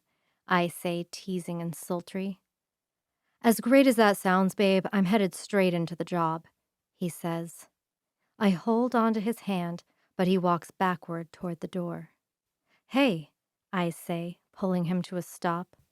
I rock up on my tiptoes and wrap my arms around his neck. "This was the perfect weekend. Thanks for going with me." "It really was great," Ezra says, smiling as he kisses me. He grips my shirt hungrily, and I take one step back, aiming for the bedroom, but he pulls out with a laugh. "I really do have to get going, Sawyer. I've got so much work to catch up on." "Oh, fine," I say with a pout, sticking my lower lip out. "I'll see you later," he says with a smile and steps out the door. When he's gone, I aim for the shower. Our days are ticking. My most fertile day was yesterday, but I'd really like to get in 2 more chances at it today. So I wash up. I do my hair in soft waves. I perfect my makeup in the mirror, smiling back at myself with Sawyer's face. I don a cute salmon-colored dress. I head to the grocery store and get all the fixings for Ezra's favorite lunch. I head home and put it all together, and at 12:30, I get in Sawyer's car and aim for Ezra's job site. It's across town, back behind the main strip of commercial buildings. He's been working on 5 different homes, all of them at different stages, but this one is at the earliest stage. When I pull up, it's full steam ahead. There have to be 4 different crews here, all trying to get stuff done, all stuffed onto a half-acre lot. There are people everywhere. I take the only spot available to park in, scanning the crowd for Ezra. I find him standing only 20 feet away, looking over the plans for this new house, talking to one of the crew members. I'm close enough I can hear all the details of this bathroom plumbing that's going to be an issue, and how the roof pitch is going to have to be adjusted if the owner really wants to add in that loft into the attic. "Hey, boss, can I talk to you for a minute?" One of the younger crew members walks up to Ezra. From his expression, he looks nervous. "Yeah, what's up, Daniel?" Ezra asks, dismissing the first worker. I pause in the car, holding the basket in my lap. "So, I don't want to stir drama and put my nose in business where it doesn't belong," he says, not even looking Ezra in the eye. "But I know that you and Sawyer just got back together and you've been real happy about it." "Just say what you've got to say, Daniel," Ezra says, and I appreciate the exasperation in his tone. He's as sick of this towny drama as I am. "'Kay, well, you know I live not too far from you and that I like to ride my motorcycle on the weekends," Daniel continues. "But I saw—" He hesitates again, looking around to make sure none of the other crew members are listening to this juicy news he's about to tell the boss. "I saw Sawyer coming in and out of your brother's house all weekend. She was spending nights there, too." Cold, hard dread drops into the pit of my stomach. It hits with an explosion that sends all my limbs numb. "Nah, not possible," Ezra says with a confident shake of his head. "Sawyer was with me all weekend. We went camping over 2 hours away. Just 'cause my brother's dating some blonde doesn't mean it's Sawyer." Daniel opens and closes his mouth, a confused expression crossing his face. "But she looks just like Sawyer." "Not all blondes look the same, Daniel," Ezra says with a smile. He reaches over and smacks Daniel's arm before he takes 2 steps forward. But he stops then when he looks up, and there is Davis. "Hey," Ezra says with a smile, "speak of the devil." "Ez, I need to talk to you," Davis says, and his expression is dark and hard. "It's going to have to wait till tonight," Ezra says, taking another step forward. "I am slammed today. Hey, are you seeing someone?" Davis hesitates, and I can see the gears turning in his head. "Yeah," he answers after too long of a pause. "I am." "About time," Ezra says, his tone light and teasing. "Ezra, seriously, I need to talk to you," Davis says, following after his brother. "This is important." "Look, I'm sorry," Ezra says, not stopping. "But like I said, today is crazy. It's going to have to wait until I get done with work today." He walks off and Davis stops there, looking after his brother. He stands there for a moment, and I can practically feel the debate going on in his head. But finally, with a deep breath, he turns and walks back to the black truck. The passenger seat is empty. I curse over and over as I slide down in my seat and watch him pull away from the curb and down the road. Sawyer has somehow gotten out of the bunker, and everything in me knows that Davis had something to do with it. Was there something I missed? Were they previously connected? Why did Sawyer really call Davis before I took her? And how the hell did he ever find her? When I'm sure he's far enough he can't see me, I sit back up, catching sight of his truck before it turns right down another road. I straighten, making sure no one saw me, and pull out onto the road.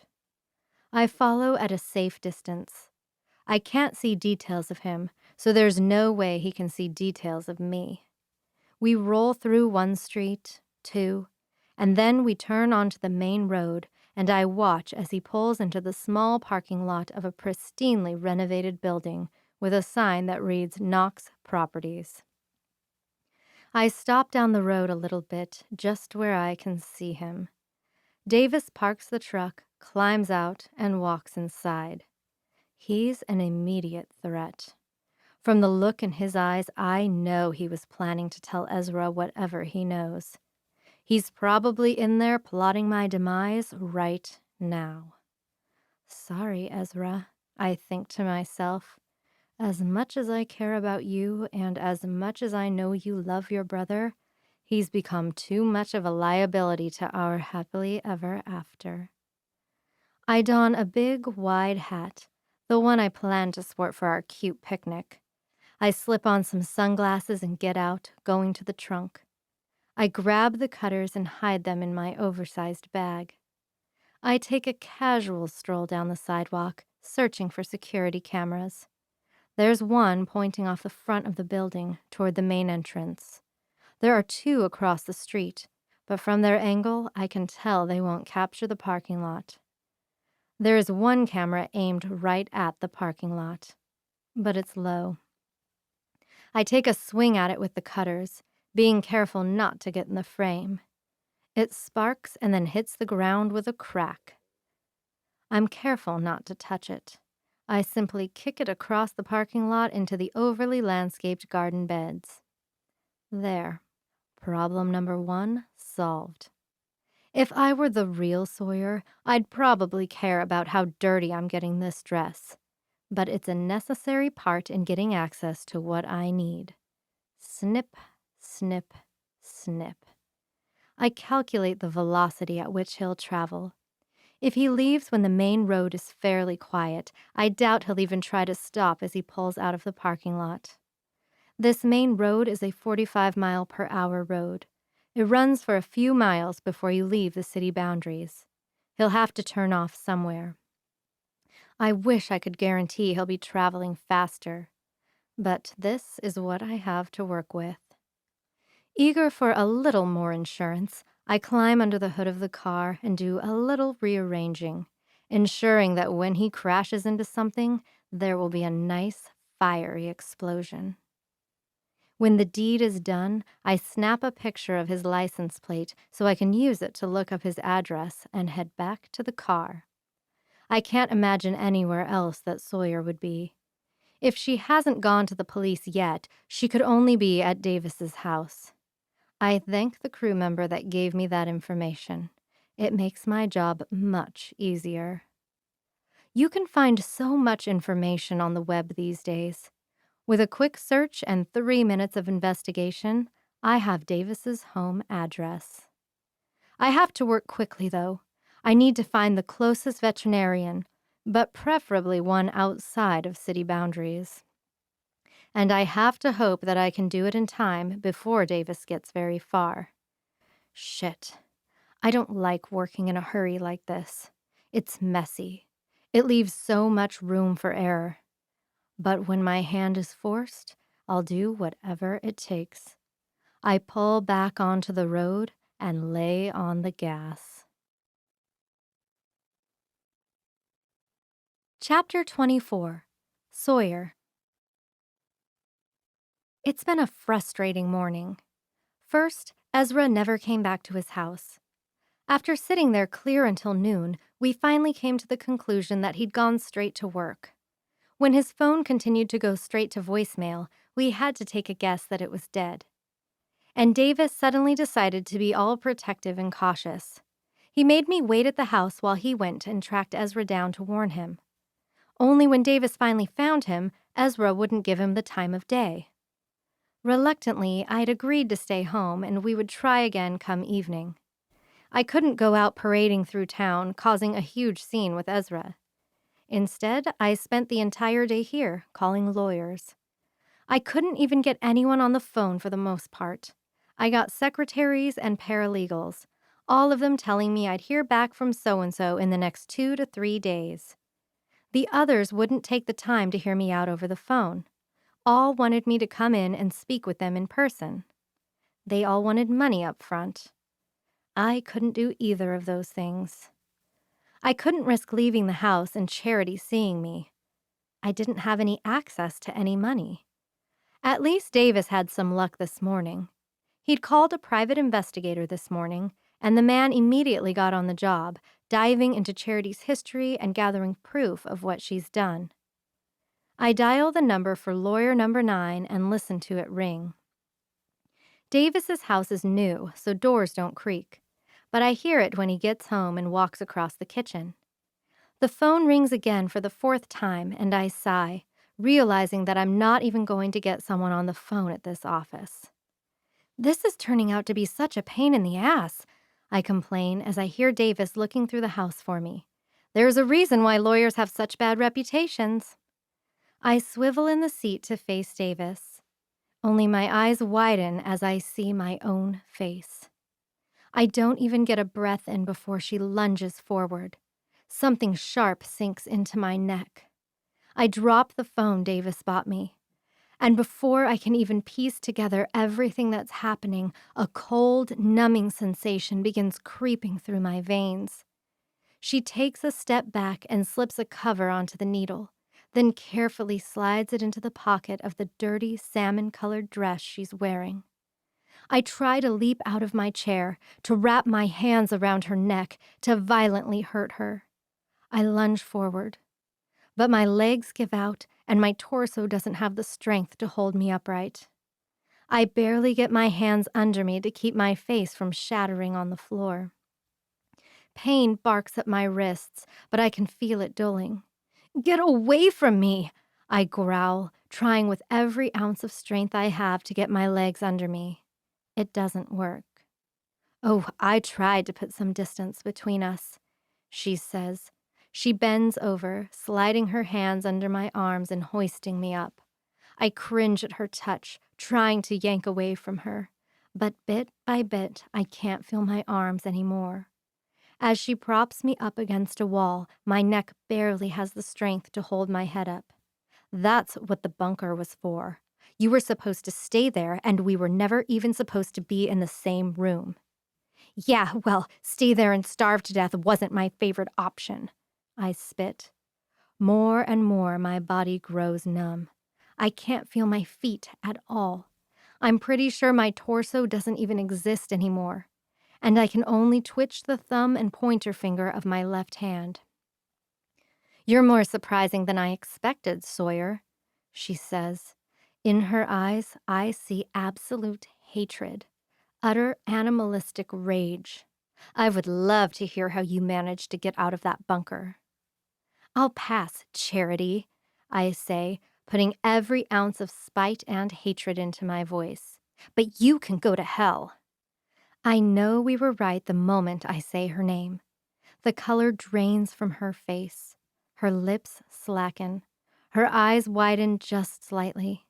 We were right. We were right. "You think you're clever," she says, her tone dark and hard. "But this just assures that things can only end one way for you, Sawyer." Without another word, Charity turns and walks out of the office. I hear her heading down the hall, checking doors. A moment later, I hear water running. Frantically, I search for my phone. I was on the phone when she walked in. I dropped it. "Please, please, please," I beg the universe. "Someone be on the line. Someone please hear what's happening." But I spot the phone just 2 feet away, and the screen is black. No signs that anyone is on the other end, listening. Desperately, I reach out for it, but my limbs don't even think about beginning to move. I hear footsteps, and a moment later, Charity steps back into the office.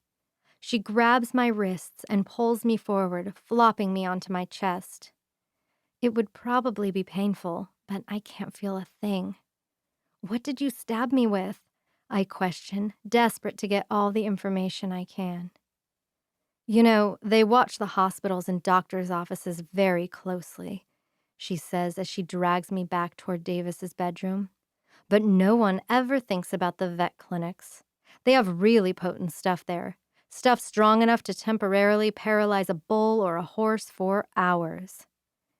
You said you're not a murderer, I say as she drags me across the carpet. I'm no half-ton livestock.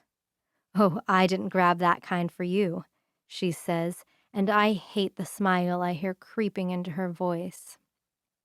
This kind is for large breed dogs. It's not even strong enough to stop your heart or breathing. You're still talking, aren't you? It'll wear off in about an hour. An hour. A breath of relief washes through me. But as we head toward Davis's bathroom, my heart sinks into my numb stomach. I hear water running, splashing fast and quick. Charity pulls me over the cold tile. What are you doing? I demand, fear creeping into my voice. She shifts me back, pulling me to my knees. I don't like getting my hands dirty, she says as she wraps her arms around my chest under my arms. She's surprisingly strong as she deadlifts me from the floor. But you're a problem I just can't seem to be rid of. You and Davis. She trails off, huffing as she steps back toward the giant tub, quickly filling with water. Don't bother screaming for help. I've found a way to take care of him, too. They're going to figure this out, I say as full-fledged fear and panic rip their way up my spine. Ezra will realize, and he's going to hate you forever. He'll never, ever forgive you. Davis. I have to believe she's lying. She's messing with my head. Davis is fine. He'll be here soon. But there's something in Charity's tone that seems too confident. If I could feel anything, I think all the hairs on the back of my neck would stand on end. A scream rips from my chest as she drops me into the tub with a slosh and a splash. It's been weeks, and Ezra is nothing but happy, she says as she steps 1 foot into the tub with me and rearranges me, lying me back, my knees bent. My head is below the level of the tub. The water level is already up to my hips. At this rate, I'll be fully submerged in about 4 minutes. He's going to be nothing but overjoyed when I tell him in 2 weeks that we're expecting. No. The word whispers from my raw throat. No. Charity nods and a smile grows on her face. Well, I guess I can't say 100% for sure yet, but we certainly gave it our best shot this weekend. You're sick. I spit the words out. You're insane. Demented. What you've done is disgusting. No, what I've done is incredible, she says, sitting on the edge of the tub. A smile pulls on her lips, lips that look just like mine. I've fixed all the hurt you created and gotten everything I've ever wanted. All you ever did was think about yourself. Look at yourself, I scream at her. You are the most selfish person I've ever met. You thought you deserved Ezra so much you completely took someone else's identity. I gave up everything to make Ezra happy, she says, her voice very calm and even. I've thought of nothing else but him this entire time. If I could shake my head, I would. She believes everything she's saying. The water covers my stomach now.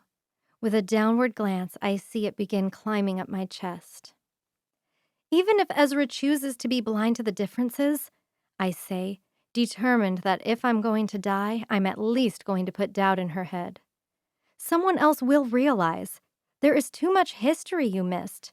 There are people in this town that know things about me, things you'll never be able to fake. You're going to mess up, Charity Cooper. Someone will realize, and you can't steal my DNA. You're going to be caught someday. She just gives me a little smile. I don't think I will. Because once Ezra and I are married, once we have a beautiful child together, why would anyone ever question or doubt? People really don't want to concern themselves too much about the past. People like staying in their lane when it comes to the important things. You're wrong, I say. My heart is racing, as if galloping me faster and quicker toward death. The water now comes up to my chest. Little by little, I feel it tickle the bottom of my chin. We've already sent evidence to an attorney. We've already got someone digging into your past, gathering proof of your surgeries and your sick attempt to turn yourself into me. Half of that is a lie, but I grasp for anything I can. Charity just reaches over and turns the water on higher. I hope your conscience eats you alive. I spit words out as fast as I can, knowing I have precious seconds as the water rises up over my chin, teasing the bottom of my lip. I hope you can't stand knowing you killed me, and I hope you off yourself, knowing you shouldn't be living or breathing on this earth. Oh, my conscience can withstand a lot, she says. You'll never even know. My Uncle Brad was worse, but he trained me to be better than him. I won't think about you again after I bury your body. As the water rises up over my lips, I press them together, now only able to glare death at her. You'll never even know. It's a brand new kind of torture. Her planting that thought in my head, making me wonder what else she's done that I don't know about. She smiles serenely, and she truly does look happy. Her biggest problem is about to be eliminated. Davis might be dead. She's about to have Ezra all to herself.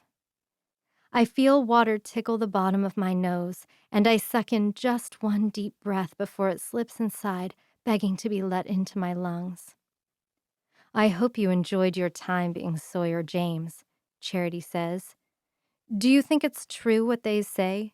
That you never really appreciate what you have until it's gone? She cocks her head to one side, something I would never do. I hope you enjoyed your nearly 31 years as her, but it's my turn now, and I promise I'll value every second of it. The water fully covers my nose now, and within seconds it will cover my eyes. Don't breathe, don't breathe. My brain screams to my instincts over and over again. But I can already feel the clock ticking, counting down until I won't be able to fight the instinct. I'm going to try. I'm going to suck in this water. It's going to fill my lungs, and I'm going to drown in this bathtub. I promise I'll take good care of Ezra, Charity promises, looking intently down at me as she slowly kills me. Not a chance in hell. I don't even process the words before there's a deafening crack and Charity's left shoulder jerks forward, hard. Blood sprays across the tub, splattering the wall to the side of me, hitting the water, covering my face. I can't do a thing but watch in horror, holding my breath. Charity grabs the big bottle of Epsom salts sitting on the ledge of the tub, twists, and throws it. My eyes find a bloodied Davis standing in the doorway. The bottle hits him in the chest, right in the center of all the blood. He doubles over in pain. Charity takes her opportunity. Hand over the bullet wound, she darts across the bathroom, shoving Davis as she leaps over him. Knocked to the ground, Davis twists, firing off 4 shots after her. The water level rises, filling my ears, and my eyes blink hard against the water. I squeeze them closed, my lungs burning. Davis shot her. She's dead. It's over. I tell myself comforting words as I wait to pass out or swallow 2 lungs full of water. They're safe now. In the water, I hear an echoing sound, heavy and deep. Strong hands wrap around my arms, and I gasp for air as I feel it hit my face.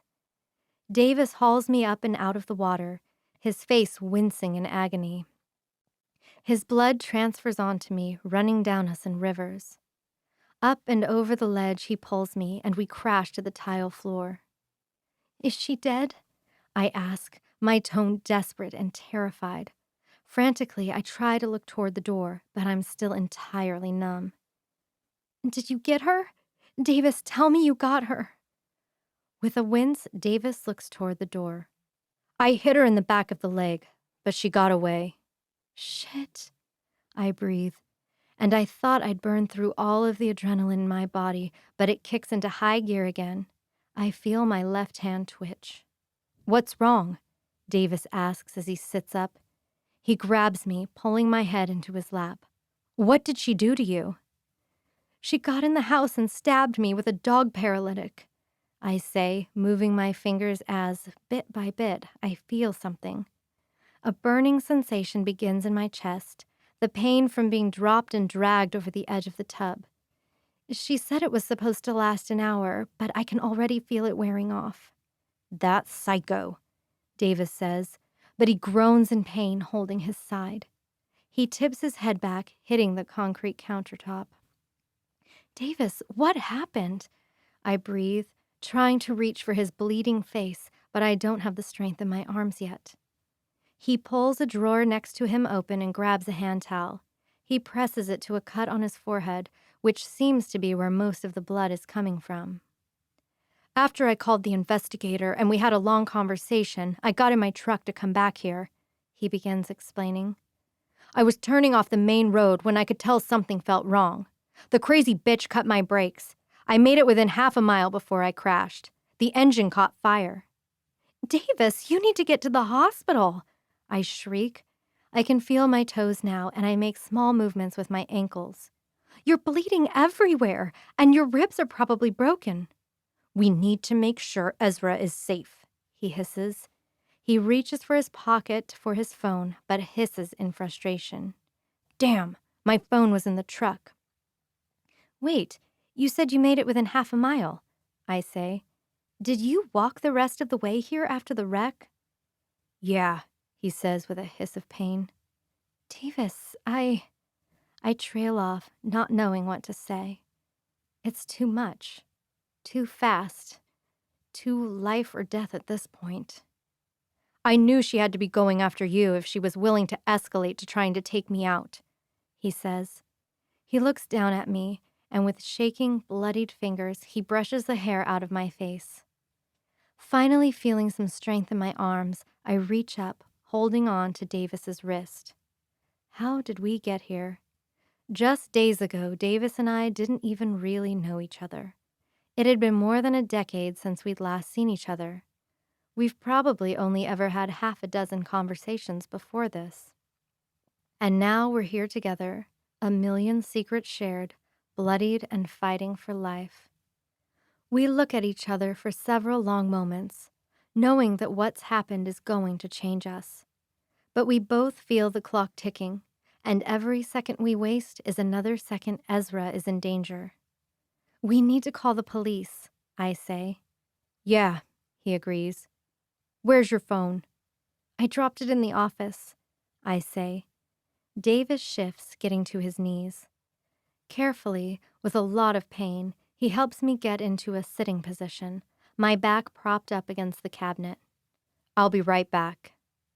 I nod, watching as he walks down the hall, obviously in an incredible amount of pain. I flex my feet, then curl both my arms. I still feel heavy, sluggish, but I feel the numbness wearing away. She had to have miscalculated or grabbed the wrong paralytic. She said what she'd given me was for a large dog, but maybe what she grabbed was for a medium or a small-sized one. Yeah, this is Davis Knox. I have reason to believe my brother is in immediate danger. I need someone to pick him up and bring him to my house. Ezra Knox. I hear Davis as he walks back down the hall toward me. Yes, there's a woman who has been stalking him for months. When I found her out, she tried to take me out by cutting my brakes. The police will find my truck wrecked at the end of my road. And this woman also just tried to drown Ezra's old high school girlfriend.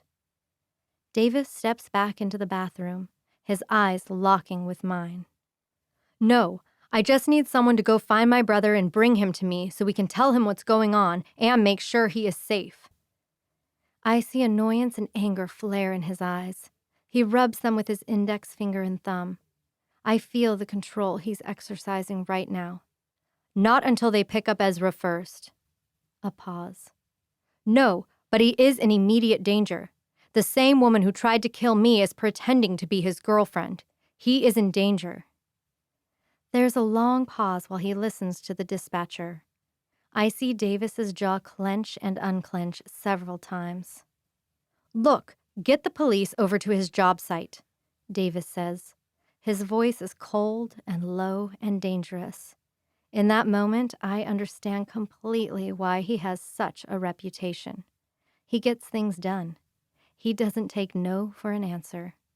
There is a legitimate psychopath after him, and every second you're wasting is another chance for him to fall to harm, and that will be on you.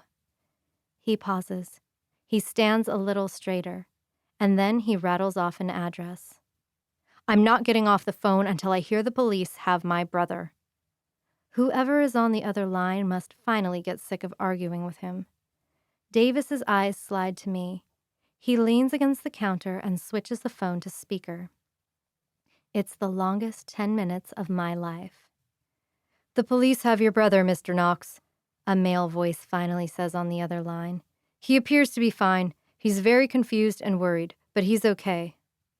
Please tell him that I've been in a serious car accident, Davis says, his brows furrowing as his eyes darken. Tell him I need him and the police at my house. Relief floods through me knowing Ezra is safe, knowing that soon it won't just be Davis and I trying to figure this all out. Help is on the way. Shaky and unstable, I pull myself up to my feet. This isn't the way these things usually work, sir. I don't care, Davis says, his voice cutting like ice. Just get them to bring my brother here and the police so I can report 2 attempted murders. Davis hangs up and smacks his phone down on the counter. I look over at him, and he looks at me. There are tiny cuts all over his face. I can already see a bruise blooming on the left side of his face. His shirt is cut in dozens of places, and blood drips down it. She tried to kill us both. We could have died. Emotions well in my eyes, but I bite my lips together and refuse to cry. I step into Davis at the same time he wraps his arms around me. We cling to each other because right here in this moment, Davis is the only person in this whole world that I trust. He's the only real thing in this psychotic, upside-down universe I'm now living in. The police will find her, Davis says, lacing his fingers into my hair, cradling me close and gentle. She's going to go to jail for a long, long time, and we're going to get your life back, Sawyer. I squeeze my eyes closed harder, forcing just one tear out onto my cheek. I realize this has gone on for a month now, that I haven't been in control of my own life for 4 entire weeks. And I think I'm afraid to face the truth, that I'm probably not going to be the same person I was back then. I lean back, quickly wiping away that one traitorous tear. I put my hands on Davis's shoulders, looking up into his bloodied face. I really want to clean you up, take you to the hospital, I say. But the cops need to see. Ezra needs to realize how bad it is. He pauses, never once looking away. But he nods. We leave the tub full of water.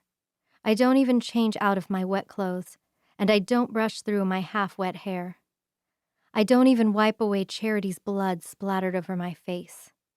Together, we make our way down the hall to the dining room. Still feeling stiff and a little fake from the paralytic, I help Davis sit down into a chair, and just then the doorbell rings. I got it, I say, holding my hands up for Davis to stay where he is. He nods. My heart is racing as I walk to the door. This has gone too far. We nearly died. We should have called the police sooner, no matter how impossible this all was to explain. My heart is in my throat when my hand grabs the doorknob and I twist it. There are 2 police officers standing at the door, but I hardly even notice them. My eyes lock right on Ezra. It's kind of hard to even believe he's real right now.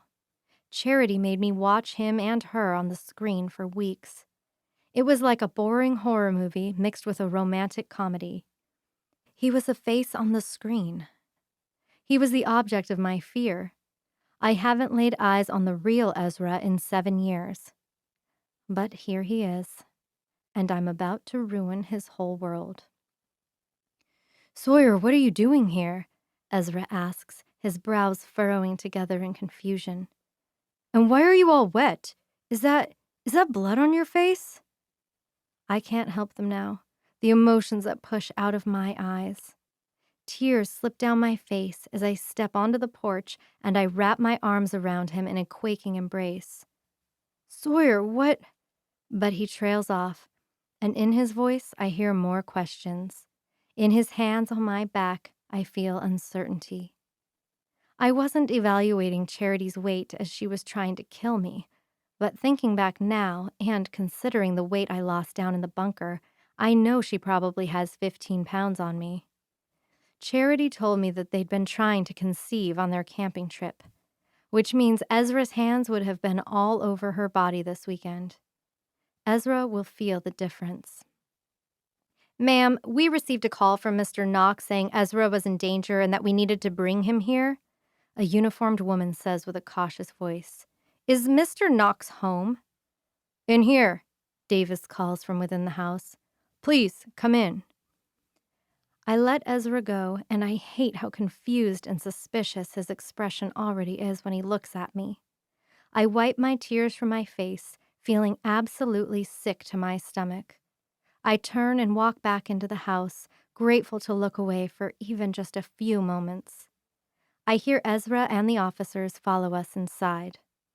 I'm not sure I can do this right now. Not just minutes after I thought I was going to die. Not just minutes after Davis saved my life and I found him to be broken and bloodied. I need a minute to find my head. But there's no time. There's no going back now. "Davis, what happened to your truck?" Ezra says from behind me. "We saw it down the road. Did someone try to steal it?" With a wince, Davis twists in his seat, and everyone but me freezes when they see him. "Holy," Ezra breathes. "Davis, you need to go to the hospital." "Mr. Knox, are you all right?" the female officer asks.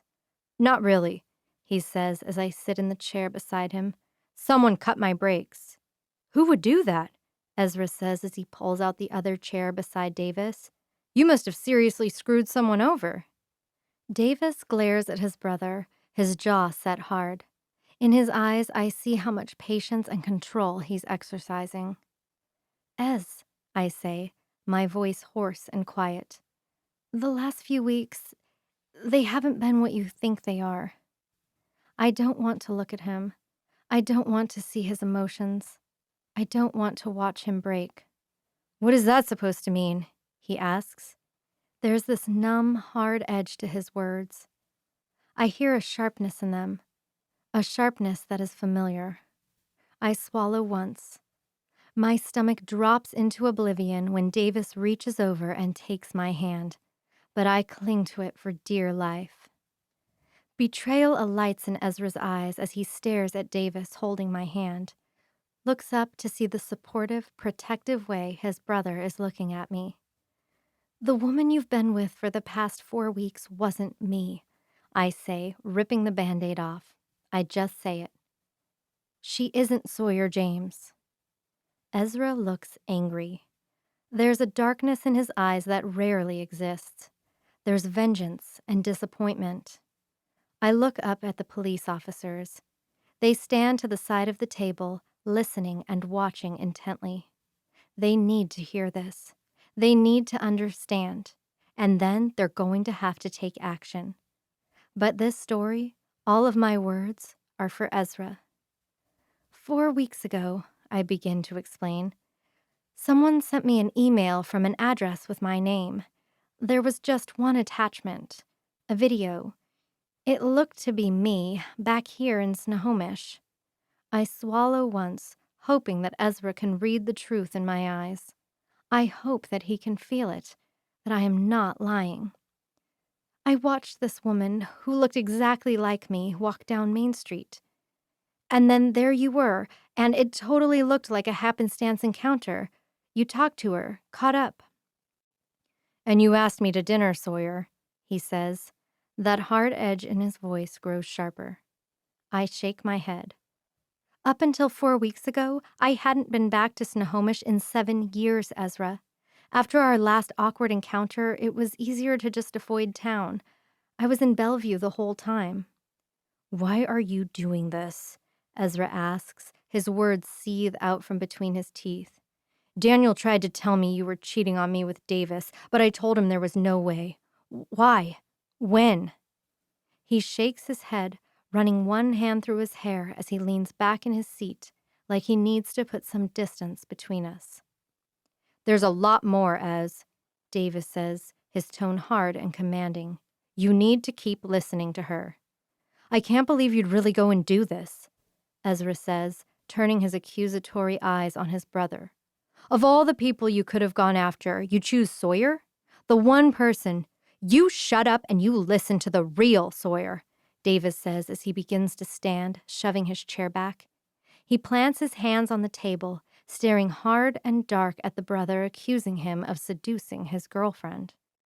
The police officers take a step forward, ready if they need to interfere. Ezra just glares at Davis like he could kill him. I see the conflict in Davis's eyes. He hates how blind Ezra is. He hates that his brother was this obsessed that he let himself fall into this. But he also has compassion. He loves Ezra. He wants his brother to be happy. Davis sits back down. I want to take his hand again. I need that support. I need that connection to reality again. But I can't do that to Ezra.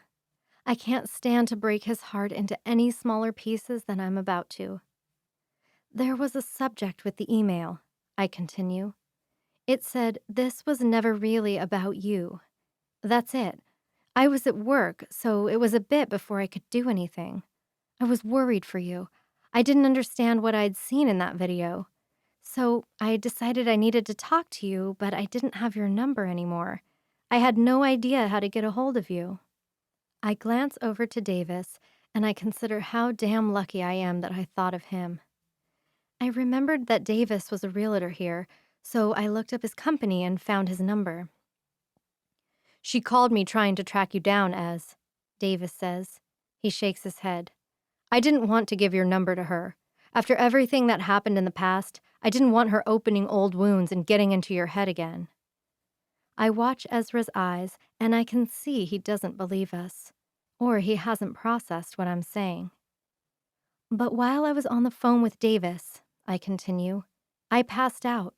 Someone had drugged me at some point during the day. I swallow, recalling the confusion, thinking I was sick. When I woke up, I was in this bunker, locked up. Ms. James, the female officer speaks up. Are you saying you were kidnapped? I look over at her. Yes, I answer with a nod. She leans over to her partner, whispers something, and then the both of them pull out chairs at the table, grab a notepad and a pen. This just got real to them. I had some food, some water, enough to last me a few weeks, I say, recalling how I counted the cans, trying to estimate how long they would last me. And there was a toilet and a cot, but there was also a television in there, and she let me watch as she took over my life. Beneath the table, I feel Davis's hand touch my knee. I didn't realize my hands were shaking until I grab his hand. He holds it tight in the one way he can attempt to comfort me. She made me watch you put that table together, your walk to the park, a dozen other dates that showed me way more than I ever wanted to see. I recount, my stomach turning sick. When I confronted her about why she was doing this, she said it was all about you, Ez. She hinted that she's been trying to make you fall for her for years, but you weren't interested, so she slowly became me. Why are you doing this? Ezra breathes. I see tears welling in his eyes. If you want out, just tell me, Sawyer. Don't go making up this elaborate story about someone else pretending to be you for weeks. That's the most pathetic thing I've ever heard. She's telling the truth, Ezra, Davis yells, slapping his hand down on the table. We can run DNA and prove it, I say, leaning forward. We can get proof, but there has to be something I can do right now to prove it to you, Ezra. I'm begging, pleading. There's so much anger in his eyes, so much betrayal. It's aimed at me, and it's a heartbreaking place to be. I did this once already, a long time ago. I said goodbye, the end, to Ezra. I hate that it's me that has to do this to him. We engaged in a lot of activities this weekend, Ezra says. The look in his eyes hardens, and I chill at what I see there. Why don't you show Davis what I did to your back during round 3 yesterday? Oh, he's going for humiliation. But I see a golden opportunity, a foolproof way to prove this to him. I stand, keeping my eyes locked on him as I push my chair back. My hands to the hem of my wet shirt, I pull it up and over my head. I twist, showing everyone my back. The movement hurts, though. I look down, and I already see bruises forming on my midsection from being dragged around and thrown into the tub.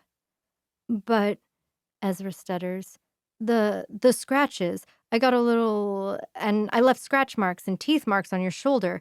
And where did you get the bruises? I look over my shoulder. His eyes are wide, his mouth not open, not closed. His brows furrow together. I just shake my head once. It wasn't Sawyer that you spent the weekend with, Ez, Davis says. I meet his eyes. He tries to look away, and he does a very good job of keeping his eyes locked on mine, even though I stand in front of him wearing only a pale blue bra. Then if it wasn't you, who the hell was I supposed to be with? Ezra asks, his words rough. I pull my shirt back on and sit. You remember Charity Cooper from high school? He doesn't even have to think about it. Yeah. I expect him to immediately connect the dots, but it's obvious he doesn't. Has she made advances on you over the years? I ask. Well, sure, he says, shrugging one shoulder. She's always flirting, but I've never given her a reason to think anything was ever going to happen. Ez, she's been obsessively in love with you since high school, Davis says. He's losing patience and rushing. He's hurting. He needs to get to the hospital. But she saw you never got over Sawyer, so, bit by bit, she had surgery to make herself look like the real Sawyer. And when she was ready, she went all the way. She took Sawyer out, left her to die in an underground bunker, and crawled into bed with you. And how the hell am I supposed to know this is the real Sawyer? Ezra snaps. In his eyes, I can see he's entirely overwhelmed and scared and confused. You asked me out after the second day of school our senior year, I say, letting my mind dive back into our memories. It was just after Mr. Tennell's psychology class. Our first official date was to go watch the stars on the roof of the high school, but we got caught by the janitor and we ran off and left your car in the parking lot. I lean forward, looking into Ezra's eyes. For homecoming, you snuck into my room at 5 in the morning and brought me breakfast in a brown paper bag. You wore a purple tie to match my dress, but you hated it and felt embarrassed about it all night. After the dance, we went back to your house and you burned it in the driveway. Ezra's eyes widen, and I breathe a sigh of relief, realizing that I'm finally reaching him. Think about it, Ez, I say, keeping my eyes locked with his. Does she ever bring the past up? Does she ever talk details? Does she ever know anything that anyone from high school wouldn't know? He bites his lips together, and I start to see emotion ripping across his face. He thinks. Hard. He drags himself through the last few weeks. I look around, hating that we have an audience for this part.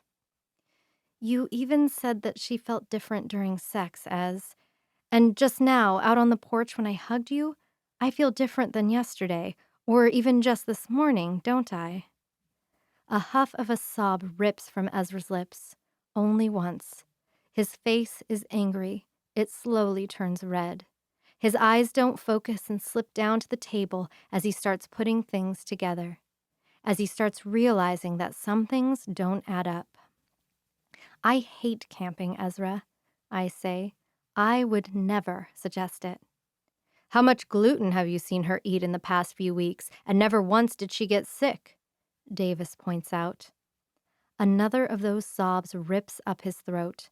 Ezra raises shaking hands, covering his mouth for a moment, but then they shift into his hair, holding hard. Who the hell does this? Sawyer, she looks exactly like you. She smiles like you. She laughs like you. I nod. I know. She's been stalking me, watching me for years. Wait 1 second, Davis says. He gets up and walks to his office. He winces sharply as he gets up from his seat. He returns a moment later with the yearbook from our senior year and his laptop. He opens the yearbook to Charity's picture and then pulls up the picture from Charity's graduation with my degree from my school. He spins it around for Ezra to see and pushes the yearbook closer. Ezra leans over, first looking at the yearbook picture of Charity, then the computer screen, the one that has the bad blonde hair but my same exact cheekbones, but still Charity's eyebrows and jaw. Holy shit, Ezra breathes, horror filling his eyes. He pulls out his phone and opens up a picture. It's a selfie of him and the impostor. His eyes keep jumping from picture to picture to picture. She had to have spent hundreds of thousands of dollars on surgeries, Davis says quietly. We have an investigator looking into it right now. We need to get special cases involved with this, the female police officer says in a low tone. We're not finished, Davis says, looking up at her darkly. It takes me 4 deep breaths before I can continue. Charity left me in that bunker to die, I say. She said her conscience was clean so long as it wasn't her hands wrapped around my throat. But Davis found me when his excavator hit the bunker. By then you'd already left with her for the weekend. No, Ezra says, shaking his head. He won't look up, won't look at either of us. No. He hardly sounds coherent. I hope he's grasping anything we say, but I'm not sure how much more he can handle. I tried to come talk to you earlier, Davis says, but you brushed me off. At some point while I was headed back here, someone tampered with my truck. There's no one else who could have done this. She was here maybe an hour ago, I say. She dosed me with a dog paralytic and hauled me into the bathtub and started filling it with water. I point at my still wet clothes. The bathtub is still full. You can see it for yourself. This woman is extremely dangerous, Davis says, looking over at the officers.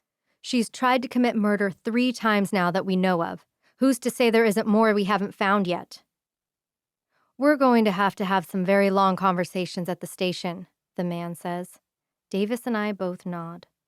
I reach across the table and try to take Ezra's hand, but the second my skin touches his, he yanks away. I don't take it personally. I know why he can't look at me right now. She knew what she was doing, I say quietly. She'd prepared for this for years. All you need to do now is stay safe and stay away from her. Ezra crosses his arms over his chest. He won't look at anyone. His jaw is set hard. His face is so red I'd worry he's not breathing, except I can still see his chest quickly and shallowly rising and falling. There's a lot more to talk about, Davis says. I managed to hit her twice before she ran out of here. She's still out there, but now you have DNA you can test. Get all the proof you need. But for right now, you need to keep Sawyer and Ezra safe. And I need to get to a hospital. Once more, Davis reaches for my hand beneath the table, and instantly my insides calm. I feel safe. Everything is going to work out. It's going to be okay. Eventually. The police officers radio in, calling for another car. Davis and I don't say much, just watch Ezra, who doesn't say anything. He sits forward, his elbows braced on his knees, his hands fist into his hair. I can't imagine what's going through his head right now. Does any of this even feel real to him? No one could blame him if it didn't. It doesn't feel right, and it certainly doesn't feel real when 5 minutes later, there's another knock on the door and another 2 police officers walk in. "These officers will take you and Davis to the hospital," the woman says. I begin to protest. "If you were shot up with anything, we need to make sure there aren't going to be any lasting side effects. And I didn't like the look of those bruises on you. You need to be checked out. Marco and I will take Ezra to the station, get his side of the story, gather any more information we can right now." "You can't leave him alone," Davis says, fixing her with a sharp, penetrating look. "That woman will do anything to get him back. I want at least one armed officer with him at all times until we find Charity Cooper." "We will protect him," the woman says with a nod. "I promise you that." The male officer encourages Ezra to his feet. Ezra stands and won't look at Davis or I as he walks with the officer to the door. It feels wrong. To just dump all of this on him and then have him go off on his own? Ezra doesn't know anything. He didn't do anything wrong. But what choice do we have right now? So Davis and I head toward the door. We see Ezra slip into the back of one police car and head toward the local station. Davis and I get in the back of another. The officers point us toward the hospital. I reach over the center seat and take Davis's hand, and I look out the window, biting my lower lip as hard as I can, as I let an endless stream of tears rush down my face. Chapter 25. He shot me. Twice. I'd limped out of his ugly house, dove into the car, and backed it out and down the road, to the point where I could only just barely still see Davis's front door. With the cover of some trees, I'd watched while I stuffed the stash of napkins I'd found in the jockey box into my bleeding wounds. This had to be it, the last move before they called the police. But I couldn't be sure until I saw it with my own eyes. I had to know. Sure enough, the police showed up a few minutes later. But my stomach dropped to the floor when Ezra stepped out of their vehicle with them. They were inside for a long time. Long enough to get and tell the story. Long enough to ruin everything. I sank down in my seat when another 2 officers in a vehicle showed up and went inside as well. Just 2 minutes later, everyone came out. Ezra got back in with the one set of officers, and Davis and Sawyer went in with the most recent set. As they pulled out of the driveway and went separate ways, I had a decision to make. Who did I follow? Based on the bruises and cuts I'd seen all over Davis, I had to assume he was going to the hospital. How he'd managed to survive the crash was an annoyance, and I made a mental note to work on my mechanical tampering skills. Uncle Brad tried to teach me more about cars, but at the time, I didn't see a need to learn more beyond picking a lock and hot wiring. I followed Ezra. "I'm sorry, Ez," I say out loud as I trail behind at a safe distance. "I'm sorry. I messed this up. The time got tight and I messed it up. It should have been so much cleaner and no one would have been the wiser." I slow as the cruiser turns onto a road and then immediately into the police station.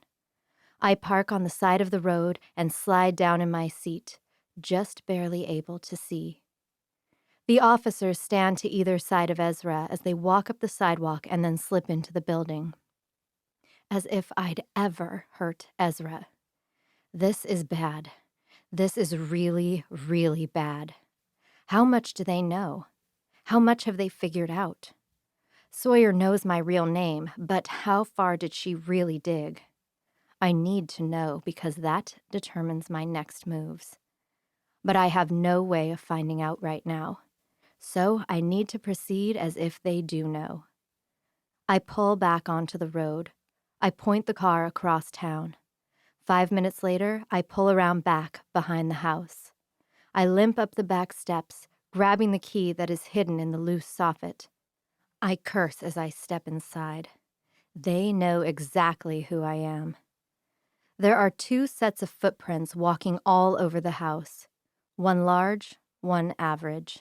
A man and a woman. Once more, I have to question what I missed. What is the connection between Davis and Sawyer? What is the history that's between them? Were they involved and I never knew? The evidence and my close observation over the past few years says no. But I have no explanation for all the trouble they've caused in the last few weeks. I cut to the bathroom and pull the first aid kit out from behind the sink. The wound in my leg isn't bad. The bullet just grazed me. I should probably have stitches, but for now, wrapping it tight and keeping it clean is going to have to do. But the shot into my left shoulder is worse. Davis didn't hit any major organs, but still. A bullet ripped through my shoulder, tearing tissue, maybe hitting bone. It hurts like hell. With hisses and gasps of pain, I patch things up as much as I can. I find the old sling from when Uncle Brad broke his arm, adjust it to the right size, and call it good enough for now. I put everything away and head for the back door once more. I aim straight for the garage. I emptied it out when Uncle Brad passed away, except for the 5 gas cans I keep there at all times. I grab one, pulled off balance by its weight, and slip a pack of matches into the pocket of my ruined dress. I ignore the fire that is screaming bloody murder in my shoulder. I ignore the limp that is getting worse by the minute. It's a trick getting down the hatch to the tunnel with only one usable arm. In the end, I reach as far down as I can with the gas can and then drop it. It hits with a slosh, and the fumes burn my lungs when I lower myself down. It had been the most fun project Uncle Brad and I had ever done together. We rented the backhoe, and he let me dig most of the hole myself. Then he'd hired a crane and lowered the shipping container in, and we reburied it. This tunnel had been the hardest part about the whole project. It had taken 3 months just to dig, and it had to be low enough that the rainfall wouldn't collapse it. It was kind of a thrill, the fact that no one ever had any idea it was there. Neither of us thought the world was going to end, but it was entertaining to pretend like it might. In the end, it was a critical key. I've traveled this tunnel dozens of times. I don't take a light. But when my foot hits the dirt and I tip forward, dropping the gas can, I realize I should have. Blind, I reach out, feeling what's in front of me.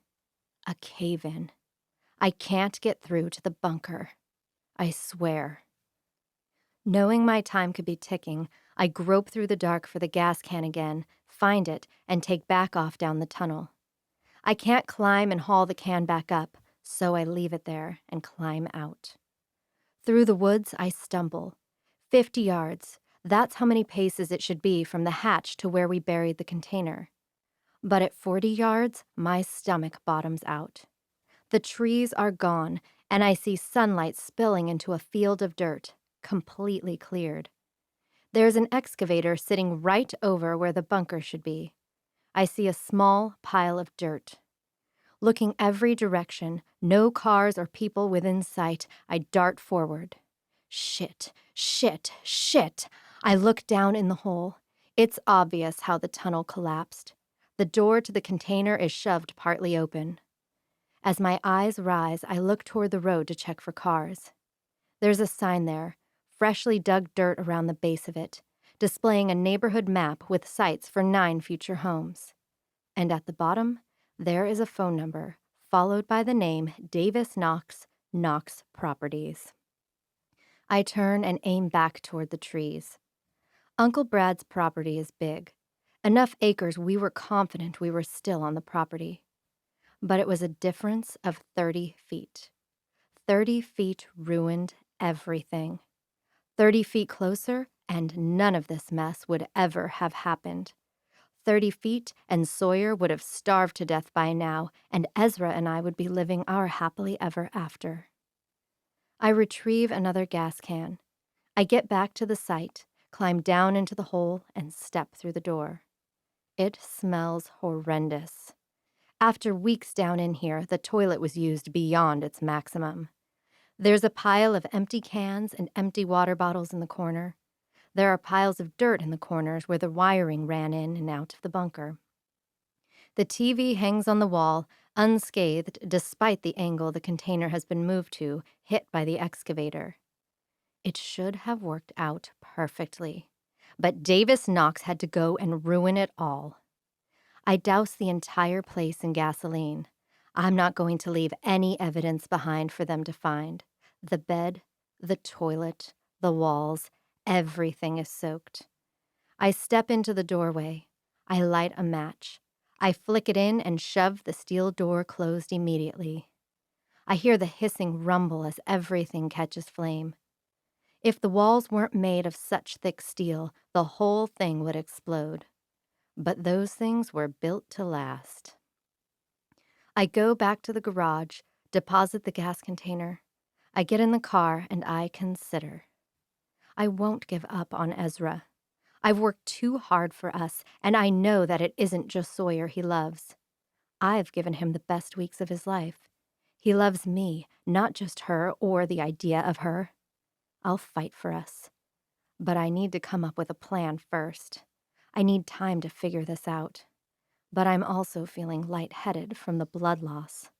I need a hospital. Good thing I'm great at making up stories and identities. As I settle on the hospital in Everett, far enough away they won't look for me there, close enough I won't pass out before I can get there, I'm already practicing the story. I'd been out on a date. He'd taken me shooting. I'd never handled a gun before, so I wasn't expecting the ricochet. That's how I got shot in the shoulder. I got hit in the leg when I dropped the gun. He'd bolted, freaked.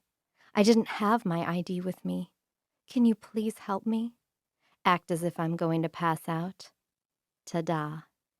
People are all too eager to help a pretty girl in distress. Chapter 26, Sawyer. There are traces of the paralytic in my blood. The tips of my toes still feel kind of dead, but the blood tests put me in the clear. They were worried about my bruising, but a few tests showed just that, bruising. No signs of serious internal bleeding. I won't see any lasting side effects from Charity's attack. Davis is less lucky. He comes away with 2 broken ribs, a bruised sternum, wicked bruising from the seatbelt, a fracture in his left cheek, and 11 stitches between his various wounds. The police tried to take me back to the station as soon as I'd been cleared. I'd been standing in Davis's room, waiting while they stitched up the biggest cut on his face. "Ms. James, we need you to come back with us right now," the man had said. "No," Davis and I had both yelled at the same time. "Not until I can leave with her," Davis growls with a dark look in his eyes. "None of you understand who's coming after us yet. I'm not leaving her." I shake my head too. I'm not letting him out of my sight. The 2 officers leaned over to each other, whispering and talking. Davis and I caught each other's eyes. I reached a hand over and he took it. I wasn't going anywhere without him. Fine, the officers had agreed. The doctors wanted to keep Davis in the hospital overnight for observation, but Davis had simply stated that he was fine, that he had other things he needed to do, and checked himself out with a prescription for painkillers. A notification went off on Davis's phone as we were walking out of the hospital. A notice that we missed our visit with Faith Cooper at the prison. Davis and I just looked up at each other. Talking to her didn't really much matter now. The police should have all the evidence they need to nail Charity, and maybe they could reopen the case and free Faith. The officers drove us to the police station. Davis called an attorney on the way there. It pissed me off beyond belief that he got someone on the phone immediately, that they said they'd meet us there in a matter of minutes. There were a lot of officers there. The sheriff, a few detectives. Not a lot happens in Snohomish. They'd heard what was going on with Ezra. Now they wanted to hear my side of the story. As we walked in, I caught Ezra's eye. He sat in an office with a few other officers. It had been hours since he'd been brought in. I could only imagine how exhausted he must be. He immediately looked away as soon as he saw me. He wouldn't even look at Davis. The officers led us to a row of closed doors, and when they tried to separate Davis and I into separate interrogations, Davis got really angry and really dark. They let us stay together, for now, and the attorney showed up just as we stepped into a room, and the detective and the sheriff closed the door. And then it all began. We told them every detail we could think of. I left nothing out. Davis told them everything, from my first strange phone call to how the call suddenly ended, how he thought something was wrong when the woman that looked just like me came waltzing back into Ezra's life, how the little clues stood out to him like a beacon. We were just to the part about Davis finding me in the container when through the glass we see Ezra and the officers stand up. They head for the door. "Where's my brother going?" Davis asks, standing up. He winces, holding his ribs. "If they're done with questioning, they're probably taking him home," the officer explains. Davis grabs the doorknob and opens it, stepping outside. "Ez, it's not safe for you to go back to your house," Davis says. He sounds desperate, which he is, considering all that's happened. "Why don't you come back to mine? We need to stick together until they find Charity." Ezra just looks darkly at his brother. That's hatred I see in his eyes. That's betrayal. "Not a chance in hell," Ezra says. He turns, and he and the officers walk to the door. "Ez!" Davis yells after him. He takes 2 steps forward, but another officer at a desk steps in his way. "Mr. Knox," the sheriff speaks up, loud and commanding, "your brother will be under 24-hour protection. You cannot force him to not return to his home. He will be safe." Davis turns back around, his jaw clenched tight, the breath coming in and out of his nostrils hard. His right hand is curled into a fist. I don't like it either, but I know that Ezra coming to Davis's house, seeing me there, isn't going to help him at all. "Davis, sit down," I say. He takes 3 beats. He wants to fight, to demand, to control.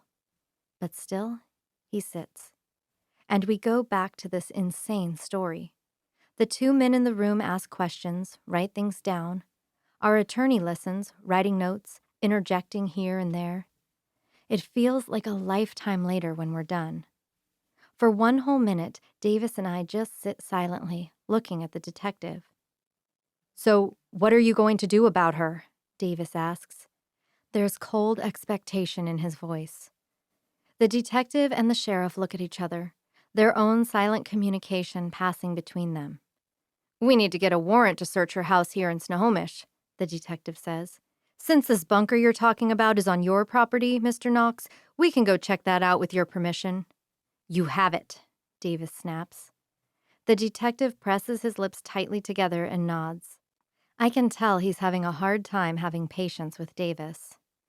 "We can run a background check on Charity Cooper. We can put out a wanted notice for her. But that means you might want to lay low for a few days so we don't get calls on you. But we can't do much without evidence, which we're running, based on the blood the officers collected from your house. But as of right now, she's just wanted for questioning." We both blink at them. Once, twice. Wanted for questioning. I hear Davis take in a breath. He leans forward. But my hand snaps out, wrapping around his wrist before he can explode, because I know he's going to. "And when you find her, when you see what she's done," I say, my words are tight. I force them out from between my teeth. "Then you can lock her up for the rest of her life." "Ms. James, if what you say is true, this woman has done terrible things and deserves to face justice," the sheriff says, folding his arms on the desk and leaning toward me. "But there is a process to this. Statements have to be confirmed. Evidence must be collected. And first and foremost, we have to confirm that this woman even exists." I want to throw up. I don't know that they even believe me. They very well may think I'm crazy. I feel all the tendons in Davis's wrist tighten, but I don't look at him. "We will be out in the morning to check the statements you've given us. For now, we will take you home. One armed officer will be placed outside the home and another will be inside. Thank you for your time, the attorney says, standing and shaking everyone's hands. He gabs on, slipping into lawyer mode. I don't hear a word he says. My heart is thundering in my ears. There's a bad taste in the back of my throat. Terrible, vicious thoughts are racing through my mind. But all I can do is cling hard to Davis's wrist. And numbly, I stand and walk through the station. Davis speaks to the attorney. I numbly answer something that must make sense. And then we're introduced to two other officers, the ones that will be guarding us. We walk outside to a cruiser. It's dark now. I have no idea what hour it is, but it must be incredibly late. We're halfway back to Davis's house before the thought even clicks. I can go stay in a hotel, I say, looking out the window. I don't want you to feel like you have to take care of me, Davis. They're going to find Charity and then you're not going anywhere, Sawyer, he says. His tone firm, certain. You're coming home with me, for as long as it takes to get this taken care of. Logic creates an argument in my mind, but I don't let it transfer down to my lips. I just close my mouth and watch the town pass by in darkness. When we get to Davis's house, one officer goes in first, his gun held at the ready. We wait in the car with the other officer for a full 7 minutes before the first steps back onto the porch and nods the okay. We climb out as the officer comes to the car, walking next to us the whole way up to the door. We leave the other in the car to keep watch. Keep all the blinds shut, the officer says. Leave the lights out as much as you can. We both nod in agreement. The officer lets us know he'll be out there in the living area. Slowly, Davis and I head back toward the bedrooms. We pass Davis's office, finding police tape over the entry. I stop at the door to the guest bedroom, and Davis looks back when he gets to his bedroom. We look at each other for a long moment. And then, without saying anything, we walk into our rooms. I stand there, just staring at the bed. I don't know what to do now. It's been the longest day ever. I'm exhausted. I know I need sleep. But my mind can't stop. It's like I'm stuck on fast forward, watching the day play out, over and over at super speed. The door behind me pushes open, and I realize I never closed it all the way. Davis stands there, his eyes dropping to the ground. There's police tape over the door to my bathroom. There's fingerprint dust everywhere and blood still on the walls. It's your house, I say. My throat feels tight and my words come out hoarse. Use mine. He nods once, but he doesn't take a step toward it. Through the dim light, I see his eyes. Steady and confident and sure and determined. I see them shift. They fall down to my lips. Davis is always in control. But there in his eyes, I see it slip. It's been the longest day, but with his presence so real and so real here in the dark, everything in me is wide awake. I'm frozen in place. I'm holding my breath because I have to control myself. My instincts are telling me to do something I shouldn't, but my insides are asking, what's stopping me? Sawyer, he says. There's a slight tremor in his voice, and it sounds exactly the way I feel inside. I know I shouldn't be in here right now, but being more than 5 feet away from you is killing me right now. The way he's looking at my lips breaks that tiny shred of self-control I have. I grab the front of his shirt, pulling him into the room. With the other hand, I push the door closed, knowing the police officer is just across the house. Thank everything that is still right in this world, Davis doesn't hesitate a second longer. One hand comes up to the side of my neck, pulling my lips to meet his own. His other hand wraps around my lower back, pulling my body into his. Anticipation and suppressed thoughts make this kiss cosmic. My lips find relief at last as they mold to Davis's. Alertness and hot want slip from them, down my chest, wrapping around my organs. It runs down my thighs, slipping around my calves, filling me all the way to my toes. I grip the front of his shirt, pulling him tight to me, kissing him harder, faster. Davis's breath grows frantic, a possessive sound slipping past his lips. He turns, pinning me against the wall. My hands slip down, gripping his belt, clinging to him like it's my last lifeline. His teeth find my lower lip, and I groan in approval. Greedy and wanted, his hand slides beneath the hem of my shirt, his palm caressing my side, waking my body with warm sparks of electricity. His tongue asks for permission, and I let him into my mouth to meet my own. All the chemistry and sexual tension building between us has led to the best loss of control I could have ever anticipated. But something tugs at the back of my mind. Something in the pit of my stomach feels sick. Still, a moan slips from my mouth as Davis's body connects with mine in all the right places.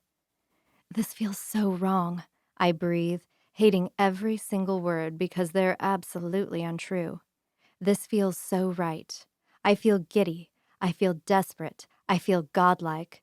But this guilt in my heart is eating me alive. I hate myself right now, Davis says, even as his lips move to my jaw, sliding down my neck. I don't want him to stop. I relish in his hand wrapping around my back, his skin to mine. I need his thigh working its way between my legs, holding me harder and firmer against the wall. My hands can't stay away from his chest, his shoulders. But in my mind, I keep seeing that look on Ezra's face when he saw Davis take my hand at the table. I see the look of hatred when he looked back at Davis and I at the police station. I pull away and Davis leans back, bracing both his hands on the wall to either side of my head. This is so messed up. I breathe as my eyes return to his. Through the dark, they meet each other, and in him, I see everything I'm feeling inside reflected. It's all so twisted, he says, his voice low, quiet, but I feel every syllable of intensity in his voice. I swear I can feel his pounding heart filling every inch of this bedroom. I wonder if he can feel mine, pulsing against every bit of his body. I'm not even in control when I grip his shirt once more, pulling him toward me, giving him one gentle, heavy, tension-filled kiss. Can I stay tonight? He asks as I lean back. And something in me knows what he means. He's not asking for sex. He's not expecting anything. Because I know he feels it as much as I do. This sick feeling in the pit of his stomach. That no matter how perfect and natural and right this feels between he and I, we cannot cross the line. We can't do this to Ezra. Not when everything has gone and gotten so demented. I nod my head.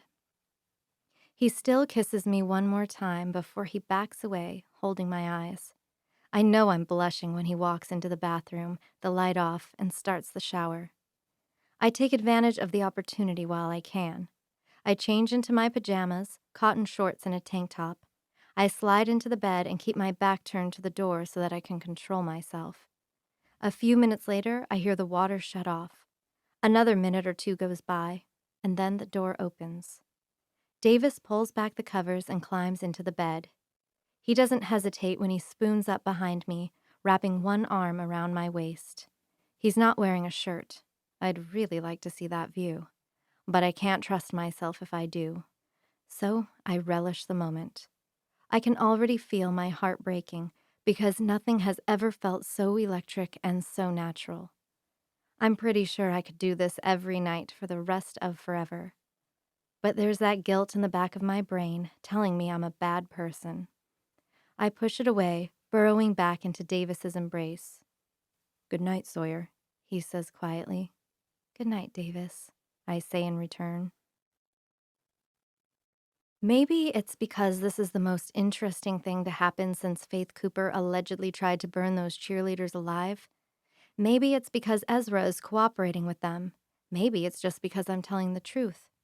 But the very next day, DNA tests are run, and the police let me know that they're now investigating this as an identity theft case. When they investigate Davis's wrecked truck and get back their tests from the bathtub where she tried to drown me, it's also an attempted homicide case. 3 days after we both nearly died, our personal investigator turns over proof of 8 different surgeries performed on Charity Cooper. They're still looking for evidence of where Charity was living before she took over my identity. They're requesting all of her mental health history so they know what level of crazy they're dealing with. But they get the warrant to search her house here in Snohomish. Davis and I wait in a police car outside the house while they go inside. Silently, we wait the 30 minutes while they search for any signs of threat or any evidence they can immediately use. Finally, an officer comes out and says I can come in. "We've taken fingerprints," the detective says, "but still, don't touch anything more than you have to. But we need you to identify what is yours." I nod, and Davis and I both step out of the vehicle. It's disturbing that everything about this apartment looks familiar when I walk in. I've never, ever stepped foot inside, but I know the kitchen is to the right, as is the dining room with the table and chairs Charity and Ezra put together. I know the living room is to the left. Straight back is the bedroom. On the right side is the spare bedroom and bathroom. There are half a dozen officers and detectives inside, all working.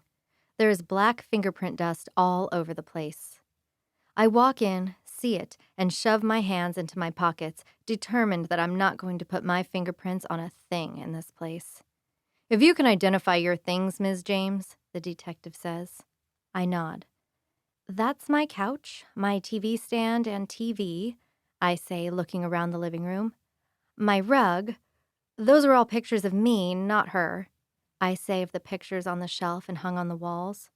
"All that kitchen stuff is mine," I say, nodding to everything sitting on the kitchen counter. "If the dishes are all glass or all blue and white, they're mine." The detective opens the cupboards to reveal the sets that are indeed the ones I bought 2 years ago. "The table isn't mine," I say, nodding to it. "I think she sold mine. She used it as an opportunity to get Ezra alone with her. She asked him to come over and help her put it together. You won't find any of my fingerprints on it, but there should be plenty of Ezra's." Davis makes a sound of disgust, shaking his head. I walk down the hall to the bedroom. "That's my bed, and those are my nightstands," I identify. In the closet, I identify about half of the clothes as mine. The detectives pull DNA samples from the different clothes I say are mine and the ones I say are hers. In the bathroom, half of the stuff is mine, half is hers. The detectives pull more DNA samples.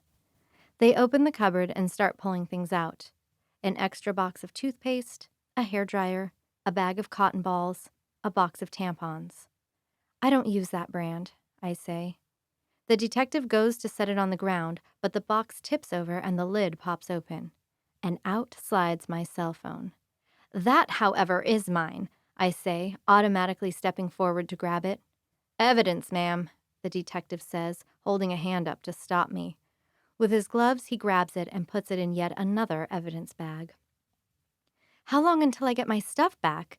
I ask, my jaw clenching tight, my hands curling into frustrated fists. "As of right now, all of it is evidence," the detective says with compassion I don't expect. "All of it can only help your case at the moment, Ms. James. But if we find your ID and your bank cards, we can give you those back." "Oh, I can have my own name back?" I snap with too much snark.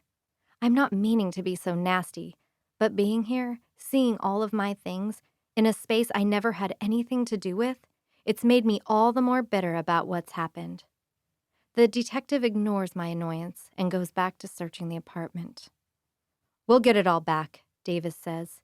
He runs his hand over my back in soothing rubs. I feel myself naturally lean back into his touch, and he wraps his arm around my waist. I'm not sure what we're doing. We're not sleeping together, but we've slept in the same bed since that night. We've kissed, we touch. We're here to support each other. Every bit of us feels real. But this is all under fake, stolen circumstances. Neither of us has any delusions that this can last, that our lives will stay intersected past when this all gets sorted out. But if there is one bright spot in this mess that my life has become, I'm going to enjoy every second of it. A detective's phone rings and she answers it. I identify my desk and computer and drafting equipment in the spare bedroom. They go through the files and my stomach sinks when I realize there is work here, a lot of architectural work that isn't written in my hand. She didn't just get the same degree, she was even doing my same job. The detective on the phone hangs up and walks in. Your car was found in a pharmacy parking lot in Bothell this morning. They say surveillance footage shows a woman who looks just like you parking it there Tuesday morning. She went inside for about 20 minutes. When she came out, she didn't return to the car. But your ID and cards were left inside the vehicle, along with a lot of blood. Great, I say, and it comes out as both genuine and sarcastic, because I'm feeling both. We'll go retrieve the vehicle in an hour, she says. You can have your cards and ID back then, though we ask you don't cancel them yet. They could help us track Charity's activities. I nod in appreciation. With a look around, we determine I've gone through everything. Can you drive us to my brother's? Davis asks as we walk back out to the police car with the officer assigned to protect us today. Sure, he says. Ezra hasn't answered any of Davis's calls in the last 3 days. We're getting safety reports from the officer babysitting him. He's just been working and then going home. He's not making phone calls beyond work stuff. He's not trying to leave town. He's who the detectives are watching closest. After spending years and devoting her whole life to becoming me so she could win Ezra over, no one thinks Charity will give up on Ezra easily. If she's going to expose herself, it will be through contacting him. Evening is starting to fall when we get to Ezra's house. It's automatic when I climb out after Davis. We're already used to our armed escort. But when we reach the porch, Davis pauses with his hand on the doorknob. He hesitates before looking over at me. He studies my face, and I see the conflict there. I don't know what my brother's state of mind is going to be like. Maybe you'd better wait out here. Instantly, I feel stupid for following him up here. I should have waited in the car. Of course, I nod. Davis offers a small, sad smile. I take a seat on the cute porch swing, and my armed officer takes an attentive stance on the steps, his eyes scanning our surroundings. What are you doing here? I hear Ezra's voice from inside the house. I realize then that the window behind me is open. I can hear them without much difficulty. You're not answering any of my calls, Davis says. Yeah, well, I can't say I've much felt like talking lately, Ezra says, his tone dark. Look, I know you've got to be kind of messed up over what Charity's done, but it can't be healthy to cut yourself off from everything that's still real. Davis tries to reason. Just because I don't want to talk to you doesn't mean I've lost touch with reality, Ezra spits back. Excuse me, Davis says, his tone controlled. Why the hell are you so angry at me? I helped expose the truth before you went and married a complete psychopath. There's a slight pause, and I can just imagine the look Ezra gives his brother. Are you serious? He says, disgust creeping into his voice. Don't play games with me, Ez, Davis says, and I can clearly picture the hard look in his eyes and the small way he shakes his head. Just say what you've got to say. There's another moment of pause, and I have no idea what's happening, but my heart rate kicks up. I don't want them to fight. I don't want bad blood to be between them. They need to stick together right now. They need each other right now. But it's obvious that Ezra isn't there. When did it happen? Ezra asks, and the tone of his voice is cold as ice.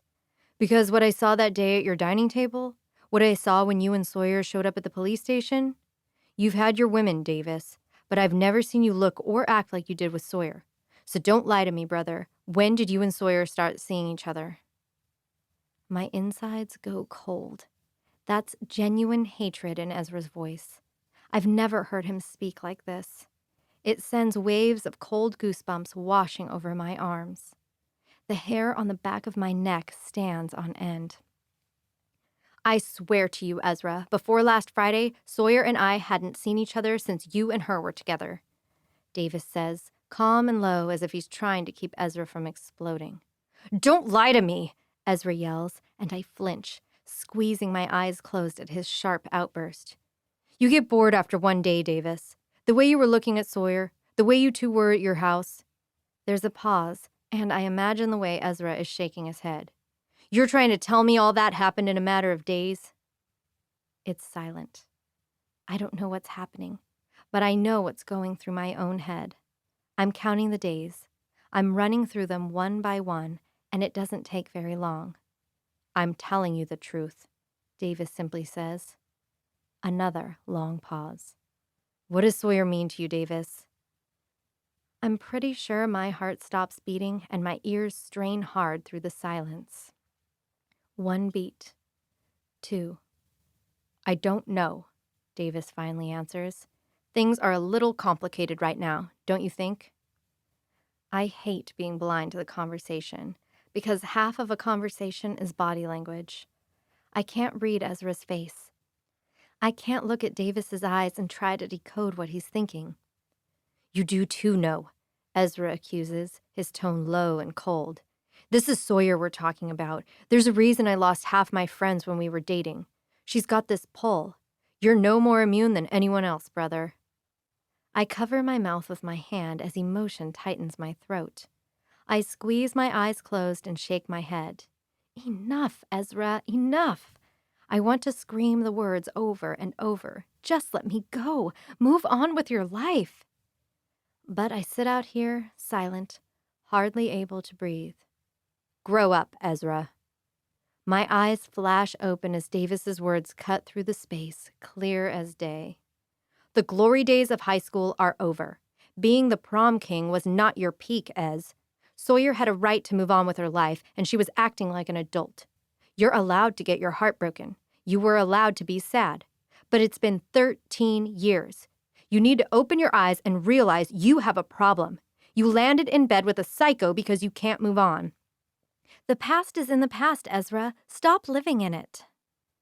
It could have been anyone, Ezra says, his voice loud and low at the same time.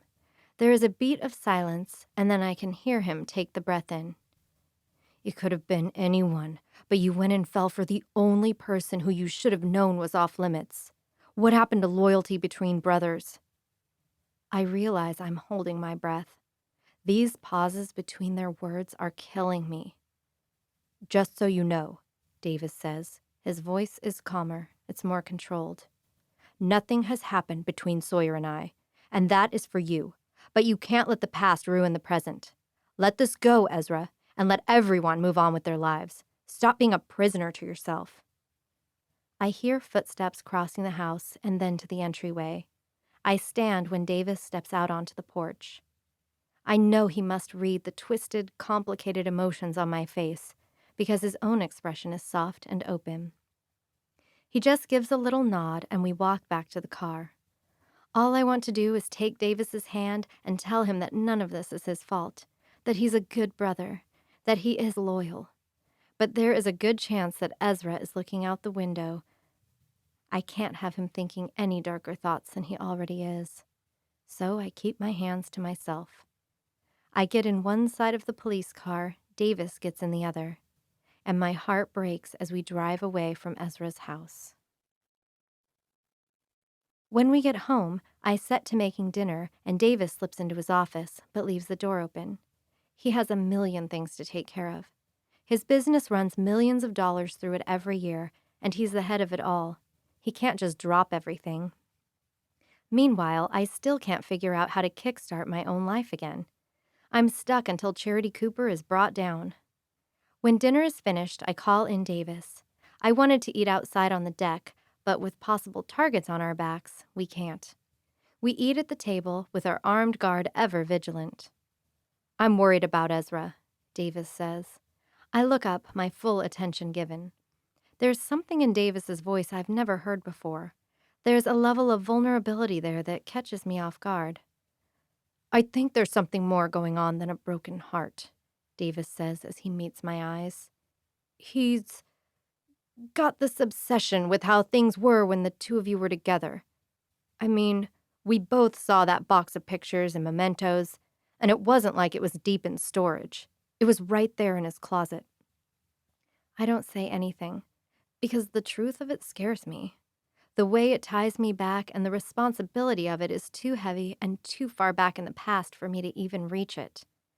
But as I think about it now, knowing what we know, I see little flags. The threatening jokes Ezra would make about any of my guy friends. His two best friends he cut off completely when he thought they'd been flirting with me. How he would always talk about our future here in Snohomish like it was a guaranteed thing.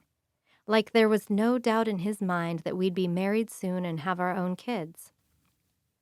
Ezra told me he was taking a year off to work with his dad after graduation. Somehow he'd just assumed I would take a year off too.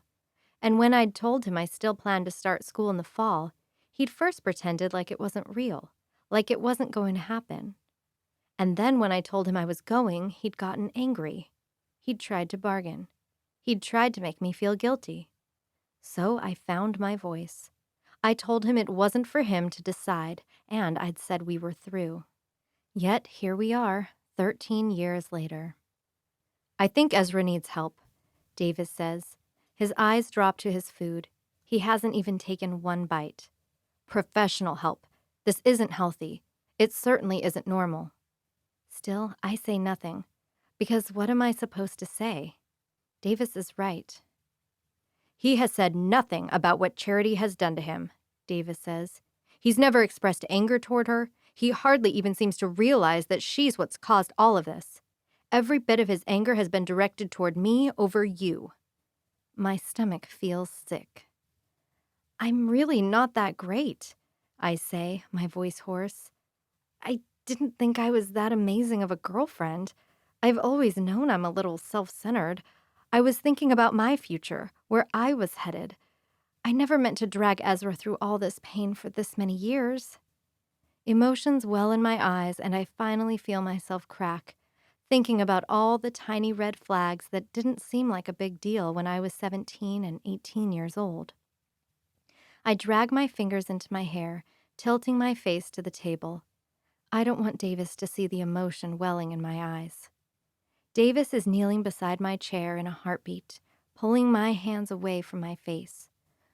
Sawyer, you didn't do anything but what pretty much any 18-year-old moving into being an adult would do, he says, his tone gentle, soothing. My eyes find his, and I feel embarrassed for the redness I know that's there, the 2 tears that have broken free. None of this is your fault. It just took all of this to realize that there is something wrong with my brother. Don't let him drag you down into his mud. I take a sniff, my eyes rising to the ceiling. I hate this, I say. I feel guilty every second of every day lately. I feel guilty that I broke his heart. I feel guilty that Charity saw she could get to him through me. I feel guilty that you got tangled into this mess. I feel guilty for being here and for wanting to be here. Davis's hand comes to my cheek, stopping my words. My eyes slide back down to meet his. You need to stop carrying the weight of the world on your shoulders, Sawyer, he says. But there's not a chance in hell that you could feel any more guilty than I do about you being here, and about how much I don't want you to leave. My heart hammers. I'm a wreck inside. But I know I'll feel better if I kiss him, so I do. I lean into him, I let my lips find his. Soft and wanted, and oh, it's the most at-home kiss I've ever had. I push that guilt aside. I allow myself to be in this one moment. And I pretend Ezra Knox doesn't hate the both of us with everything he has in him. Chapter 27. I pull back the bandage, checking the stitches. Really, I should have pulled off the bandages a few days ago, but I haven't wanted to look at the damage. There are no signs of redness or swelling. Both sites are starting to heal, as they should be. It's been 2 weeks since Davis Knox shot me. 2 weeks since they patched me up and I snuck out of there before they could get the police in to question me. I roll out of the bed and head for the bathroom. This motel room is one of the types that has the sink and mirror out in the room and then the toilet and shower in its own area. I flip on the light, which flickers and gives a harsh glow. Placing my hands on the countertop, I lean forward, looking at my own reflection. My own eyes look back at me, brown instead of bluish green. My dark roots are prevalent, needing a touch-up. I was supposed to go in for the hair appointment the day after our camping trip, but that date is long past, and now I have a dark cap of roots all over my head. I should go dye my hair black or something. I really don't want to get caught still looking like Sawyer. But that feels like giving up on everything I've worked so hard for, and I'm not ready to do that. Without the makeup, my eyes don't look quite the right shape. That's something I just couldn't fix with surgery. Sawyer has these wide, round eyes, and mine are naturally more almond-shaped. It's only an inch, but still, looking in the mirror, I can see the lack of height. All that money, all that time, all that research, the days and months and years looking at her face, studying all the pictures I took, and there are still flaws. There will always be a few things I can do nothing about. I turn away from the mirror and step into the bathroom. I turn on the shower, the water only lukewarm, as I prefer it. I strip off the clothes I'm wearing, one set of 3 I have now, and step into the water. No one is looking for me here in Edmonds. Lucky for me, Sawyer James makes good money, had plenty in her bank account, even after not being at her job in over a month. She's also not very smart when it comes to PIN numbers. The year she was born, and I was in. I'd withdrawn the maximum the ATM at the pharmacy would allow me, then ditched the car and her other things. I'd hopped on a bus and rode to wherever it was headed. If I don't have a plan, it's hard for the police to figure out what my next move is. But it's been 2 weeks. I need to decide what I'm doing. Problem is, I'm not one who's quick to make plans. I need time to consider all the angles. I need to plot thoroughly. I need to understand all the aspects. I'd really like to spend this time making Davis Knox pay for messing everything up. I could destroy his business, make everything go wrong with his rental houses. I could set his home on fire. I could make him very, very sick without touching him. But he's proven to be more of a contender than I ever expected. Right now, I can't risk being caught. I have to figure out a way to fix everything. I'm down to my last $200, though. I'm either going to have to steal some money or risk getting into my own bank account. I'm no petty thief, but I know the second I touch my account, the authorities will get all the red flags they've placed around it. I could kidnap Ezra. It wouldn't be hard to find an opportunity. Knock him out, load him into his truck, take him wherever I think I can control him. I could lock him up. I could even try out those brainwashing techniques Uncle Brad got so excited about. Eventually he'd accept it, right? But just the thought makes my stomach sick. I don't want a prisoner. Those 4 weeks together were the best of my life, and I made sure they were the best of Ezra's as well. I don't think I can settle for fear and manipulation. Not when it comes to Ezra. But he has to know now. Know who I really am. He'll remember all the times I tried over the years. He'll remember my smile, my compliments, how I could make him laugh. That will have to count for something, right? I tried on my own for years. Surely he will have to consider all of that. I wash my hair, scrub at my thickening body. Now that no one has been watching, I've helped myself to all the gluten I want. But damn it if it isn't showing already. I shut off the water and grab a towel, wrapping it around myself. I step out and go to grab clothes. I could only spare the money for 3 pairs of pants and 3 shirts. I've been washing them in the sink and drying them next to the window. I slip into my jeans and am just pulling on a bra when the iPad on the nightstand vibrates. Once, twice, 3 times. I hid my phone in a massive 30-story building in Bellevue. I found a central office, plugged it in an outlet out of sight, and taped it to the back of a filing cabinet with all vibrations and notifications turned off. The police will track it to that building, but they'll never, ever find it. But my account is synced to this iPad. Calls and messages can come through it. My heart is in my throat as I cross the room. and it disappears altogether when Ezra's name appears on the screen. It's got to be a trap. How could it not be? But as my heart reappears, it thunders wildly in my chest. It aches. It's calling out to him. I can't stop myself when my finger reaches forward and I swipe to answer it. No words come out, though. I answer the call, but I don't say anything. I sit on the bed, frozen. "Sawyer?" Ezra's voice comes through the device. I don't say anything. Still listening, still shaking. 3 more beats of silence. "Charity?" I thought my heart had been beating fast before, but it's nothing compared to when Ezra says my real name. "I don't know if you can hear me," Ezra says, his voice low and quiet. "I don't have too long. I think Davis told him to watch me." Hot anger spikes through me at that statement. "But Ezra trails off. There are 5 beats of silence as he considers what to say. "I'm kind of a mess, and everyone keeps telling me all these things, and I don't want to hear it." A new emotion spikes with a sharp prick. "I don't trust anyone right now," Ezra says. "I need to get some answers for myself, but He trails off once more, and this time it's a full minute before he speaks again. "I miss you. He leads off once more, but I can feel the smile growing on my face.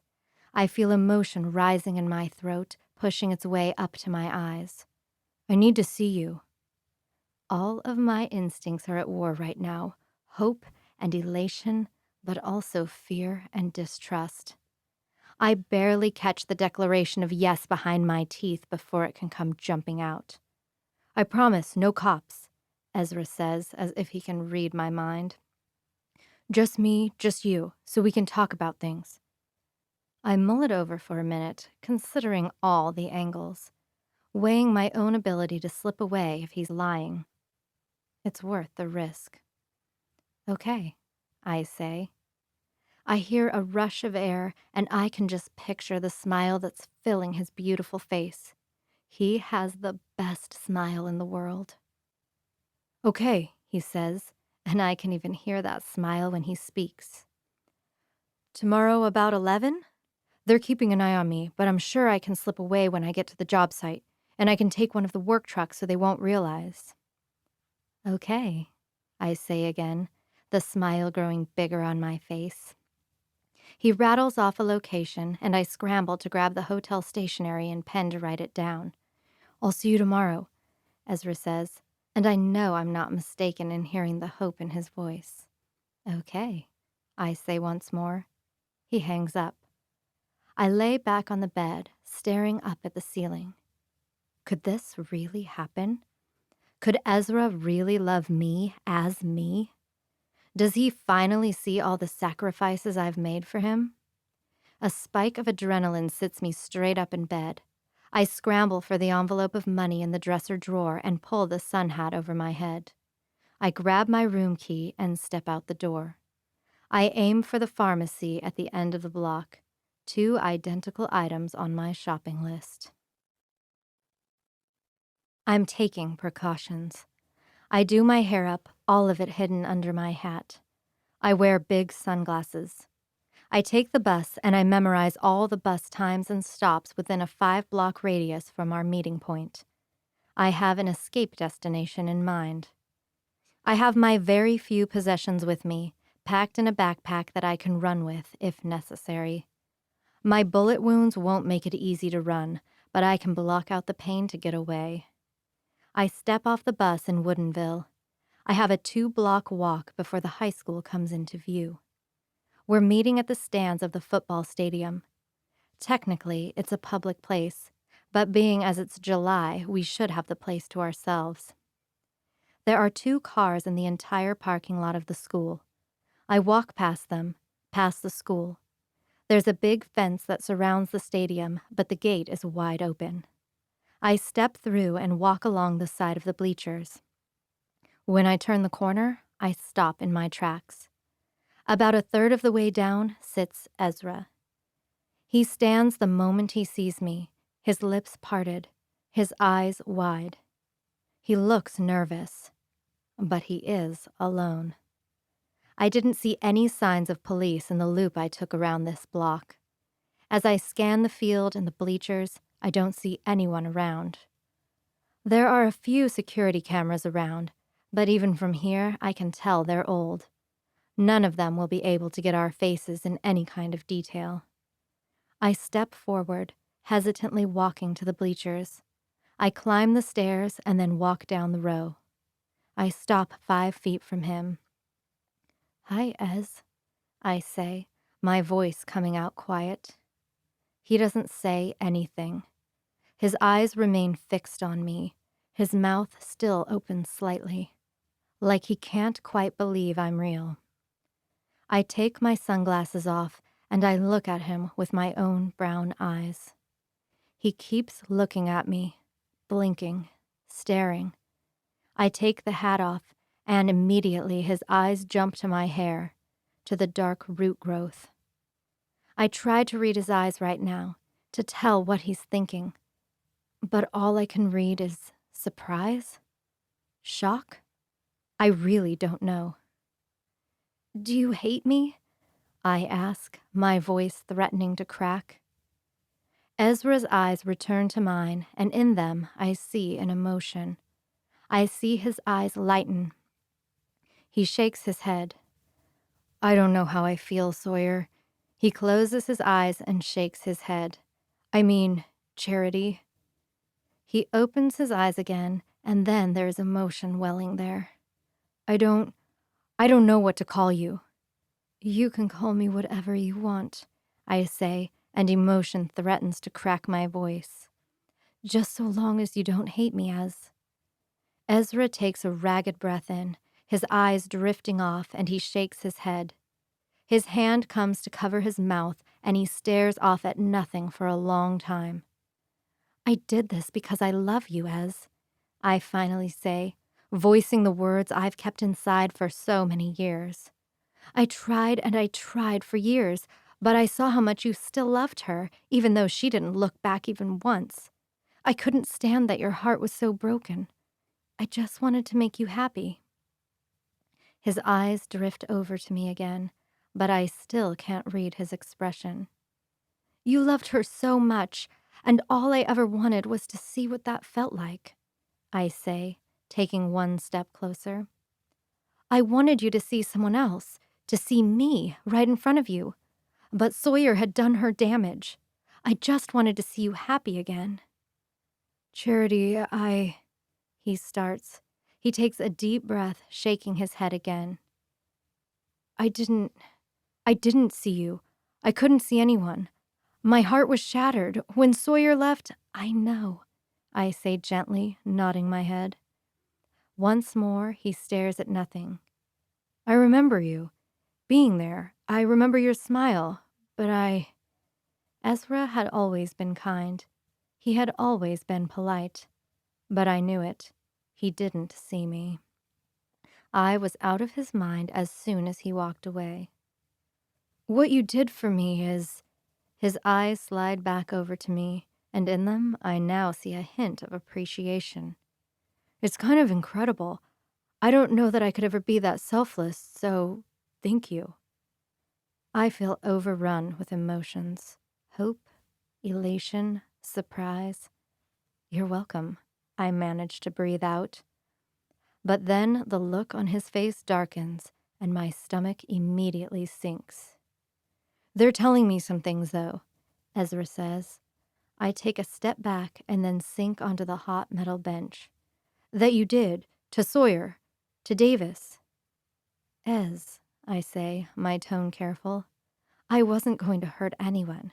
My hands are clean. I was just trying to protect you. You'd been so happy and I'd worked so hard. I just didn't want them to ruin it for you." Emotions well in his eyes and he shakes his head as he looks away from me. He fidgets with his hands, pressing his fist into his palm and twisting it back and forth, over and over. Then both his hands rise up into his hair, his fingers knotting into it. He's breathing hard. I swear he's in agony. Please don't hate me, Ez, I whisper, my voice shaking. I just wanted to make you happy. A sob suddenly darts out from between his teeth, and when I look at him, I'm completely shattered. His face is red, his expression scrunched up as he tries to control it. That's the thing, he says without looking at me. I was happy, the happiest I've ever been in my entire life. Everything was perfect. I hate seeing him hurt like this, but I grasp on to what I can, knowing I have to fight harder than I ever have yet. Our time together, me, you, us, that wasn't made up, Ezra. That was real. That was me and you. Another sob rips from Ezra, and this time he turns away from me, his fingers laced behind his head. Another agonized sound comes from him, his shoulders shaking as he turns his face up to the sky. I could see it all, he says, his words thick.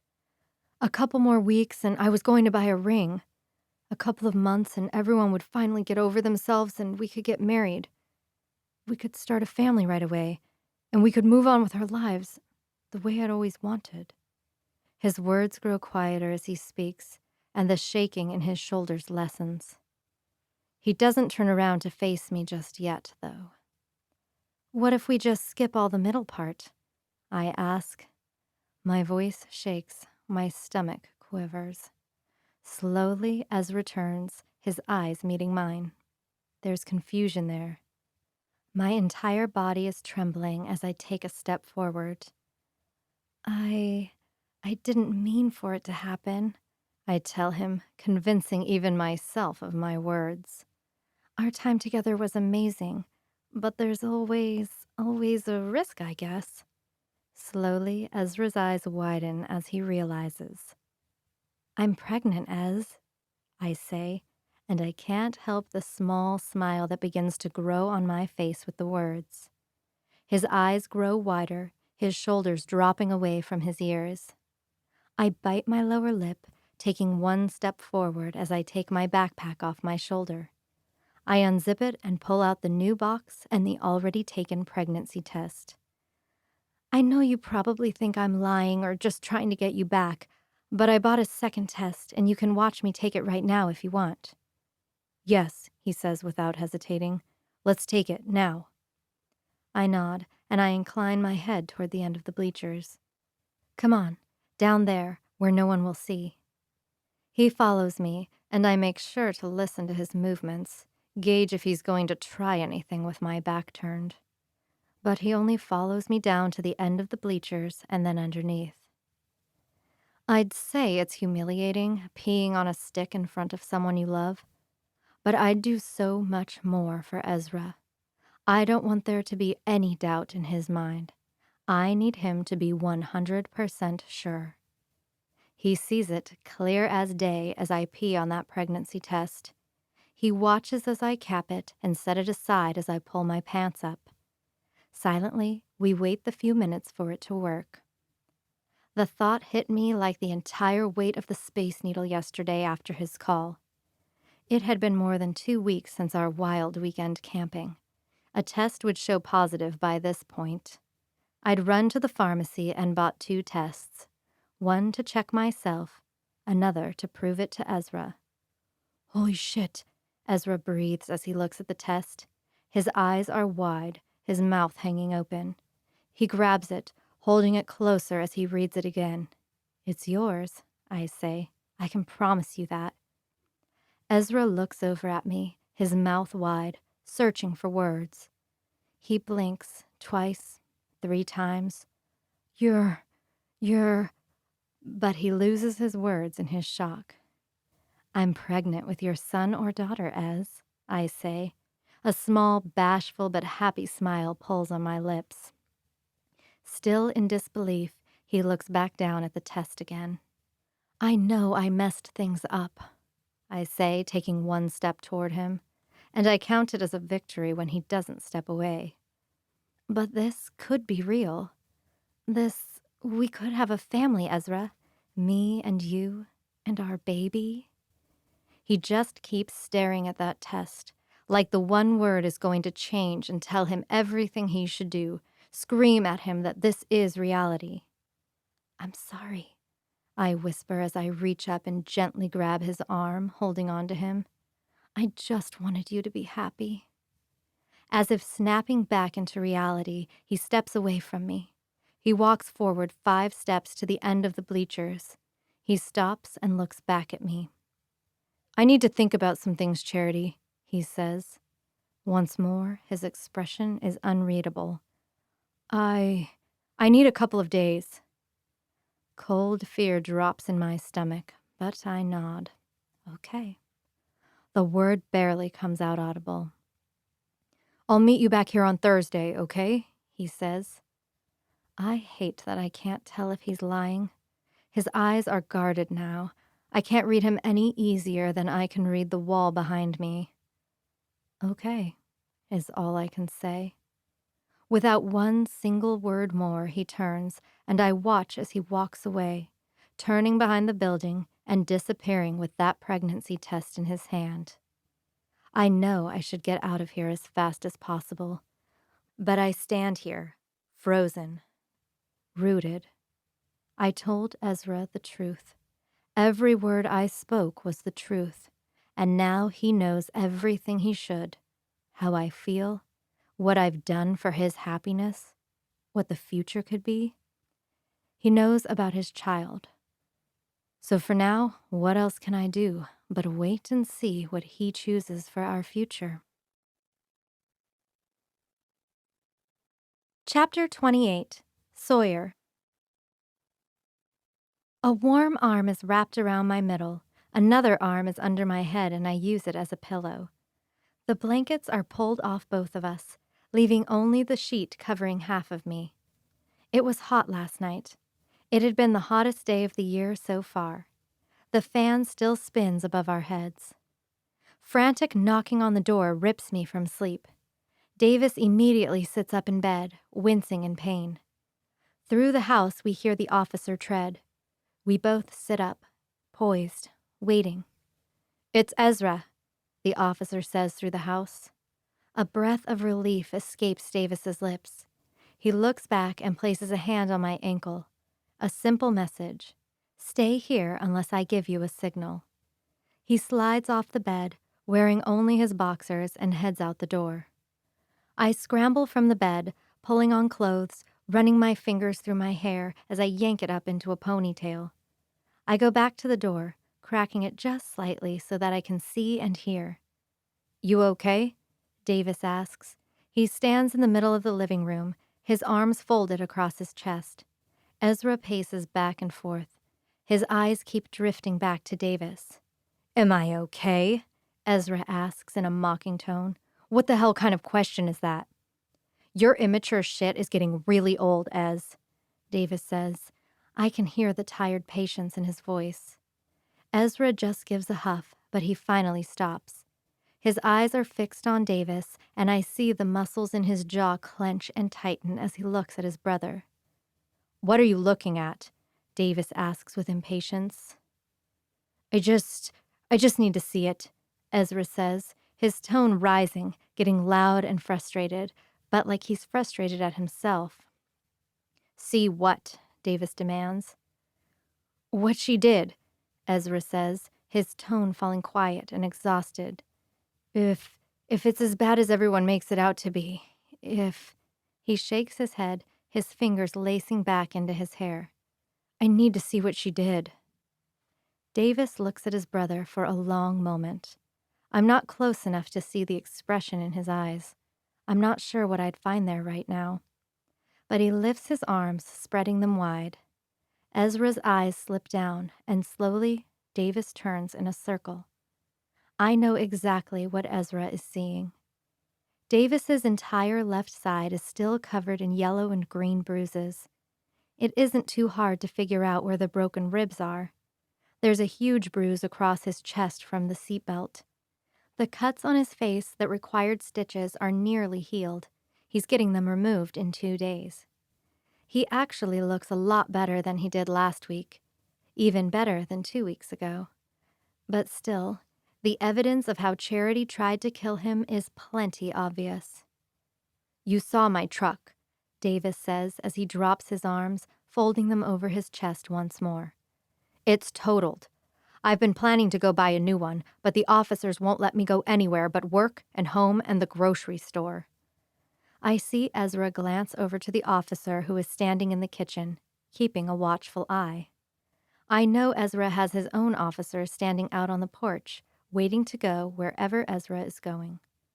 "What about Sawyer?" Ezra asks. But the way he says my name, it's like it sticks in his throat and makes his stomach roll. "She seems fine." "You really don't know what Charity tried to do to her?" Davis asks, shaking his head. "Besides stealing her face and her entire life?" Ezra shoots a dark look at his brother, but he takes 2 steps away, setting his hand on the black mantle above the fireplace. "I think they tried to explain it that first day, but I didn't hear much of anything then." Davis nods, and there's a change in his body language that I can see. Something lightens on his shoulders. I see compassion in him. I see a big brother. "Look, I wasn't here for most of it," Davis says. His tone is low and gentle. "It would be best if she explained it to you." I don't miss the darkness in Ezra's eyes when they look up and down Davis, standing there in nothing but his underwear before rising back up to meet Davis's. "She's here?" Davis doesn't jump down his throat.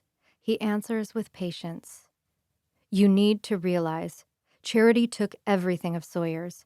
She moved Sawyer out of her own apartment, took every single thing Sawyer owned. The police haven't released anything back to Sawyer yet. She had to stay somewhere." Goosebumps flash across my skin. I realize what's coming. I'm going to have to go out there and face Ezra. But all I feel toward him is pity and hatred, and it's hard to face anyone with either of those emotions. "I don't want to see her," Ezra says. Davis doesn't back down. "But you need to face the reality of what happened." There's another moment of quiet, and there's nothing in particular that breaks it. Davis simply looks toward the door I'm hiding behind, and our eyes meet. I take 2 seconds, 2 breaths. I didn't do anything wrong. And if there's anything I can do to help Ezra move on with his life, I'll do it. I step out. I walk down the hall toward the living room. Ezra's eyes lock on me the second I step inside. We had 9 months of history. Some of the most memorable time of people's lives is their senior year of high school. Ezra and I had a lot of great times together. But we were kids then. That was 13 years ago. Move on, I think once more. I'd been in the office when she got inside, I say, bringing us back to the present. I turn, nodding toward the office. "She attacked me, stabbed me with a needle. I immediately started going numb.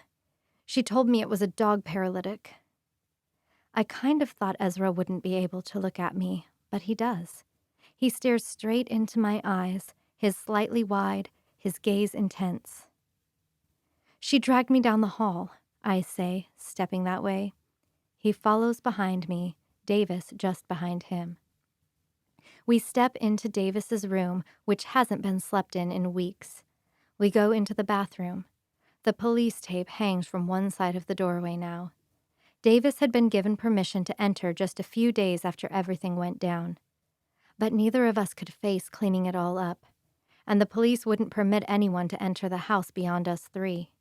No cleaners were coming to take care of it all. Ezra makes this weird sound when he walks in and takes it all in, like a gag. He raises his fist to cover his mouth. "She dragged me into the bathtub and started filling it up," I say, and suddenly my body feels cold and numb. I wrap my arms around myself, trying to warm my limbs. "She sat me up but kept my head below the level of the tub. I couldn't move, could hardly breathe. She sat and talked about it all as she watched, and I could see the water level getting higher and higher. There's still 2 inches of water in the tub. It's still the same water I nearly drowned in. There's still blood splattered all over the bathroom, mostly against the white tile rising up from the tub, but there's a ring of red covering the tub where it hit the water. Slowly that water evaporated, but it left traces of Charity's injuries everywhere. The water was already covering my mouth and nose when Davis got here, I say, my eyes rising up to meet his. We're very nearly in the same places as that day, me by the tub, him by the doorway. I could very nearly crack from all the memories and emotions that fill me. So much has happened, and so much led up to that point.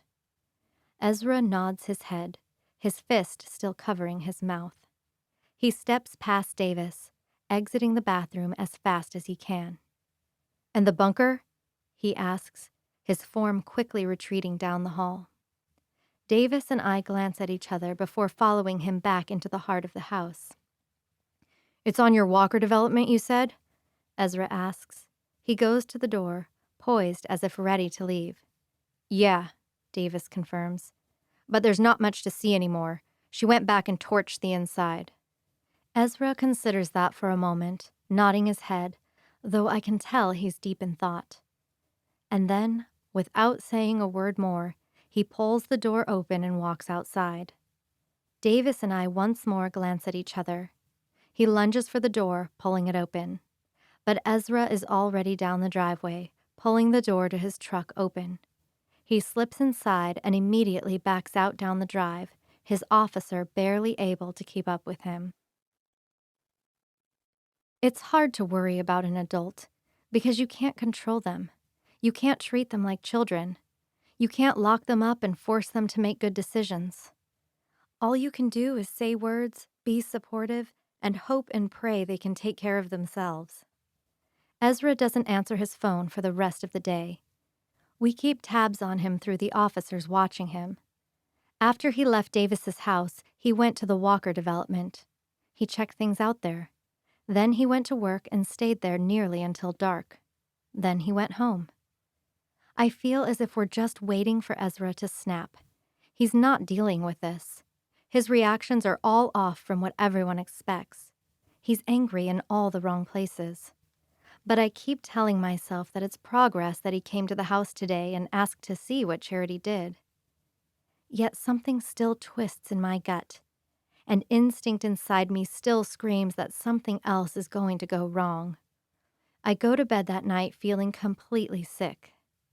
At 6 o'clock the next morning, Davis's phone sounds through the bedroom, and before I'm even awake, my stomach drops with dread. I roll over toward Davis and watch as he reaches over for his phone. "It's Ez," he says, groggy but concerned. He shows me the screen. There's just one text there. "Can you come over? I need to talk." I cast a worried look at Davis, and he looks at me with the same measure of worry. We don't even say a word as we both fly out of bed and dress in a flurry. Within 4 minutes, we're walking out the door, our own protective officer in tow. The few minutes it takes to get to Ezra's house feel like they take forever. Neither of us says a word, each lost in our own thoughts of what to expect when we arrive. We park in the driveway, and neither of us hesitates as we walk up the front steps. I take half a second to consider if I should be going inside. But Ezra came and saw me yesterday. We talked. I'm getting a little tired of babying him. Our officer must have radioed to Ezra's because he doesn't seem alarmed when Davis walks right into the house. "Ez," Davis calls as we walk in. The house is quiet and calm. "He's in the shower," the officer says. "Been in there for a while this morning." Davis looks over at me, and worry instantly fills his eyes. He steps down the hall toward Ezra's bedroom. Hesitantly, I follow behind. Davis pushes the door open, looking around. "Ez?" I stop at the doorway, my heart hammering in my ears. I hear the sound of water running in the shower. Davis turns, pushing his way into the bathroom. Only he steps back out just 2 seconds later. "He's not in the shower," he says, his words hard and cold. "Water was left running." All my organs disappear. My entire body turns cold. "He's not here," Davis says loudly, directed at the officers. He stalks through the house, one room at a time. Ezra's gone. A look in the garage and we find his truck parked inside. "He's not here!" Davis yells as he grabs a framed picture sitting on a bookshelf. It's of Ezra and Charity looking just like me. He throws it across the house. It hits the edge of the island and shatters to pieces. Chapter 29. I spent the night here. In reality, I was down to my last $100. I couldn't afford one more night at the motel. But I also knew that every day I stayed in the same place was a risk. Someone could spot me. Someone might alert the police. I couldn't have that happen. So I'd packed up all my things in the backpack. I'd taken a pillow and a blanket from the motel, and I found myself a secluded spot in the grass, perfectly out of view, and I'd camped out. Not that I slept well. My mind kept playing through all the possibilities. I was prepared for anything, acceptance or betrayal. But in the morning, as soon as I'd woken up, my stomach had heaved when something smelled weird. I'd dashed into the bushes and thrown up the little food I had in my stomach. Morning sickness had arrived, which was great. It was something physical and real that Ezra could see. The sun had already risen up and over the trees. The days are long in Washington in the summer, and with it being only a few weeks past the summer solstice, I'd been woken by the sun at just before 5. I wait on the opposite end of the football field from where Ezra and I met before. I already walked the block 3 times, making sure there are no signs of police. There's been absolutely no one around, not a soul to disturb this empty high school. And like a beautiful miracle, I watch Ezra walk through the open gate at 8 o'clock. He wears a pair of blue jeans that hug him in all the best ways, and a plain white t-shirt. His hair is wild, though, like he's been running his hands through it over and over again. I can't help it. Despite everything that's gone wrong, I still smile when I see him. My heart flutters. There are butterflies in my stomach, which just means that I lean over the bushes and throw up again, even though there isn't anything left. Maybe pregnancy isn't going to be as beautiful as I'd always imagined, but it will all be worth it when I hold this child, knowing it was Ezra who created it. I watch him for a full minute, my eyes scanning the way behind him. He walks into the stadium, his eyes searching for me. He steps onto the bleachers, walking down along the row. He scans for me, entirely missing my observation spot. I've never looked harder in my life. I've never listened so closely. But I hear nothing. I see no one. I listen to my gut. I have to trust my instinct. Ezra has come alone. He's ready. I step out of my spot and start toward him. Ezra's eyes immediately jump to me, but from this distance I can't read his expression. Thunder, thunder, thunder. My heart goes crazy with anticipation. My palms are slick with sweat. He steps forward, and we meet a third of the way across the field. "You came," I say, a wistful smile filling my face as I look up into his caramel eyes. There's already emotion in his eyes, but Ezra doesn't hesitate even a second before he reaches forward and wraps his arms around me. He hugs me tight, pulling me into the most heart-melting embrace we've ever shared. "It'll be okay, Ez," I say, looking and reaching up. I caress my palm against his cheek, and his eyes slide to meet mine. "I will take care of us. I'll make it okay. We're going to be a family, and we're going to be happy. And everything is going to be fine." I hate the conflict in his eyes, the agony. I know this is hard, changing all the hopes and plans he had for our future. But he nods and he brings his hands up, cradling my head as he pulls my lips to his. I wasn't sure I'd ever get to do this again, but I sink into the kiss, letting it fill and consume me. I breathe him in, letting my hands slide to his arms, down around his waist. I cling to him tighter and tighter. I'll never let him go. I'll take care of him for the rest of my life. I love you, I say against his lips. Ezra's kiss slows, but I feel his soul tangling with mine, reaching to a place down deep within me. We've shared it all. We've created a new life together. Come on, he says, taking half a step away from me. His hand catches mine and he pulls me toward the gate. We need to get out of here. My heart soars. It's happening. Our life. Our beginning. I step forward, following after him as he pulls me toward the gate, to our getaway, to our fresh start. There's just one car in the parking lot, a few stalls down, one I don't recognize. But Ezra couldn't bring his own truck.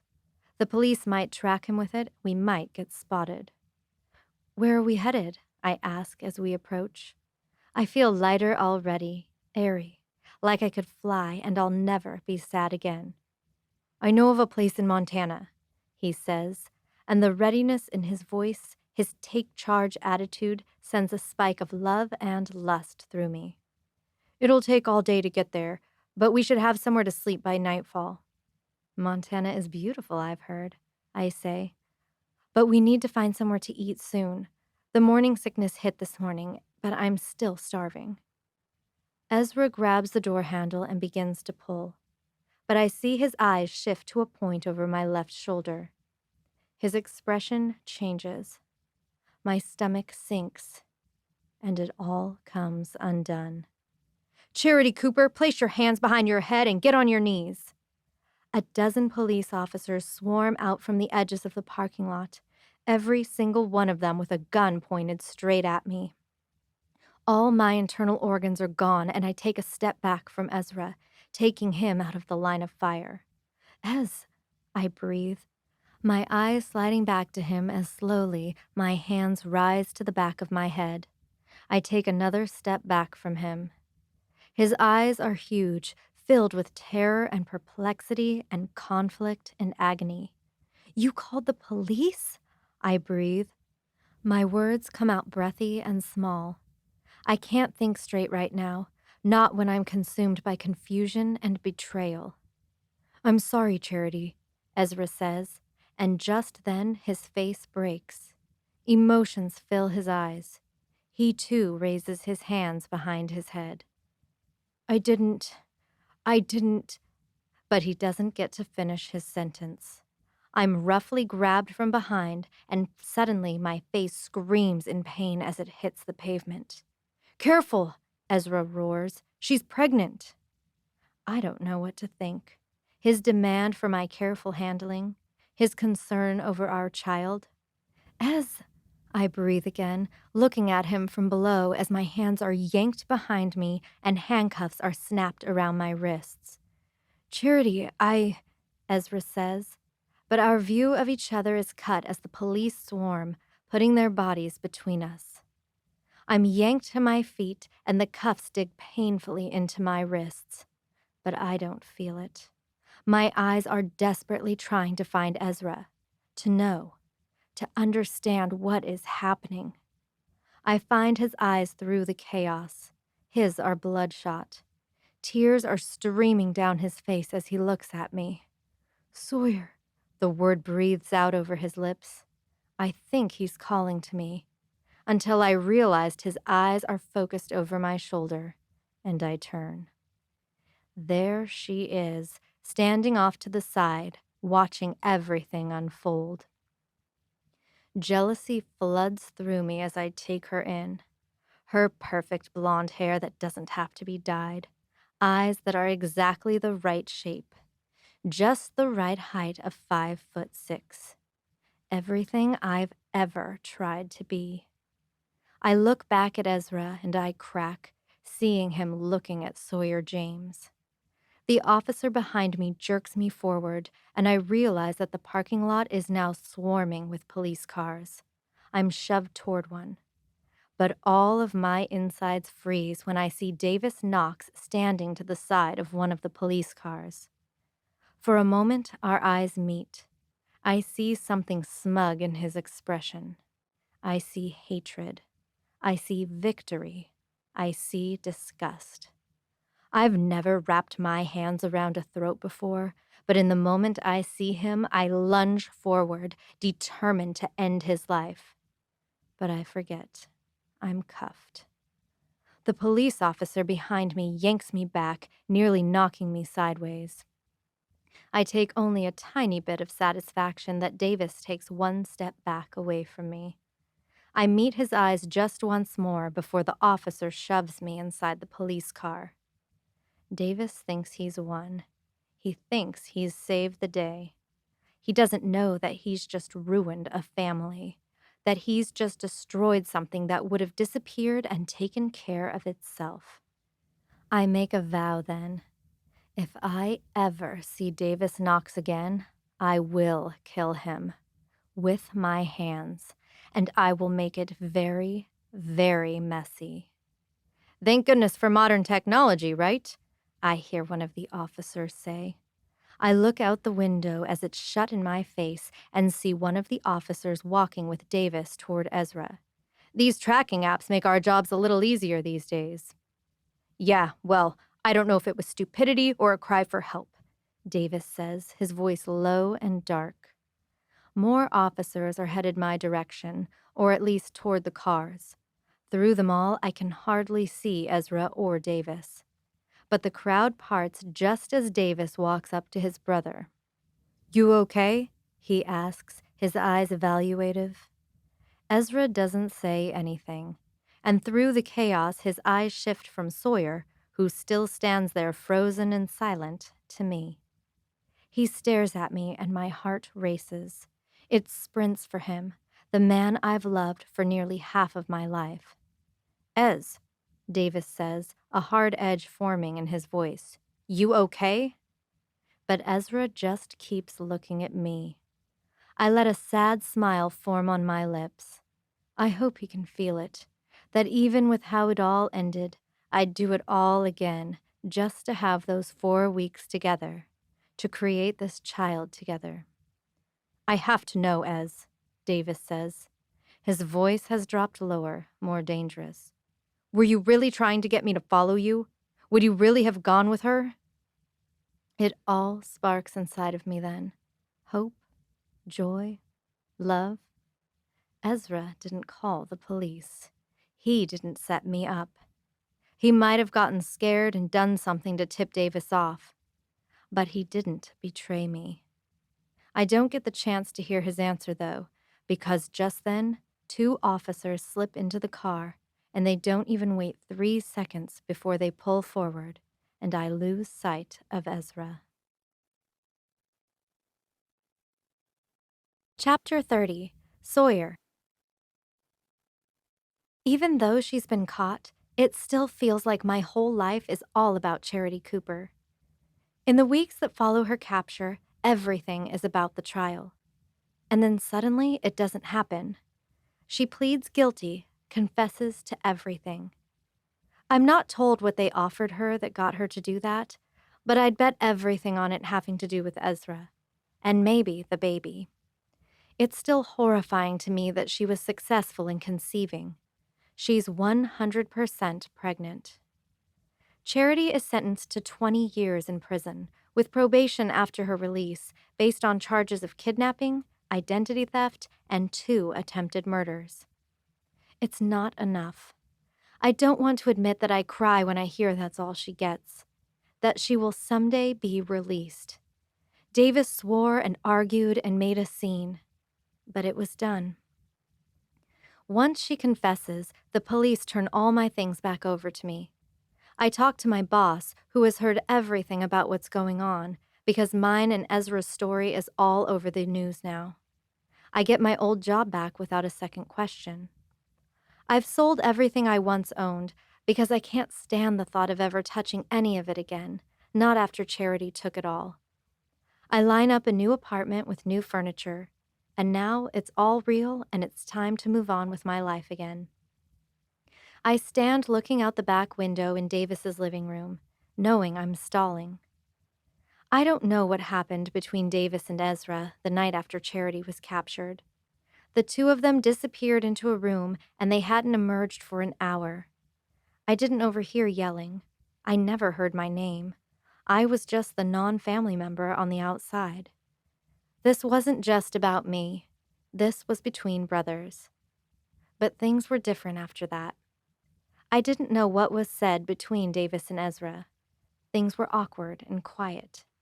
And now the dire need to protect each other was gone.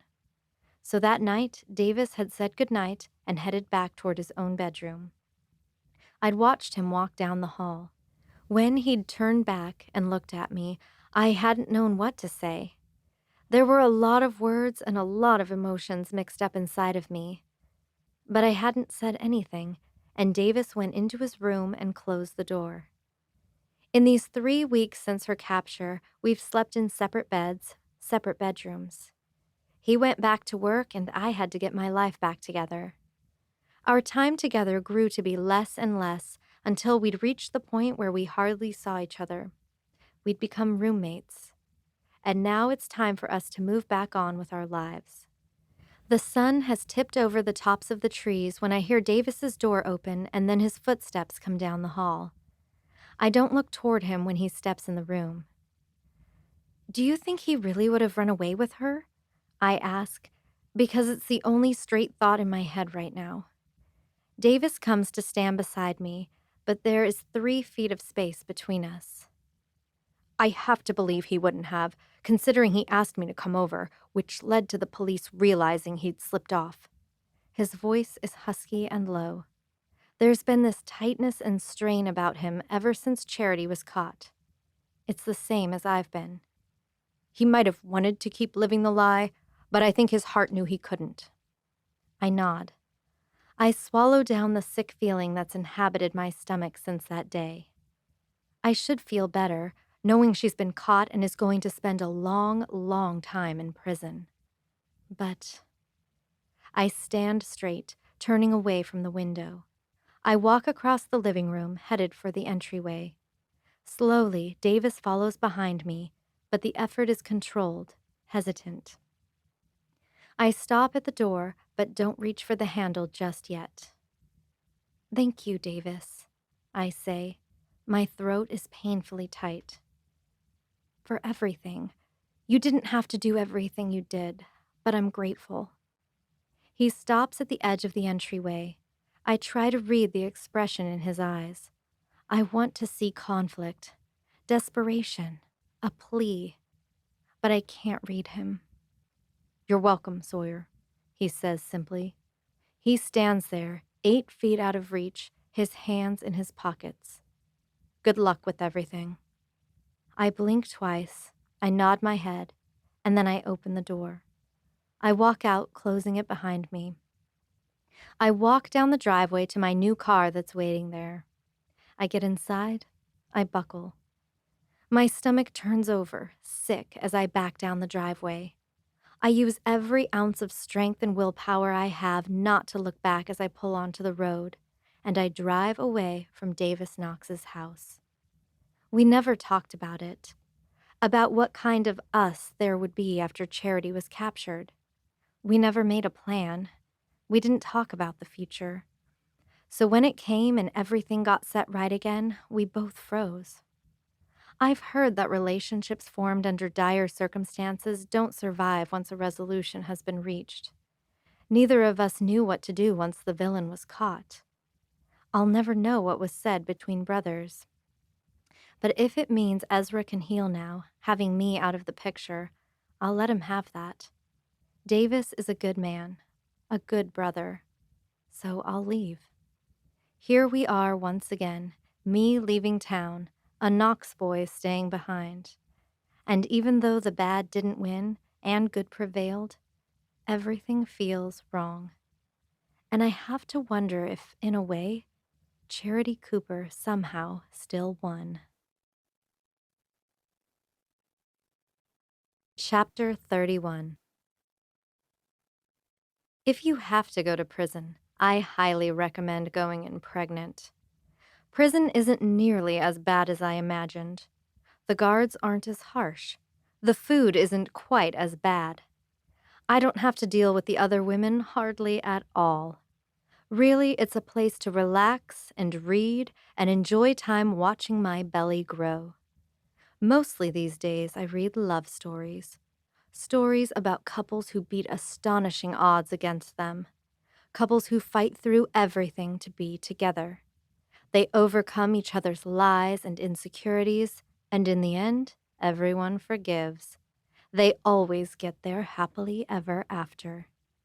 I see Ezra and I in those stories. None of them are quite as epic as ours. None of them had to sacrifice as much as I did. This is just the hard part, the trial, the chapters of agony and grief. I'm not sure how yet, but I'll figure out a way to get us to the happily ever after. As I lay in my bed in my cell, I rub my hands over my bare belly. My scrubs are pulled up just under my swollen breasts, and I smile as I look down at my growing stomach. It's rounded now, even when I lay down. At 5 months, there isn't much question anymore. I'm to the point where I felt good for weeks, and now I'm starting to feel big, but glowing. I had an ultrasound yesterday. It's a boy. I was told they had let Ezra know. I'd asked if they could ask him if he had any names in mind. Ezra isn't allowed to see me. I guess they don't trust him when it comes to me. I know why. Ezra loves me. Not Sawyer James, who left him. He loves me, Charity Cooper, the one who did everything for him, the one who is giving him a son. Daddy loves us, I say softly to my little bump as I gently caress it. He loves us so much.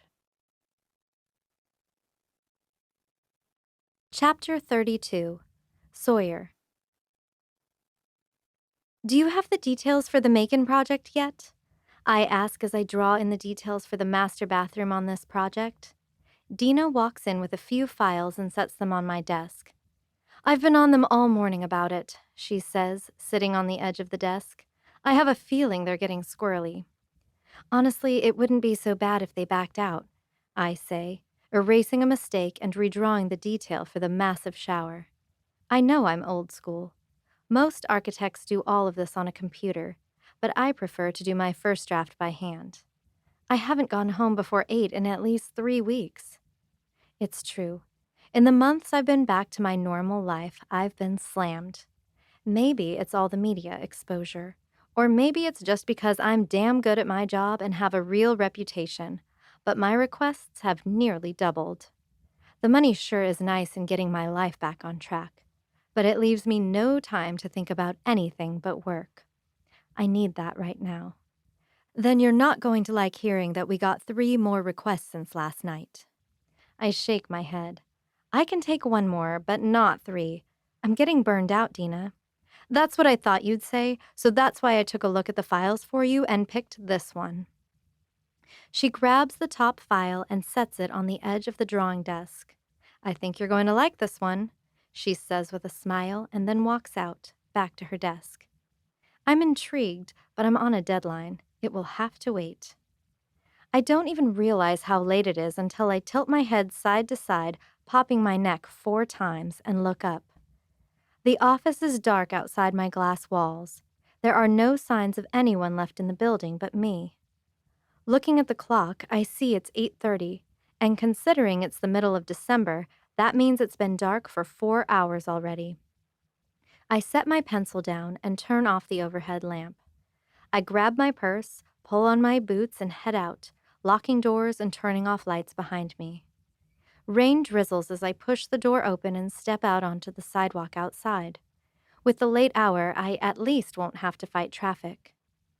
Considering what happened in June, I don't walk home from work anymore. I sit in the miserable traffic with the thousands of others going to and from work. I head down the sidewalk toward the parking garage when someone pushes off from the wall, taking a step toward me. I'm reaching for the pepper spray in my purse when they back off, hands held up. Hey, says a familiar voice. It's just me.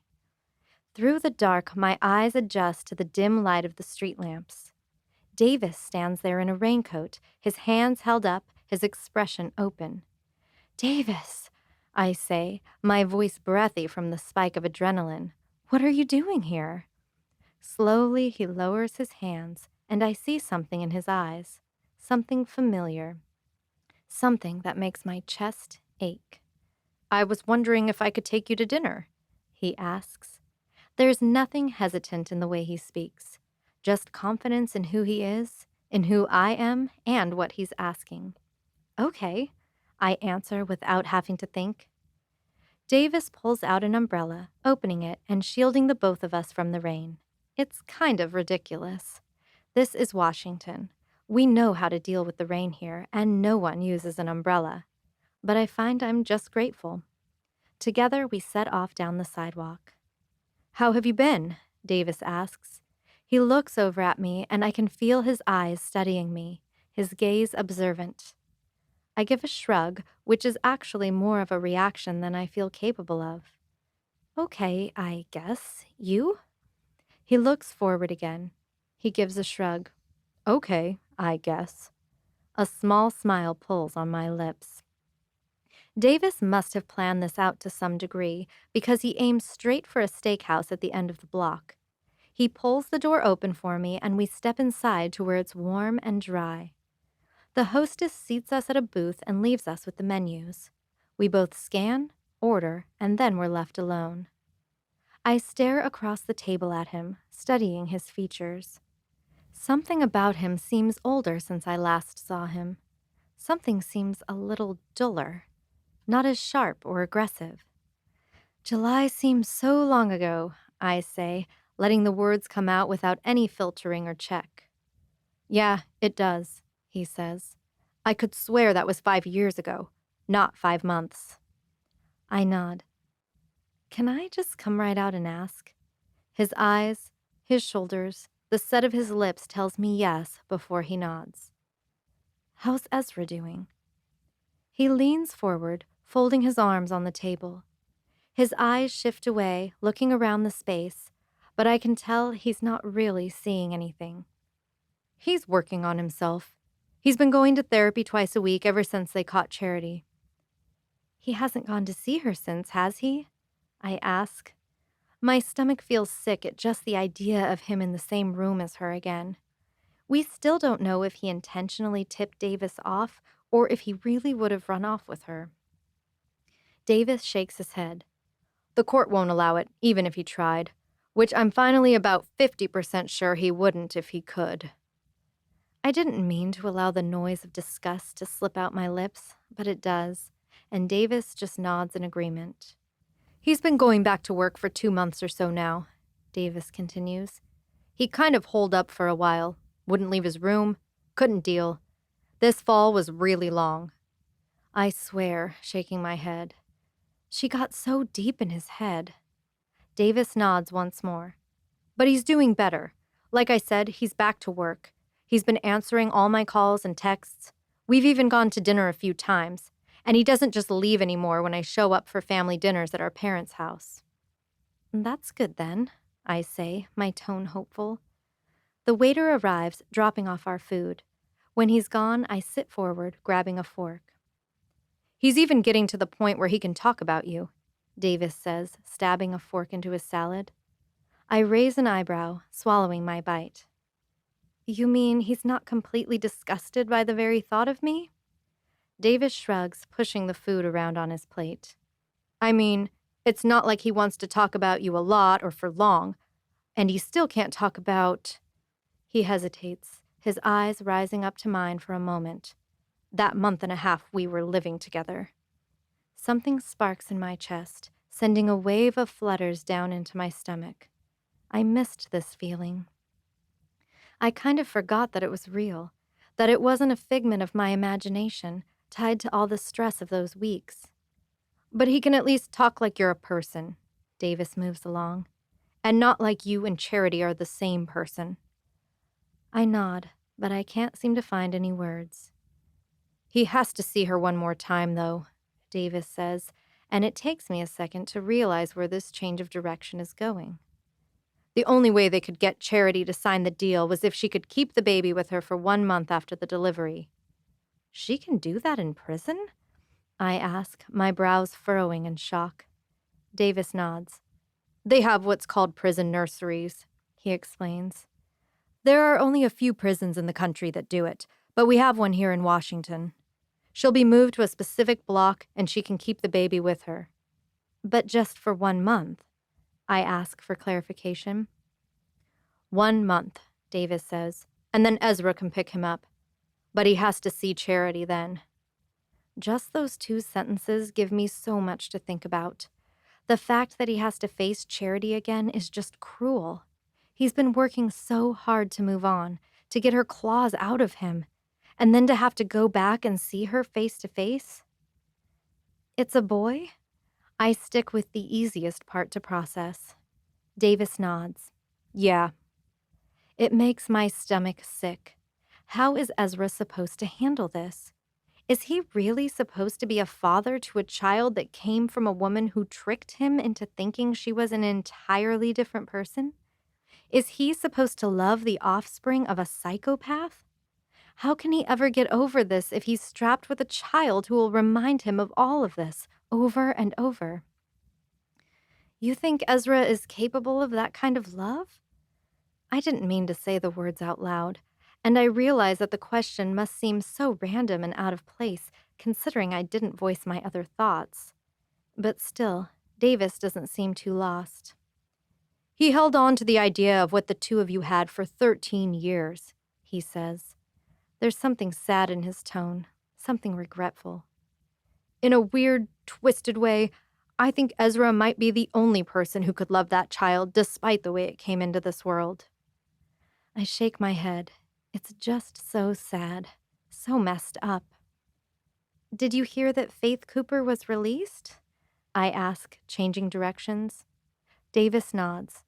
Sounds like Charity fessed up. Apparently, she thought it was reasonable to try to burn those cheerleaders alive for them mocking her for asking Ezra out back in high school. I shake my head. It makes me absolutely sick, the things that woman can justify doing over Ezra. At least Faith Cooper got far away from here as soon as she was released. I heard she headed for Boston. We eat for a few silent minutes, each lost in our own heads. Davis doesn't fight me when I pull out my card to pay the check. We head out of the restaurant, and the rain has stopped by the time we leave. Can I walk you home? Davis asks. My car is down the road, still parked at work, and it's 5 blocks to my apartment. But I don't hesitate when I tell him yes. Side by side, we walk down the spottily lit sidewalk. Davis holds the umbrella, his other hand in his pocket. I cling to my purse, not knowing what to say or what to do. So, I'm thinking about moving out of Snohomish, he says, breaking the quiet moment. Really? I question, raising an eyebrow at him. He shrugs, keeping his eyes fixed on the sidewalk. Yeah, I guess it just feels different now. How's that? I press. Once more, that spark ignites in my chest. He shrugs again. My brother hardly feels like my brother. All anyone wants to talk about is what happened. I can hardly even stand being in my own house anymore. But I love your house, I say, remorse slipping into my tone. Davis glances over at me, meeting my eyes in the dark, but they go back to the sidewalk once more. Just doesn't feel the same. Feels too empty now.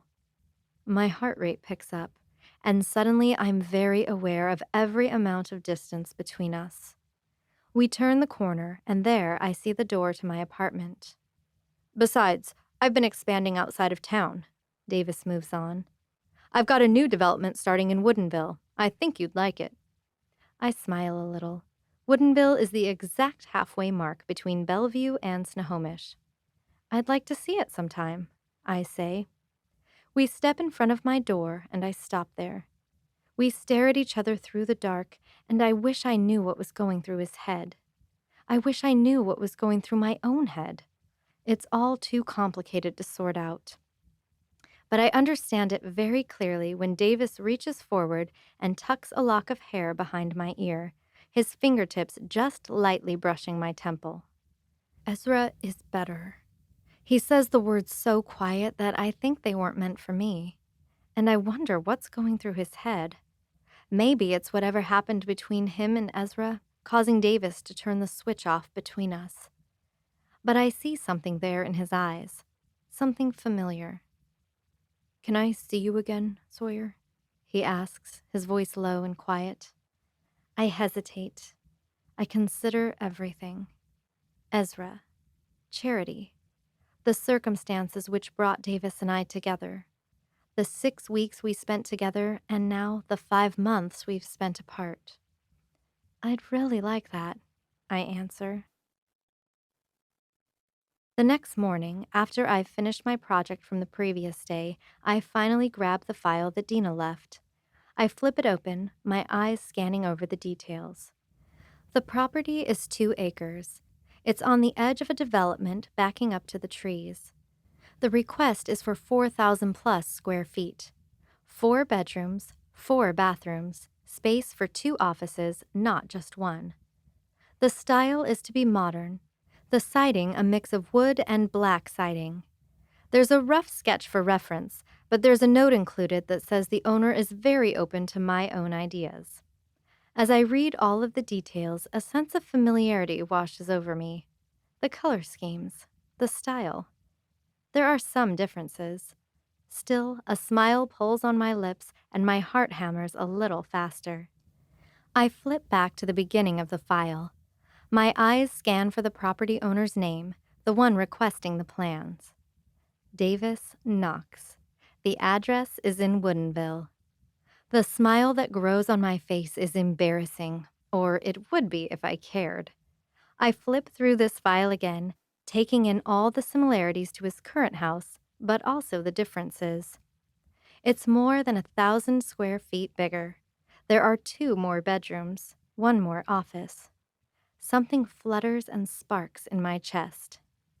I reach for my phone, the very same one he bought me. I try to get a grip on the fluttering in my stomach as I dial his number and wait for him to answer. "What do you think?" he answers, and I can just hear the knowing, controlled smile on his face. "I think it's going to be absolutely incredible when I'm done with it," I say, even as a giddy smile takes control of my face. "Would you like to see the property?"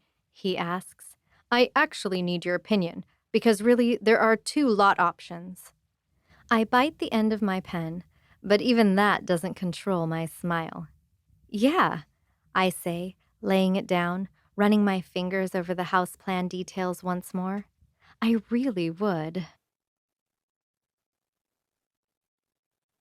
Chapter 33. The room is quiet and calm. It's a simple room, like they all are. There's a locked door in one corner. There are 2 couches in here, both worn and slightly dirty. There's a rug in the middle of the floor, in the same state as the couches. There's a bin of toys against one wall, and there's a table with 4 chairs. 2 guards stand in the room, one right by the door, the other behind the couch behind me. They're both armed, and it's the worst combination in the world. Guns and infants in the same space. I ignore them, looking down at my beautiful son, lying on a simple white blanket. I sit on the floor in front of the couch, the blanket between my legs. I grab his tiny feet, cooing to him as I gently kick them back and forth. He's so perfect, so beautiful. It's almost hard to believe he can look this wonderful when his birth was so violent and so ugly. I'd had this idea in my head of what it would look like. It would be painful, but it would all be so breathtaking when he was out that I wouldn't care. Ezra would be there, holding my hand and cheering me on, wiping sweat from my brow and pressing kisses to the back of my hand as I pushed. And then our son would be there, and we'd both smile, so blissful and happy. Instead, I'd been alone. The order held, keeping Ezra from me, even through the birth of his son. It had been me, a doctor, a nurse, and 2 guards with guns. I'd been in so much agony I thought I would die. I'd survived 8 plastic surgeries, yet this had been more painful than all of them put together. I'd finally asked for the epidural, but it had been too late by then. There'd been blood and tearing, and I screamed and cried and called out for Ezra. But he wasn't there. When my son was finally out and the doctor handed him to me after he'd wiped him down, I'd looked at him and I'd just felt sad, alone. All this work, all I'd ever wanted was this, but not like this. 10 minutes after I held him for the first time, they took him. Ezra was there, somewhere. They'd taken my baby to meet his father, as they do twice a week for 2 hours. It's all wrong. It's not the way it's supposed to be. Still, I love my son. I love him more than almost anything. He has our dark hair. That's Ezra's nose, but my eyebrows, not that you'd know it now. He has my jaw, even if it doesn't look the same.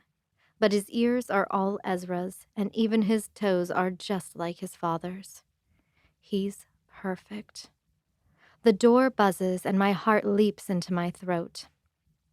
I gather our son up in his blanket, swaddling him with practiced skill.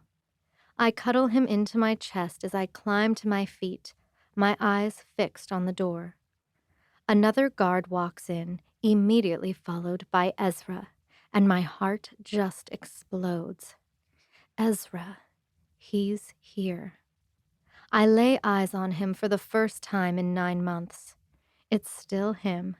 Those are his same eyes, the same lean, broad shoulders, but he's changed. His hair is long now. It reaches down to his shoulders. His beard is almost as long, though it looks a little more groomed. But where the last time I saw him, when he looked absolutely tortured and in agony, I see peace in his eyes. They seem clear, if not hesitant. Ez, I breathe, feeling a smile break out on my face. I take a step forward, cradling the baby, but one of the guards clears their throat, a clear warning. I stop in place, but my eyes still roam over him, taking in every detail. Charity, Ezra says. His voice is cool, calm, controlled. It's so good to see you, I say, and my words come out breathy as I smile. He doesn't say anything in return. He stands there, 10 feet away from me. His hands are clasped together, held in front of him. He looks at me with caution, all of his body language sounding caution and distance. How have you been? Good, he answers, though his tone is serious. I blink, waiting for him to say more. Surely there has to be more. After what we shared, after these 9 months apart, surely there must be more. I stutter through my words. I've missed you. His expression is impassive, and he still stares at me, not saying a word. I swallow the hard lump in my throat, but it doesn't go down. I feel my stomach sinking. My hands feel cold and numb. Did you miss me? I ask, and I hate how small and how strained my words sound. Ezra shifts, crossing his arms over his chest. He takes one deep breath, and it's like I see this shift come over him, like he's going to war or stepping over the edge of a cliff. I did at first, he says. Every second, so much it drove me insane. His eyes drift off, taking in all the details of this room. He takes his time, and I wonder if he feels sorry for me, knowing the mother of his son has been stuck in this drab and suffocating place for all this time. But then I slowly remembered that you're not Sawyer, Ezra finally says, his eyes coming back to meet mine. I remembered that you lied and pretended and tried to kill 2 very important people in my life. I remembered that you're insane, and eventually I stopped missing you so much. My mouth is dry. I try to swallow, but my tongue sticks. I realize I've been holding my breath. I realize I'm holding on to the baby a little too tightly when he squirms, making a little fuss. You don't mean that, Ez, I say, shaking my head. You know that everything I did was because I love you. Ezra shakes his head just once, his expression changing. No. You know, I've spent a lot of time the past 9 months reevaluating what love means. And what I felt, what you did, none of that was actually love. That was all obsession, and obsession is never healthy. I want to argue with him, to make him see reason. It's like he's punched me right in the stomach, leaving me winded. And I hate that I see in his eyes that he believes every word he's saying. Ez, I breathe. I shake my head. Our story can't end like this. We love each other. We've done so much for each other. All these years, all this hard work, this can't be how it ends. I see Ezra's jaw tighten, and the look in his eyes gets just a little darker. We never had a story, Charity. Really, you were just helping to write Sawyer and Davis's story. Something in me chills. I feel my jaw tighten and my teeth grind together. Ezra nods. It was the twist neither of us saw coming, he says. I'm trying to read him based on his tone, but right now I can't. Hate? Acceptance? It could be both, but I can't tell. That all the hell we all went through, the both of them nearly dying, and it brought them together. You were trying to write the fake story of Sawyer and Ezra, but in the end, it was all about Sawyer and Davis. There's something heavy and ice cold in the pit of my stomach. They're engaged, Ezra says the words, as of 2 weeks ago. They're not waiting long. The wedding is in 2 months. No, no, no. This was supposed to be the ending to mine and Ezra's story, not Sawyer's, not Davis's, who messed everything up. Neither of them was supposed to get my happy ending. Ezra nods as if he can read my thoughts. I'm still working on it, he says, moving along. Not being angry at Davis, not hurting whenever I see Sawyer and thinking about our camping trip. I want to hate them, but it's kind of hard when I look at them and see how damn perfect they are together, how happy they are with each other. I feel Ezra's heartache all the way over here across the room. I should say something to comfort him. I should know how to make him feel better, but I'm just frozen here in shock. Ezra nods his head. But seeing them together, it's been enlightening. My therapist says I need to recognize all the differences between how I felt about you, about Sawyer, and how she is with my brother. She said I need to realize that people are still individuals, that there are still choices, that we can exist without the other person occupying every single thought. His eyes drift down to the floor, and he's quiet for a long moment. I can feel the wheels in his head turning, considering everything that's gone through his head in the past 9 months. Then he nods again. I'm going to find that someday, he says. His eyes rise up to meet mine again. I've still got a lot of learning and thought adjusting to do, but someday I'm going to be ready, and I'm going to find someone who loves me in a healthy way, and I'm going to be able to do the same thing. His eyes redden just slightly, and I see a bit of moisture pooling in them. But it's not going to be with you, Charity, he says. And his words are like an ice-cold blade straight to my chest. Never with you. He clears his throat and shifts his stance. One of the guards steps forward, and I'm in too much shock to realize she's taking the baby from my arms. But then he's gone, and the guard crosses the room and lays my son in Ezra's arms. The court told me I had to have this meeting with you, he says, carefully adjusting the baby in his arms. I've done that now, and you're going to live a very long time in here, and I'm never going to see you again. Tears well in my eyes, and I take a step forward, which triggers the guard behind me to step in my way with her hand on her gun. I hope you figure out the difference, too, Ezra says. His words are genuine, and it breaks me into a million little pieces that he thinks this. Obsession isn't the same as love, and it hurts figuring that out, but it's also been the most free I've felt in a long time. Ezra turns, taking 2 steps toward the door, but he hesitates, looking back. Goodbye, Charity. No, wait, I say, again stepping forward, but the guard steps in front of me. Ezra doesn't look back again. The other guard opens the door for him, and he steps through. And then he and my son are just gone. Chapter 34, Sawyer.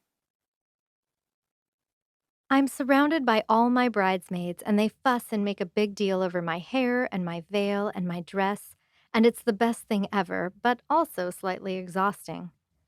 The last thing I ever expected was the knock on the door, and for the face that appears to be Ezra's. Sorry, he says, smiling sheepishly. I know this is probably the worst timing ever. I wondered if I could have a word, Sawyer? I feel all of the bridesmaids' eyes flick to me, but I don't hesitate when I smile and say, of course. I don't miss the whispering and words as they all file out the door in their dresses. Ezra blushes, stepping out of their way, nodding to each of them as they go. All the single ladies check him out without shame, and even 1 or 2 of the married ones do too. He closes the door and hesitantly steps inside. He looks very handsome in his suit.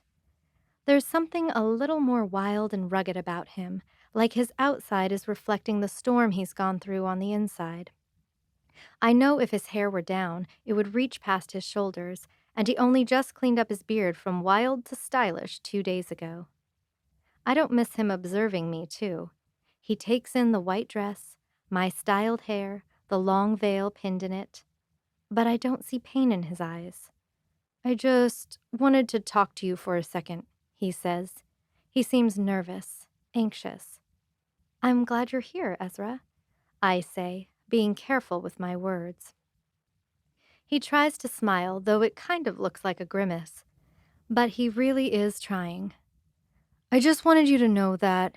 He trails off, fiddling with his hands. He smiles and shakes his head. I feel so stupid for saying this. Ezra, it's fine, I say, standing and nodding at him. He blushes, and I'm grateful that he does that instead of looking angry or betrayed. I just wanted to say that I'm sorry, he says, his tone dropping low but even. He looks up at me, and in his eyes I see peace. For the way I was, for all the unjust anger I flung in you and Davis's direction, I'm sorry if I made you feel like all of this was your fault. My automatic reaction is to say that it's okay, to put him at ease. But he isn't wrong. He did make me feel like this was my fault. But I know this apology isn't just for me. It's for him, so he can heal and move on. It kind of ripped me apart, thinking you could be happy with Davis, but not me, he admits. But that was me being stuck in the past. His look softens as his eyes rise to meet mine again. You and my brother are great together. Anyone can see it. So I just wanted you to know that. And I'm done being a jerk. I'm done clinging to the idea of something that was just overbuilt in my head. He holds his arms open, and I know how big this is. He might have slowly been able to look me in the eye these last 2 months, but he's never gotten more than 10 feet close to me. I smile, crossing the space, and I hug him, hard and fierce.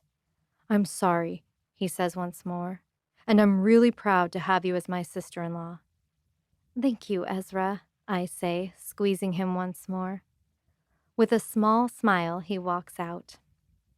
And that last tiny shred of guilt I felt disappears. My heart feels lighter. I swear I can breathe easier. Women have been blamed for men's feelings for centuries, and we're reversing that finally. We're not taking that blame anymore.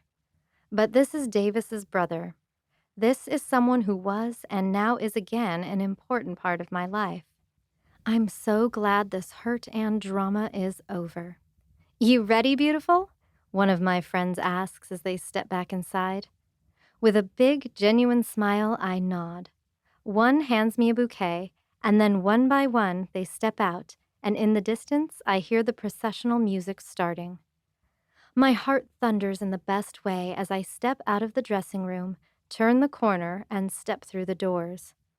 Davis stands at the end of the aisle, wearing his suit, his shoulders back and his chin held high. He's never been anything but cool and confident, and I love that about him. But when his eyes meet mine, I see his expression falter. I see something tremble in his lower lip. He raises a fist to cover his mouth as he watches me walk down the aisle towards him. He's keeping his composure, but just barely. I smile, the happiest I've ever been in my life as I stand across from him, taking his hands. I vow to remember this look in Davis's eyes for the rest of my life, the absolute vulnerability and joy. I mean every word of our vows, everything about being there for one another, in sickness or health, through good times and bad. My heart is racing as Davis speaks. I just stare into his eyes, marveling at how we've gotten here.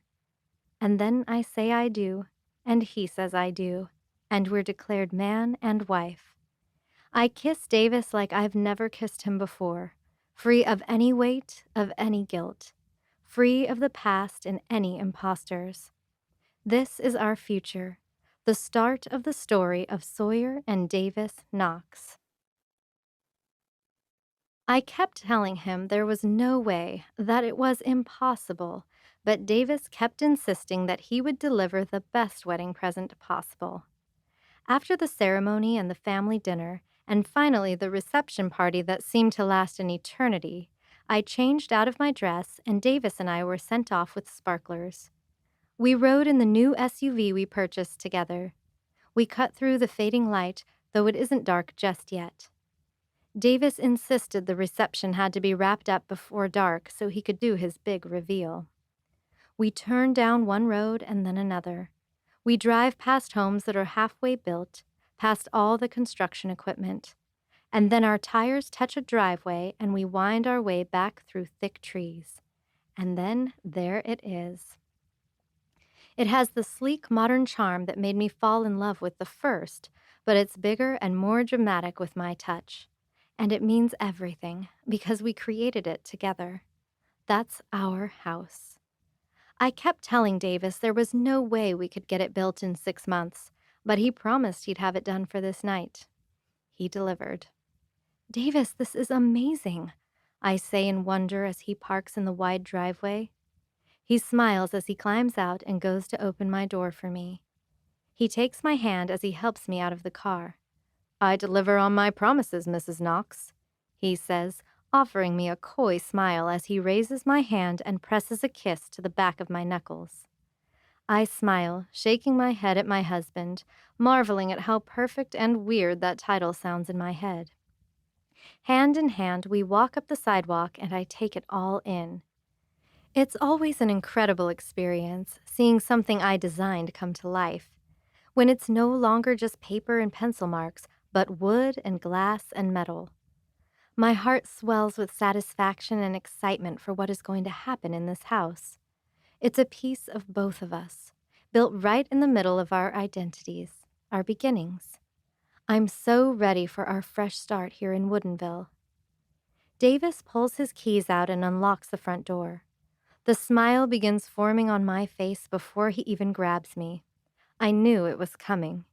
He scoops me into his arms, grinning like a fool, and I give a loud squeal. Welcome home, Sawyer, he breathes, kissing me as he steps over the threshold. I could take a moment to appreciate the beautiful house. I could admire the lighting or the floors. I could notice that it's even completely furnished with everything we picked out together.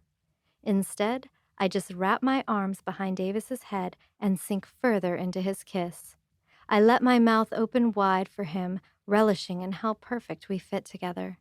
I groan as he aims down the hall where the master bedroom is, but he backs me against a wall before we reach it, my feet setting back down on the floor, letting his hands slide down to my sides, to my hips, wrapping around back to pull me tighter to him. This is it, the moment we've been holding out for so long. With the past always creeping in and interrupting, there's a threshold we still haven't crossed. Ezra has been there, yelling in the back of our heads, weighing down on our chests. Charity has been there, mocking us with the insanity she put us through. I didn't know it, but from the day after I left after moving into my own apartment again, Davis couldn't stay in his house. He'd gone to stay in one of his empty rentals. He couldn't stand to be in the house where he'd shot a woman who looked just like me. He couldn't sleep without me sharing the same walls, he'd said. Ezra sold his house within 3 months of learning the truth about Charity. He moved in with his parents, and he's still there so they can help with baby Caden. Charity changed everything. She uprooted entire lives, destroyed them. But without her, Davis and I never would have intersected again. We'd still be living our separate lives. We never would have known Ezra had a problem. He never would have gotten the help he needed. Am I supposed to feel thankful for what she did? Hell no. But how can I really hate her? Because she changed everything, and somehow it all shifted into the exact place it should be. For now, I choose to shove her out of my mind as my husband's hands reach lower, lifting me right off the floor. He carries me down the hall, pushing the door to the bedroom open. I squeal as he topples both of us into the bed. Reaching up, I caress the side of his face as he looks down at me. I love you, I say, feeling every one of those words. I love you too, Sawyer Knox, he says, the intensity in his eyes growing, building the anticipation in my lower belly. He leans down and kisses me. Good riddance to being Sawyer James. The name is forever tainted. A bad memory with a bad taste on my tongue. Being Sawyer Knox is so much better.